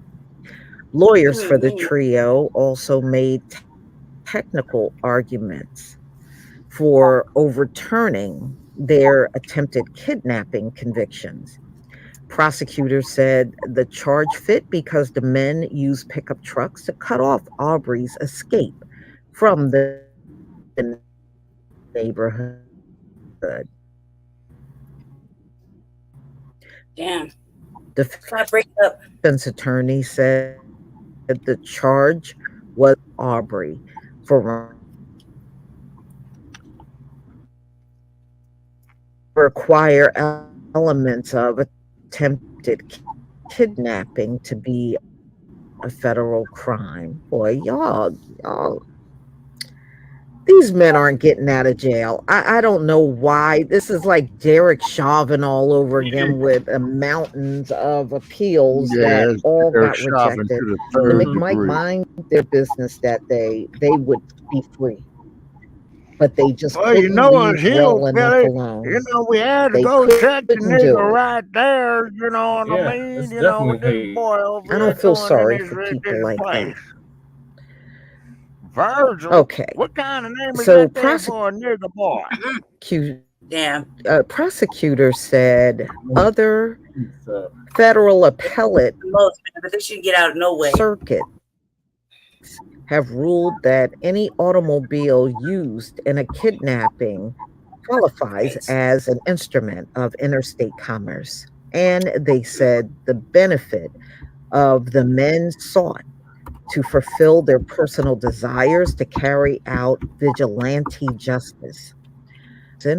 For their 10 years for Travis McMichael and 7 years for his father for brandishing guns while committing violent crimes. Bryan received a lighter hate crime sentence of 35 years in prison, in part because he wasn't armed and preserved the cell phone video that became crucial evidence. Boy, he thought that was going to clear them, and it really became evidence against the three. Good for Definitely that. not the sharpest tools in the shed. All three also got 20 years in prison for attempted kidnapping, but the judge ordered the time to overlap with their hate crime sentences. If the U.S. Appeals Court overturned any of their federal convictions, both the McMichaels and Bryan would remain in jail. All three are serving life sentences in Georgia State Prison for murder and have motions for new state trials pending before a judge. And I hope it's rejected. They don't deserve no new trial. It was nothing wrong with the trial they were on, and they were convicted. The hell with that. Stop wasting the taxpayer money and serve your time and shut the hell up. Shut up. We don't want to hear from the McMichaels and Bryan.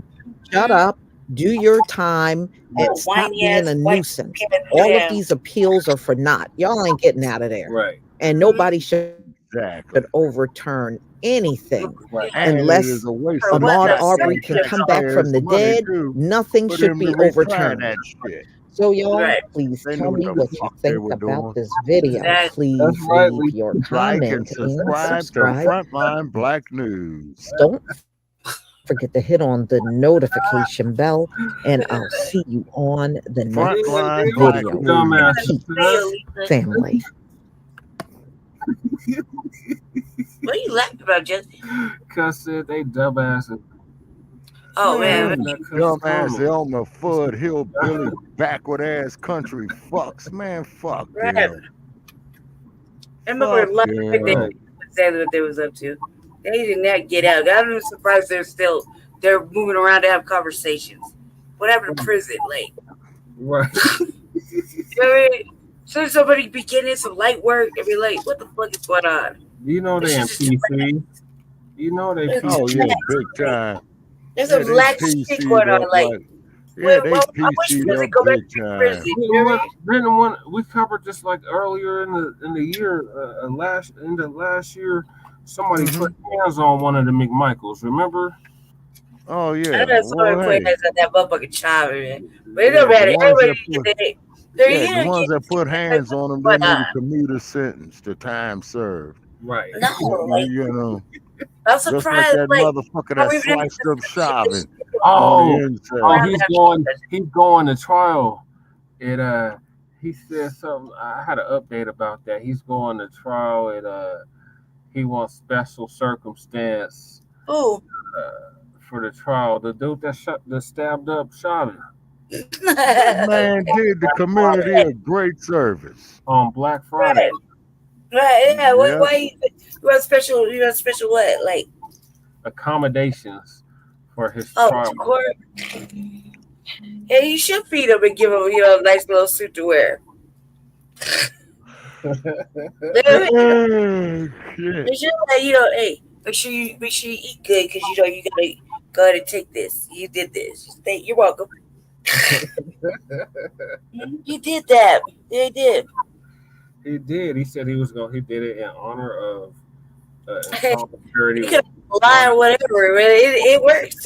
Shit, you did that though. He said he did it on Black Friday. Job, but you did that. He did that on Black Friday.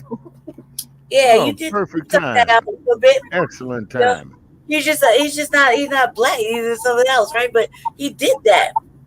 Yeah, he's a former member of the Mexican mafia. Right, yeah. He did that. You know what he was doing. And whatever reason he gave, I mean, it worked for me. Should have maybe pushed a little harder. I don't know, man. Good enough. They'll do for right now. Right? The McMichaels are gonna have a similar fate. I tried to get him. He stabbed him over 20 times. Yeah, like 20 sometimes, right? Yeah, I don't know how that devil. Because the CO got him a medical attention immediately. Otherwise, he would have died. Even so, that's a lot of holes. Well, hold on over there, brother Jay. What they should have did was, they should have let Chauvin go on and suffer for 9 minutes. Catch my drift. I mean, all of a sudden my phone ain't working to call for help. Yeah, exactly. I can't get to a landline. I hope somebody see me. Exactly. He needs help. You know what I mean? Any other time they see a blind. Well, I don't know what's happening. That's a lot of holes to stick up and plug up. So you got immediate attention. They went out their way to save his life. He should be dead. It's all right.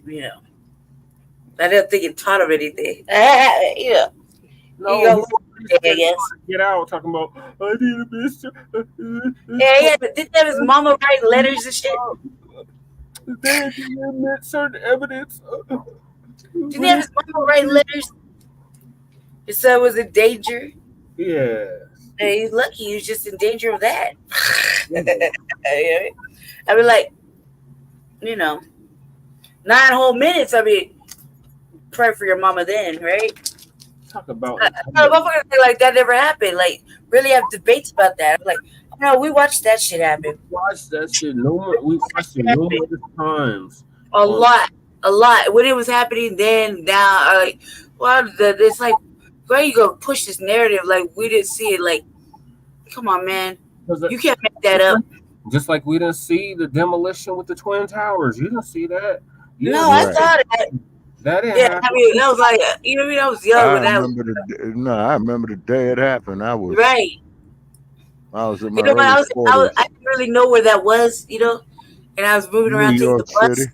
Right, I didn't know where it was at the time. Right, I was taking the bus. Just been there. I got off at the World Trade Center in the downtown, and I was looking up at the building like it's still here, because I didn't know where that building was. I just was listening to it on the radio in the car. You know what I mean? I didn't really know where it was.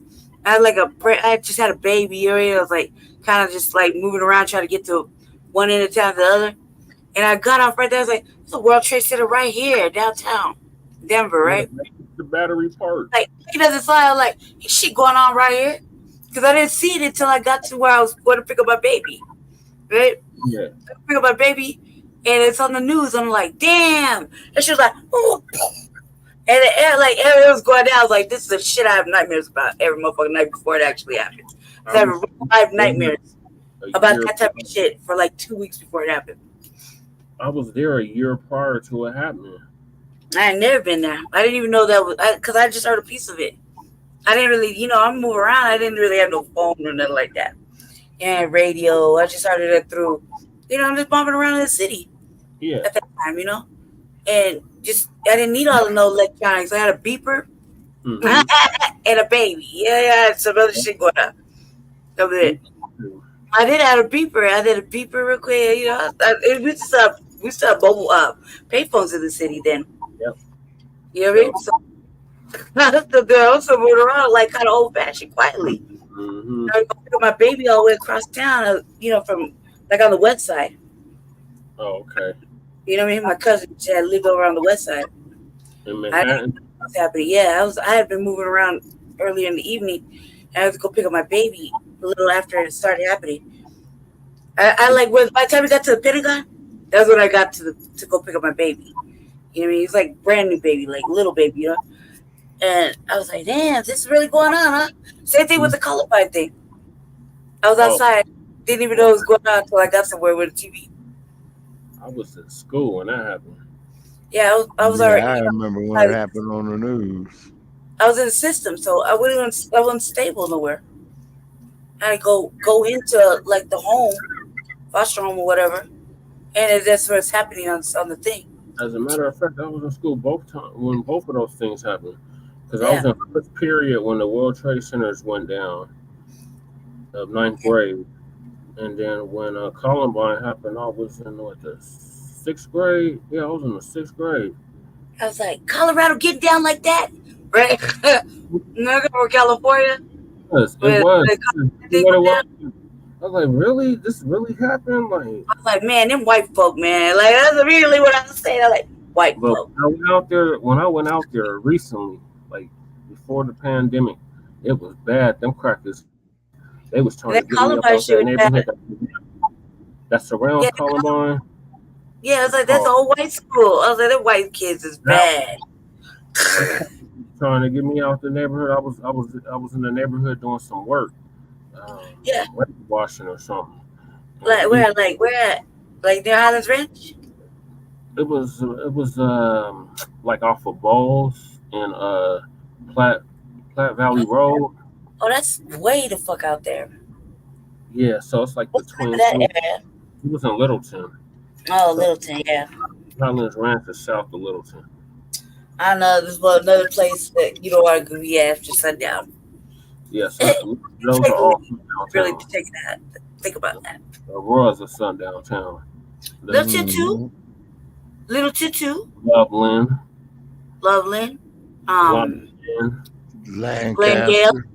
Glendale.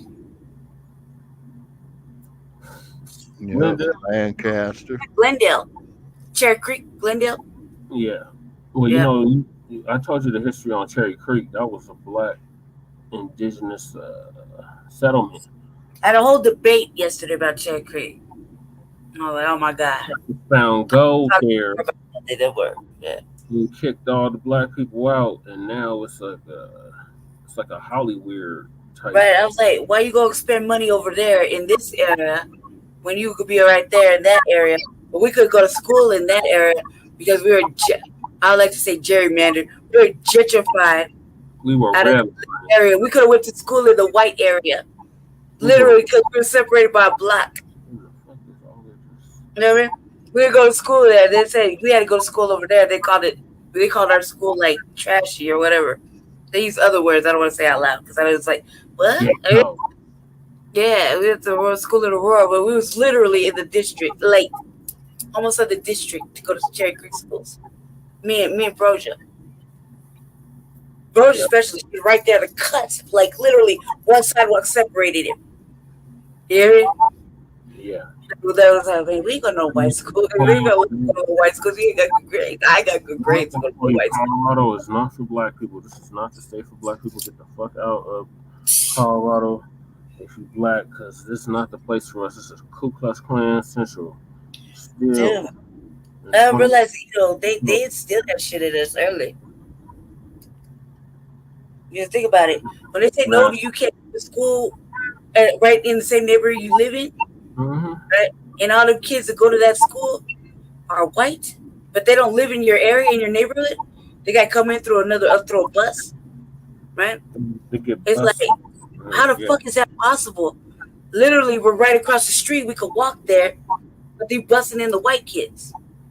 But you tell us we got to go to school over here because we live in this district and this school ghetto. Yeah, this your home. Ghetto. You're like, come on now. We talk about her from where she from, we from. There's no such thing where that we're at during school time. Well, I But was told we were white. to do the manual if I wanted to learn something. So Yeah, manual's fun too at that time too. I used to creep around there at night. my mom told me the only thing you learn at manual was how to pimp, How to what? recruit, sell drugs, and gangbang at manual. That's what you learned at manual. That's what you learned at manual. Mm-hmm. I don't know. I guess, yeah. I learned a lot of other things too. There's other shit to do there. I mean, it was supposed to be like a trade school, like you're supposed to Yeah. get a trade out of this shit. Now look at it though. Now look at it. It's 2-3 different schools now. Sad. It's like this. It didn't like with manual when it was all black, right? Certain schools were all black, you know, motherfuckers, certain areas. Some but blacks over here, they want to go to school, go over there and visit their cousins' families. The blacks over here in this area to go to manual. Yeah, that motherfucker's hard, yeah. Or they want to go over here to this area, but then it all of a sudden would just gentrify. Yeah, Now, see, like Hispanic, right? Manual was in the heart of the redlining. Mm-hmm. They always talking about, you're always talking about race. Why we got a food street though? Got a what? We got a street called Race. Right. And it was the dividing line prior to the late 1960s, early 1970s. You know what's sad about that? That they could have taught better curriculum over there. Because if we went across that line, we could get lynched. Yeah, I know. That's why don't it upset you? Shouldn't you be upset though that they want to do that motherfucking study? Yeah, I'm fucking bad as a motherfucker. I was like, why? With the whole establishment, but yeah, these Democrats. Here though, here Jesse. The Democrats here in Colorado needs to go. I like man, like it's fucked up. It's like, why do you want to do that? Like, don't you already know? Don't you know? I mean, this really isn't that difficult. There's a lot of things basically that you would know. You know what I mean? You just know because you're outside or something. You just know. But why do you want to do that? And what's the outcome? And they don't really let us talk about it. So they've already made up their mind, really. Coons have made up their mind. Yeah, they're gonna go along with the get along so they can keep. And I'm like, man, I want to know what you're benefiting from it. What's the outcome? Because at this point, there's no real outcome except for you to feel stupider. They live in a fancy lifestyle. That's what it is. They can't imagine living anything less. So they in it to win it. They're gonna play the game. They're not gonna destroy the game. They're gonna play it. No, man. I've been asking the question all weekend. How are we supposed to fix it if you're only two people or one person that is can't really uncontrollable, can't be fought, can't be toxic, can't be coerced, is on a straight mission? How the fuck are they gonna actually succeed in this without the purge, without a sensible purge of all the shit prior? You know what I mean? Right. If I could be that, you're fucked. You'll never get nothing done. And that's why is it a point to run for office at that point? Because you're not going to get nothing done. They won't let you. I mean, I got real questions now because I'm watching everything. Because they're not elected, they selected. Right. I mean, clearly what's going on here, that's for another show, but you know what I mean? God damn, man. It's worse and worse and worse. We appreciate y'all staying up late with us.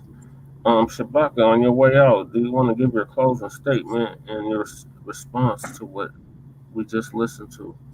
Oh, yes, sir. Absolutely. Yeah. Thank everybody for tuning in tonight. You know what I mean? I can fall asleep too. Because it's cold as hell. It's my third weekend. It's my birthday weekend. They're like, why y'all go to sleep?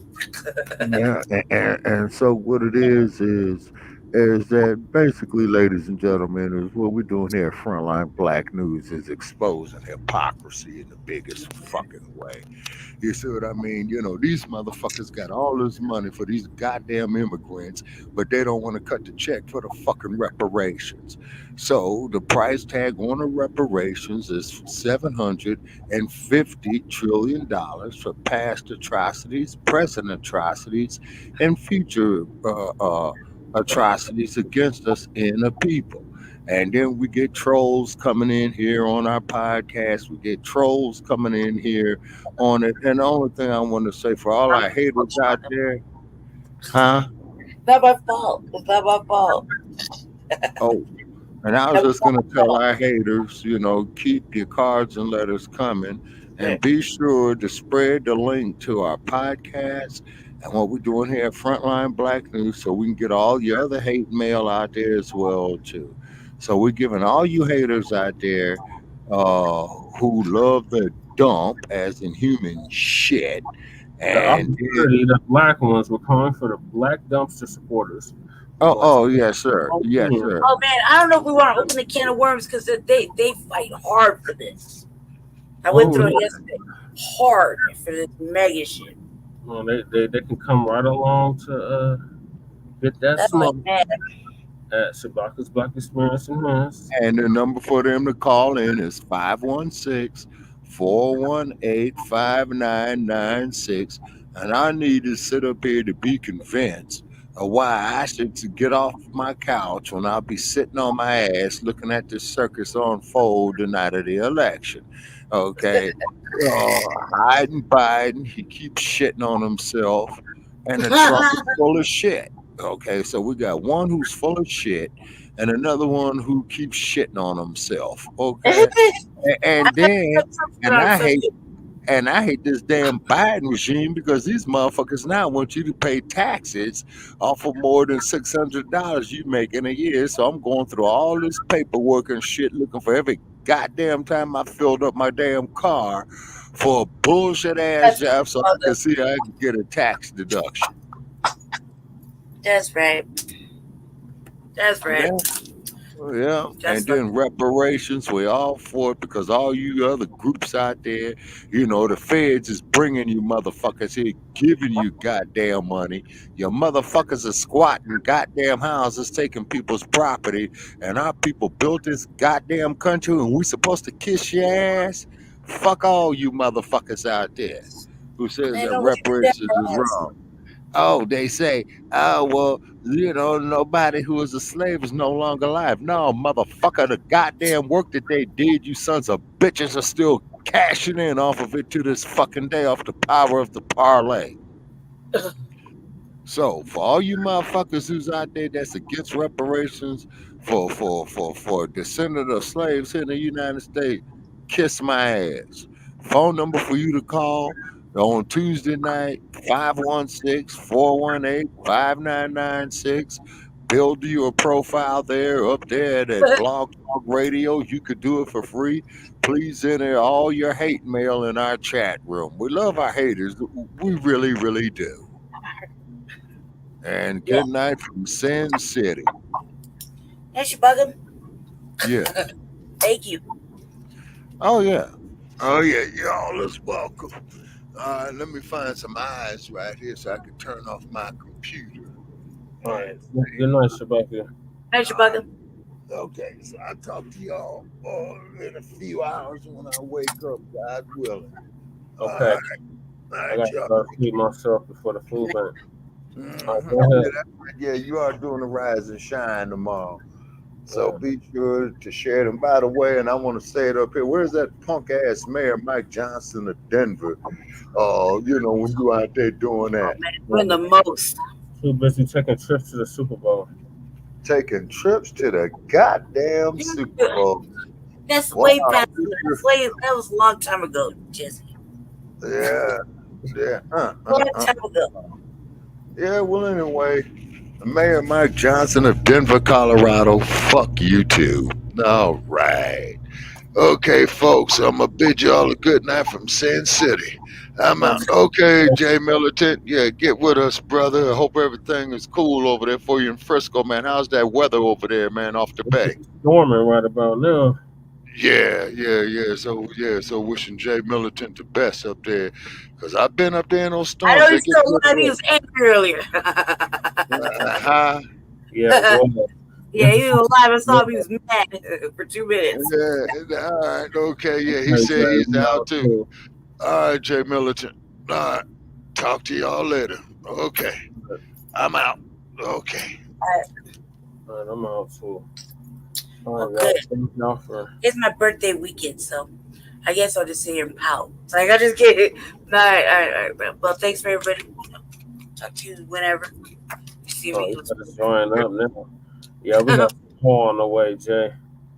And rain too. That same storm is headed. About nothing. I don't know nothing about nothing. I can't see nothing. So we'll see. Lady J, what is your thoughts on the Aubrey situation? Oh, that's fucked up. No, they shouldn't get out, man. No, nothing should. I mean, in fact, sometimes I think another punishment should be added onto that just for asking. Yeah, like, it's stupid. You know what I mean? No, thank you, cuz. It's on Monday. I hope Jesse don't make me do city council. My birthday, I hope you don't make me do it. I don't know about how much angry I can get in 3 minutes. You could bring it on. Yeah. Monday, I was trying to get crunk earlier. I mean, you know, Aries, I try to get crunk on the weekend. Look what happened.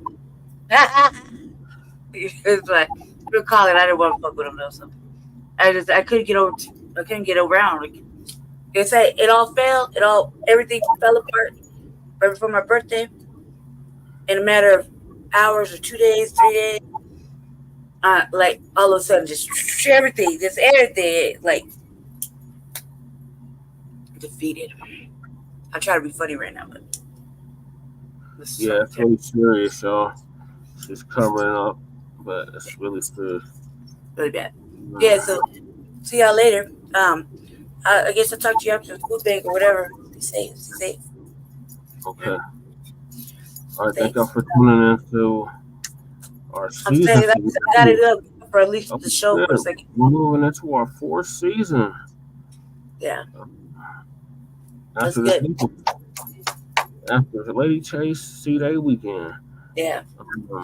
So thank y'all for tuning in to season 3, episode 52.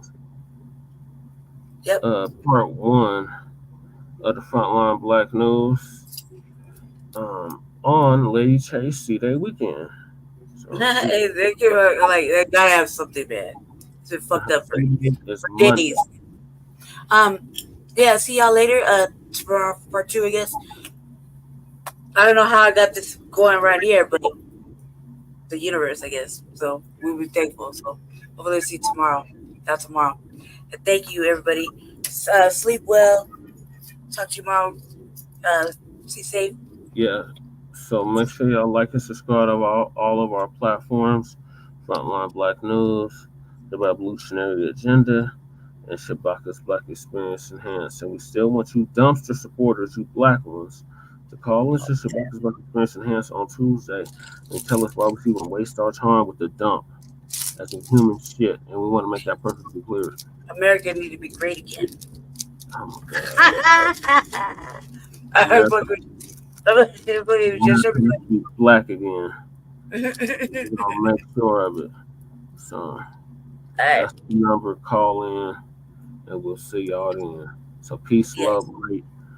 Well, we'll see y'all tomorrow, really, because we're gonna be back tomorrow. So we'll see y'all tomorrow or later on today, whichever one. With part 2 of season 3, episode 52. It's 52 weeks in the year, so we're moving into our 4th year. So yeah, we'll see y'all then. Yep. Peace, love, light, reparations, separations, and black empowerment. Keep y'all heads on a swivel and don't let these coon ass sellout ass bootlegs knock you off your square. Shout out to Jay Militant. We out, y'all. Peace.